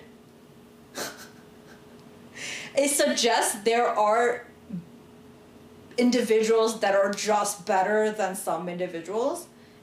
And that, like, kind of cancels the point of all humans are equal. Everybody has a lot to offer. You just offer different things. You know? Like, I think I resent the better part of that. One of my girlfriend friends, you mean female friends, always talk shat behind my back, asking her why with the guy who's not handsome. Her answer is like, my man's not your man. Oh, that's kind of cute. But that could also mean you actually made the right choice in that area because your initial experiences were too high. Who knows?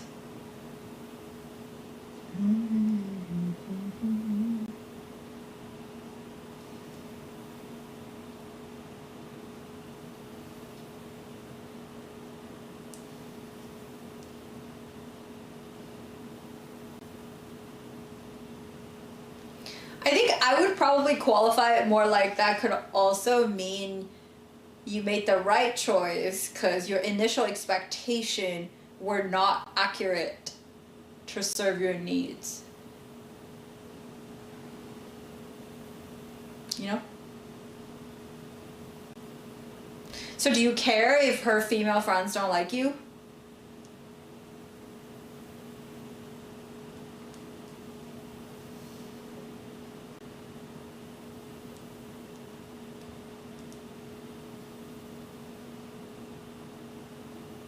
I think, okay, so here's the thing. I think girlfriends that say to their, friends that say to their friends that you deserve better versus friends who say that you can do better are two kinds of friends. Do you know what I mean?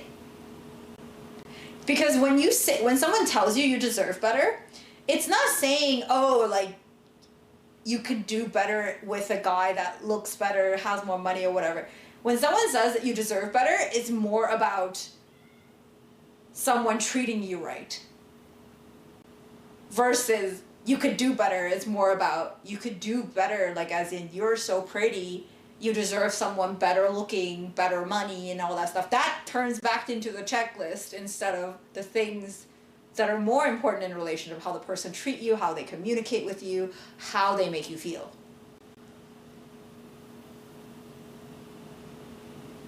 Yeah. I love when my friends are with someone who treats them well. That makes me so happy. Right? Settled for speaking to girls on Twitch instead of seeking real life meaningful relationships for one. Is that settling? Because I don't think these are they are completely different things.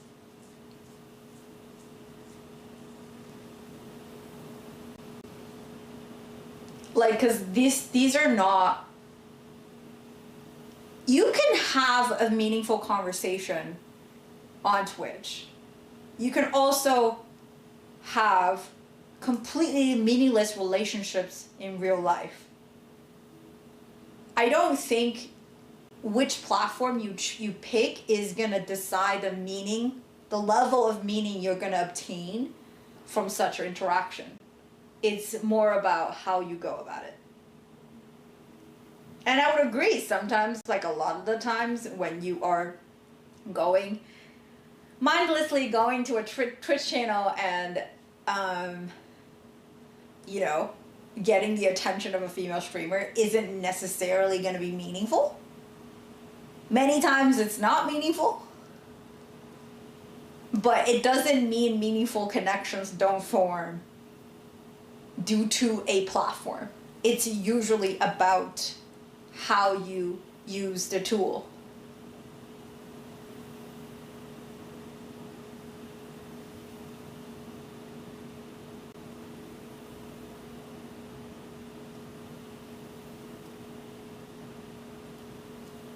And the thing is, sometimes I feel like settled for living in a house that I inherited and fixed up that my dad eventually moved into now with me after his divorce, although I can now afford my own place. But you can still move out, I guess.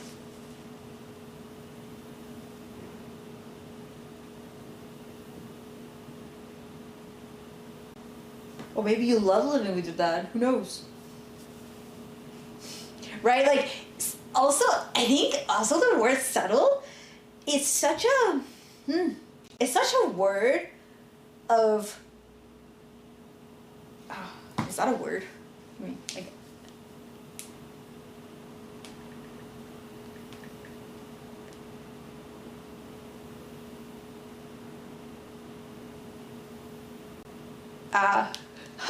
I was gonna throw a big word and I didn't know if it was actually gonna be. It's such a word for homeostasis. And then I looked at it, I was like, oh hey, it actually does mean what I want it to mean. It just means that you're kind of stuck, but you're not. You know, a decision you made at the time.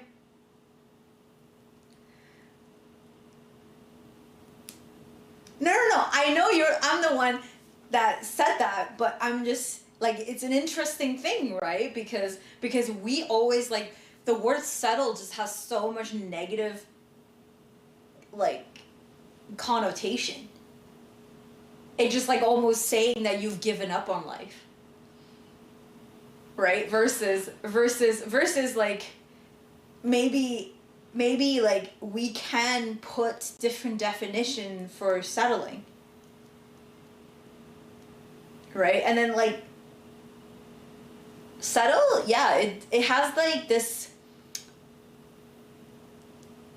layer to it where it suggests homeostasis. Right? Something that's just, like, once you do that, you're gonna be that forever.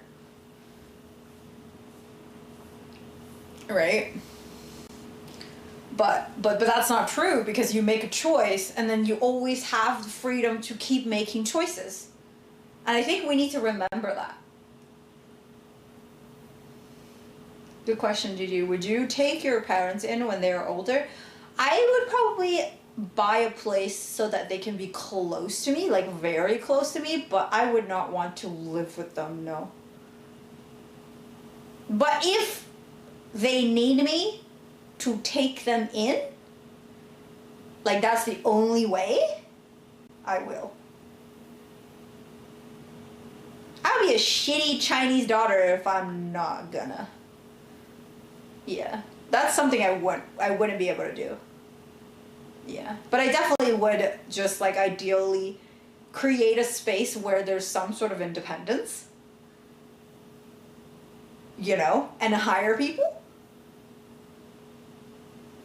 No, it's not even about hearing the end of it, but it's just like I would not, well, not hearing the end of it from my parents, but more like hearing the end of it from my inner self. I would just feel like so much guilt. You have no idea. You know, what if I made a choice to not ever make a choice again? Then what? That's a moot point.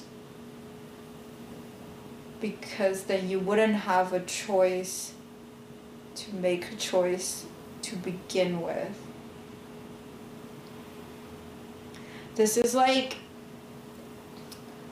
when you're playing a game of assumptions, and then this kid, that one kid that's always gonna be like, it's like, oh yeah, it's like the guy that's like, oh yeah, so if you have 3 wishes, well, what will your wishes be? And there's like 3 more wishes. Just, nobody wants to play with you, dude. Like, shit. That's not a very likable trait. Just, fucking.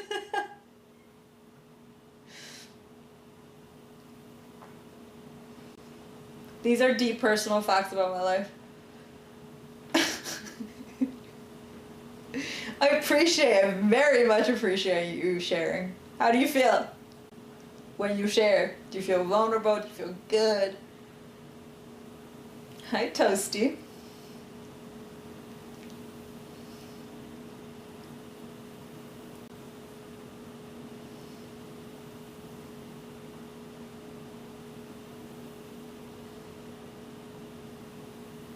What does based even mean? I wish for infinite wishes.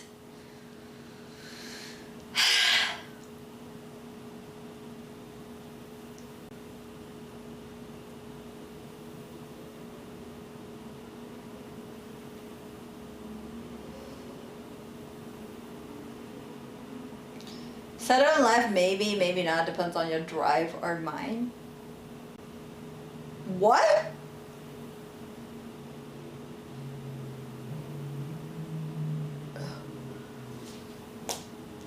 Yeah, those are English words, but that's not English, sorry.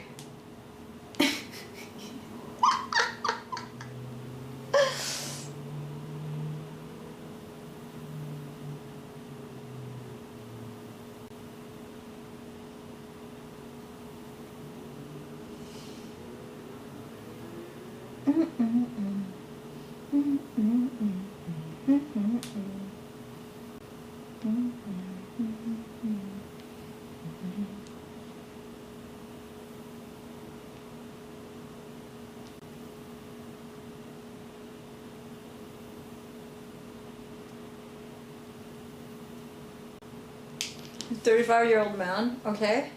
You could be a boy.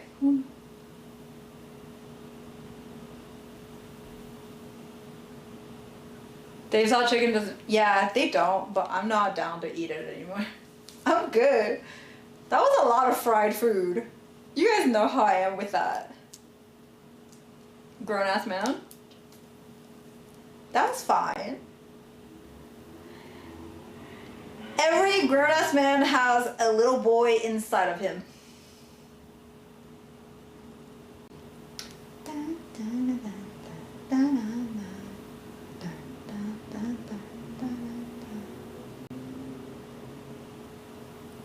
Good night.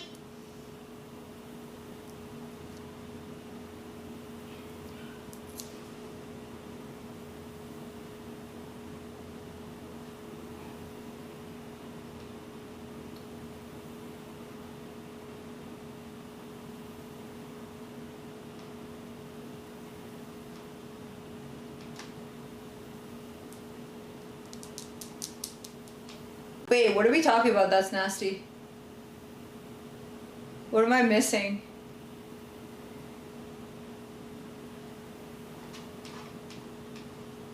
What?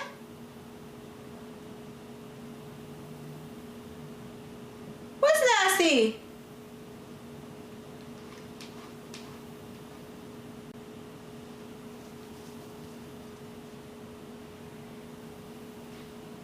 Oh!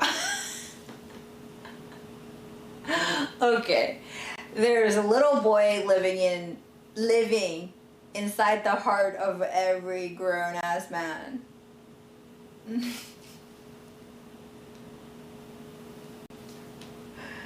Oh God.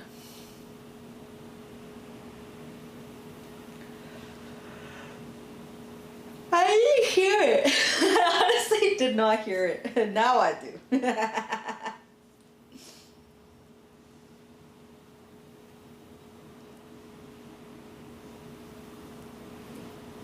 Now I heard it. But you guys know what I meant. That was not what I meant. But you guys know what I meant. I don't have to explain myself.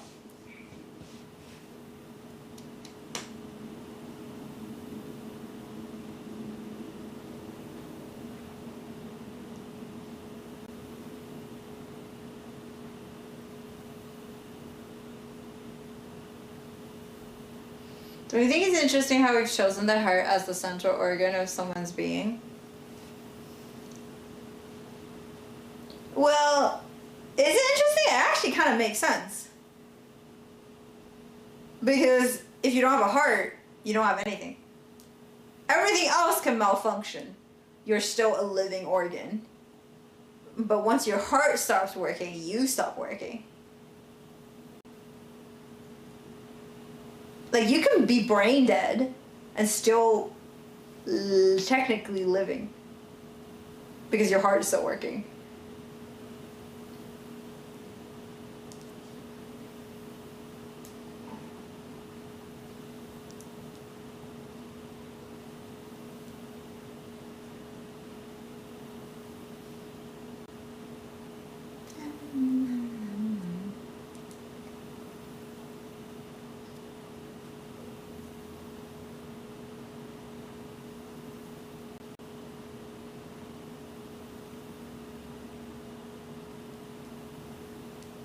No, without something you definitely die, but like you would not die immediately.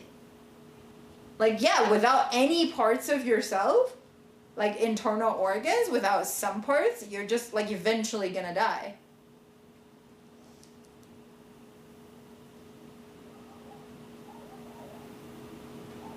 But without a heart, you die real quick. Literally stops working for a couple seconds, you donezo.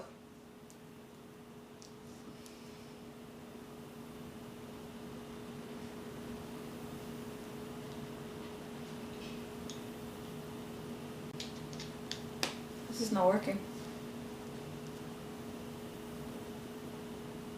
It's not working!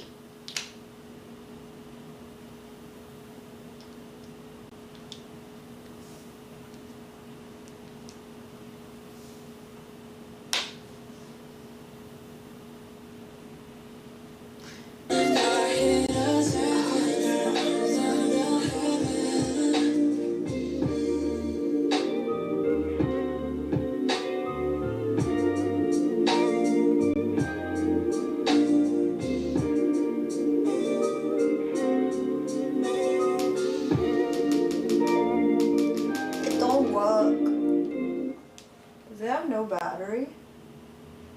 You should do.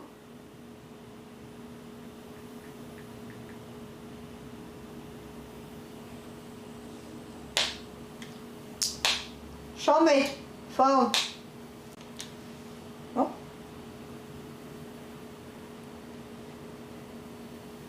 It says it's playing, but it's not playing in my ear. How the fuck?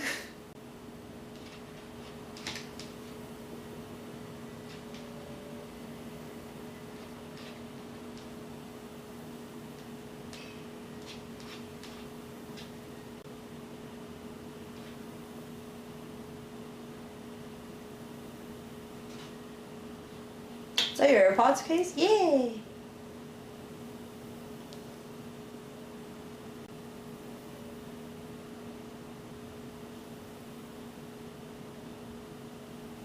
Wait a minute. Okay, feel okay. This one's not working.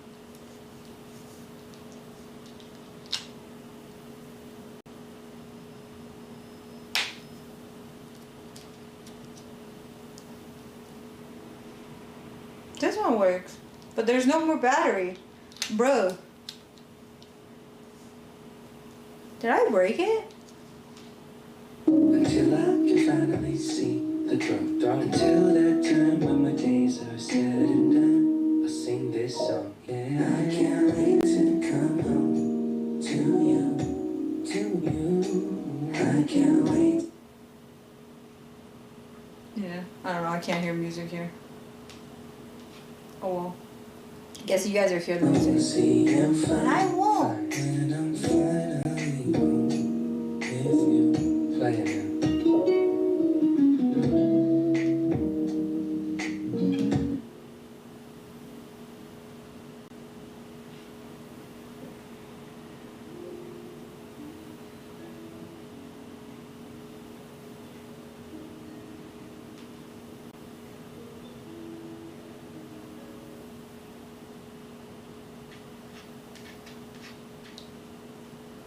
Maybe they don't work for you anymore. I get it.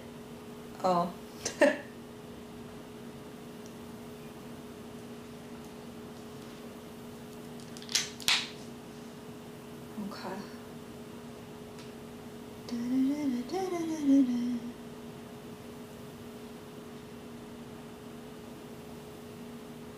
Hi, UJ. Did you get the chicken tendies? Yeah, I did. Will you stream traveling again in the future? I will. When I'm in China, probably, most likely. I won't keep like a vigorous schedule like I did before, but I will stream again. Maybe not on Twitch though, we'll see. We'll see. We'll see what that happens. Whatever happens.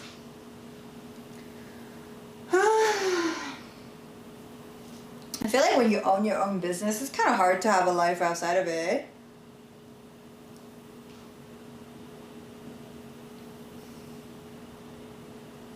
Oh, my badge is gonna collect dust. New badges to get. I don't think they have bits though. Need more plants in here. Oh shit! I almost kicked that off. This is a fake one. This is the only one that's fake. My snake boy is super tall. I have a couple that are getting way too big.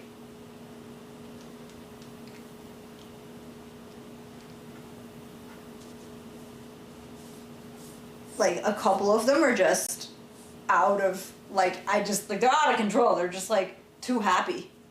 I need to get rid of them. He's up there. He's been watered. He's been watered.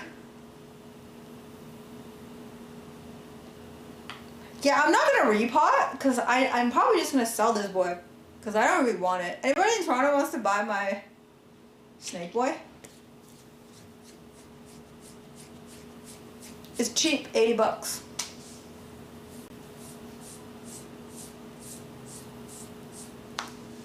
I don't think you can buy one that's this big.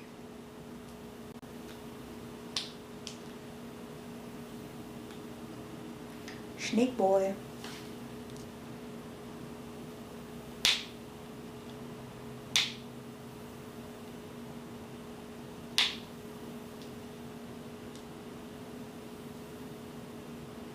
Yeah, I got it way smaller though. I got it when it was smaller and it was like, and it grew like twice as much now. It's popped out so many babies. Yeah. And they're usually cheap.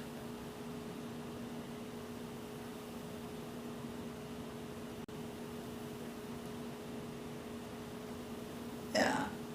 It's just like, it's really hard to get a snake plant this big. Because when I got mine, it was $80. And it was smaller than this. So, if someone wants to buy it, $80, you're getting a steal. I just don't want to take care of it anymore.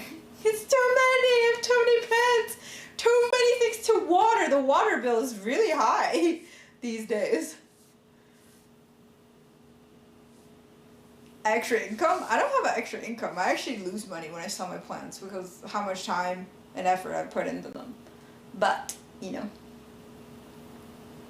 Any plans you have that struggle in the winter or you struggle keeping it alive? No.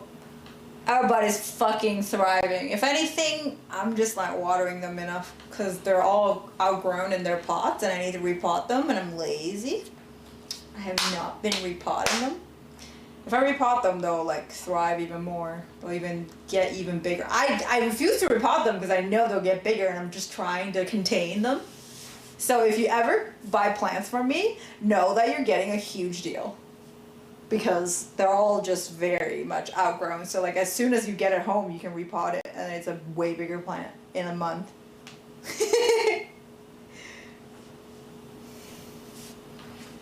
Yeah, I don't have any plants that are struggling. Well, the ones that I struggled with are already dead, so everybody else is very happy with me. I should go. It's 9:30. My aura?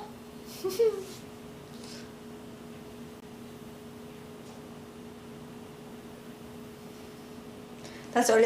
Wait, but I started stream early today. You know? We started early today.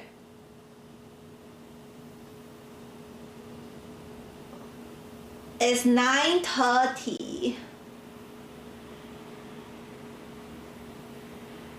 I mean, you mean it's 10:30?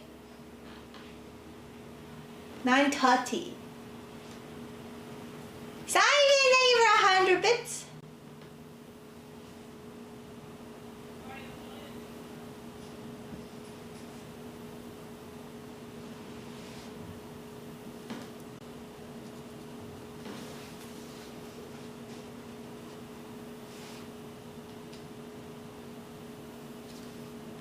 Bye, Shadow. Have a good night.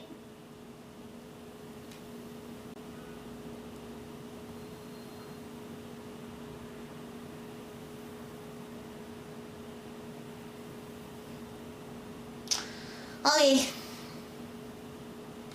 I'm gonna be off too because my AirPods no longer work. I can't even listen to music anymore.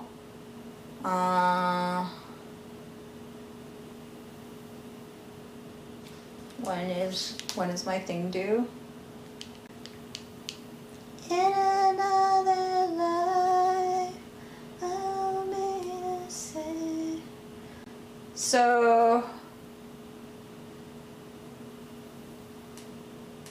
on the 15th, so next Tuesday, the week after.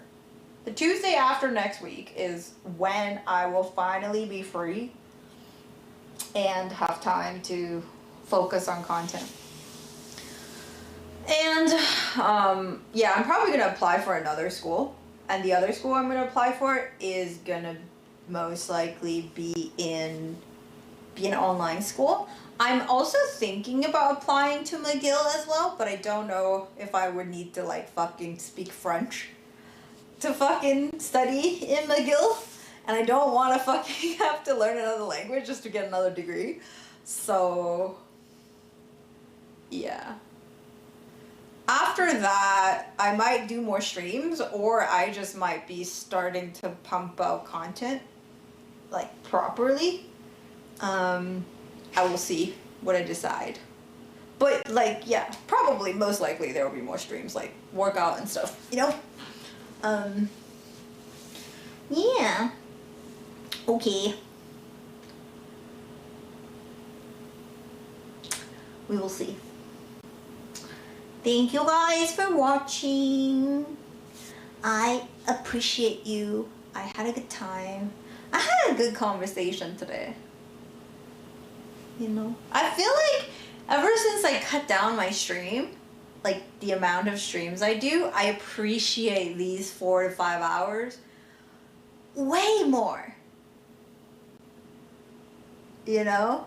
Like way more. And I'm like really treasuring these times, and I have like so much more to share because like I've gone through a week and there's like a lot of things for me to talk about instead of like when I'm usually on stream for a while and then it just like it feels like I don't have much to share or much to say, you know?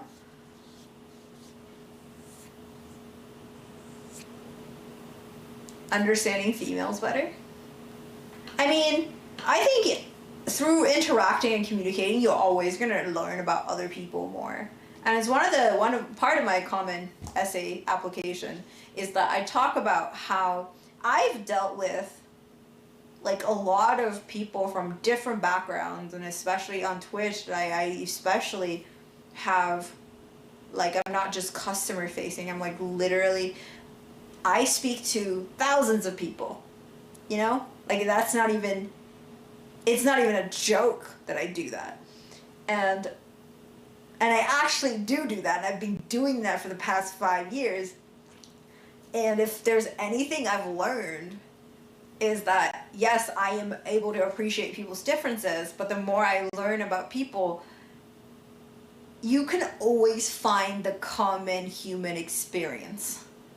You know, what you have in common may not be your socioeconomic class, your race, your age, your profession, your past experience, your trauma, none of that. But then you still have that in common as like you're both human and you both have emotions. You've been through things and you react to them with emotions, and it's actually very humbling.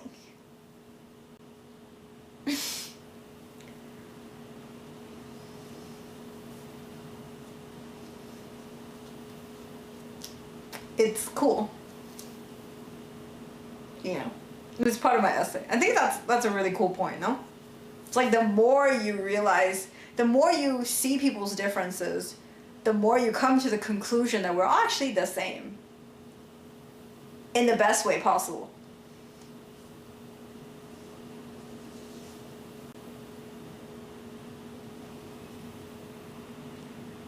Yeah, everybody's so different, right? Like, we're different ages, we look very different, we're different racial backgrounds, and then we've been through different things, we're probably most likely different socioeconomic class, and it's just, you know, it's mind-blowing. But then you can still find common ground.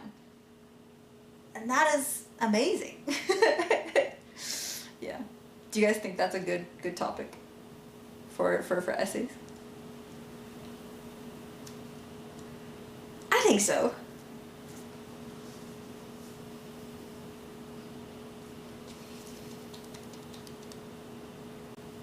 Common human experience. That is the main theme.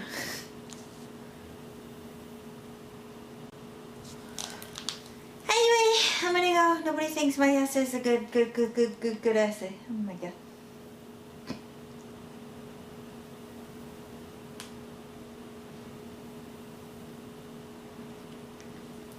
It's so crazy. It makes me so happy. It makes me so happy that you're happy.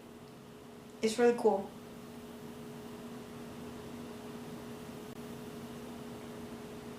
Because I don't want to say yes and then it not be later on.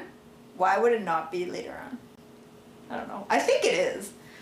Anyway, like that's what I come up with. And the thing is, I don't have enough time for me to change another topic at this point. So this will just have to do. And I have to like commit to it. Okay.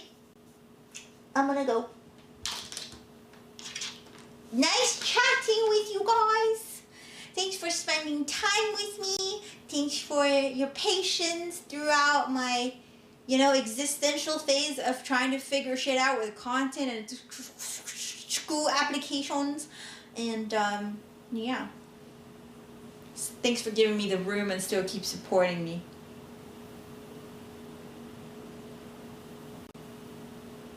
Bye, it was great talking. You're not my type. Who asked? Anyway, bye. Happy that I'm not your type.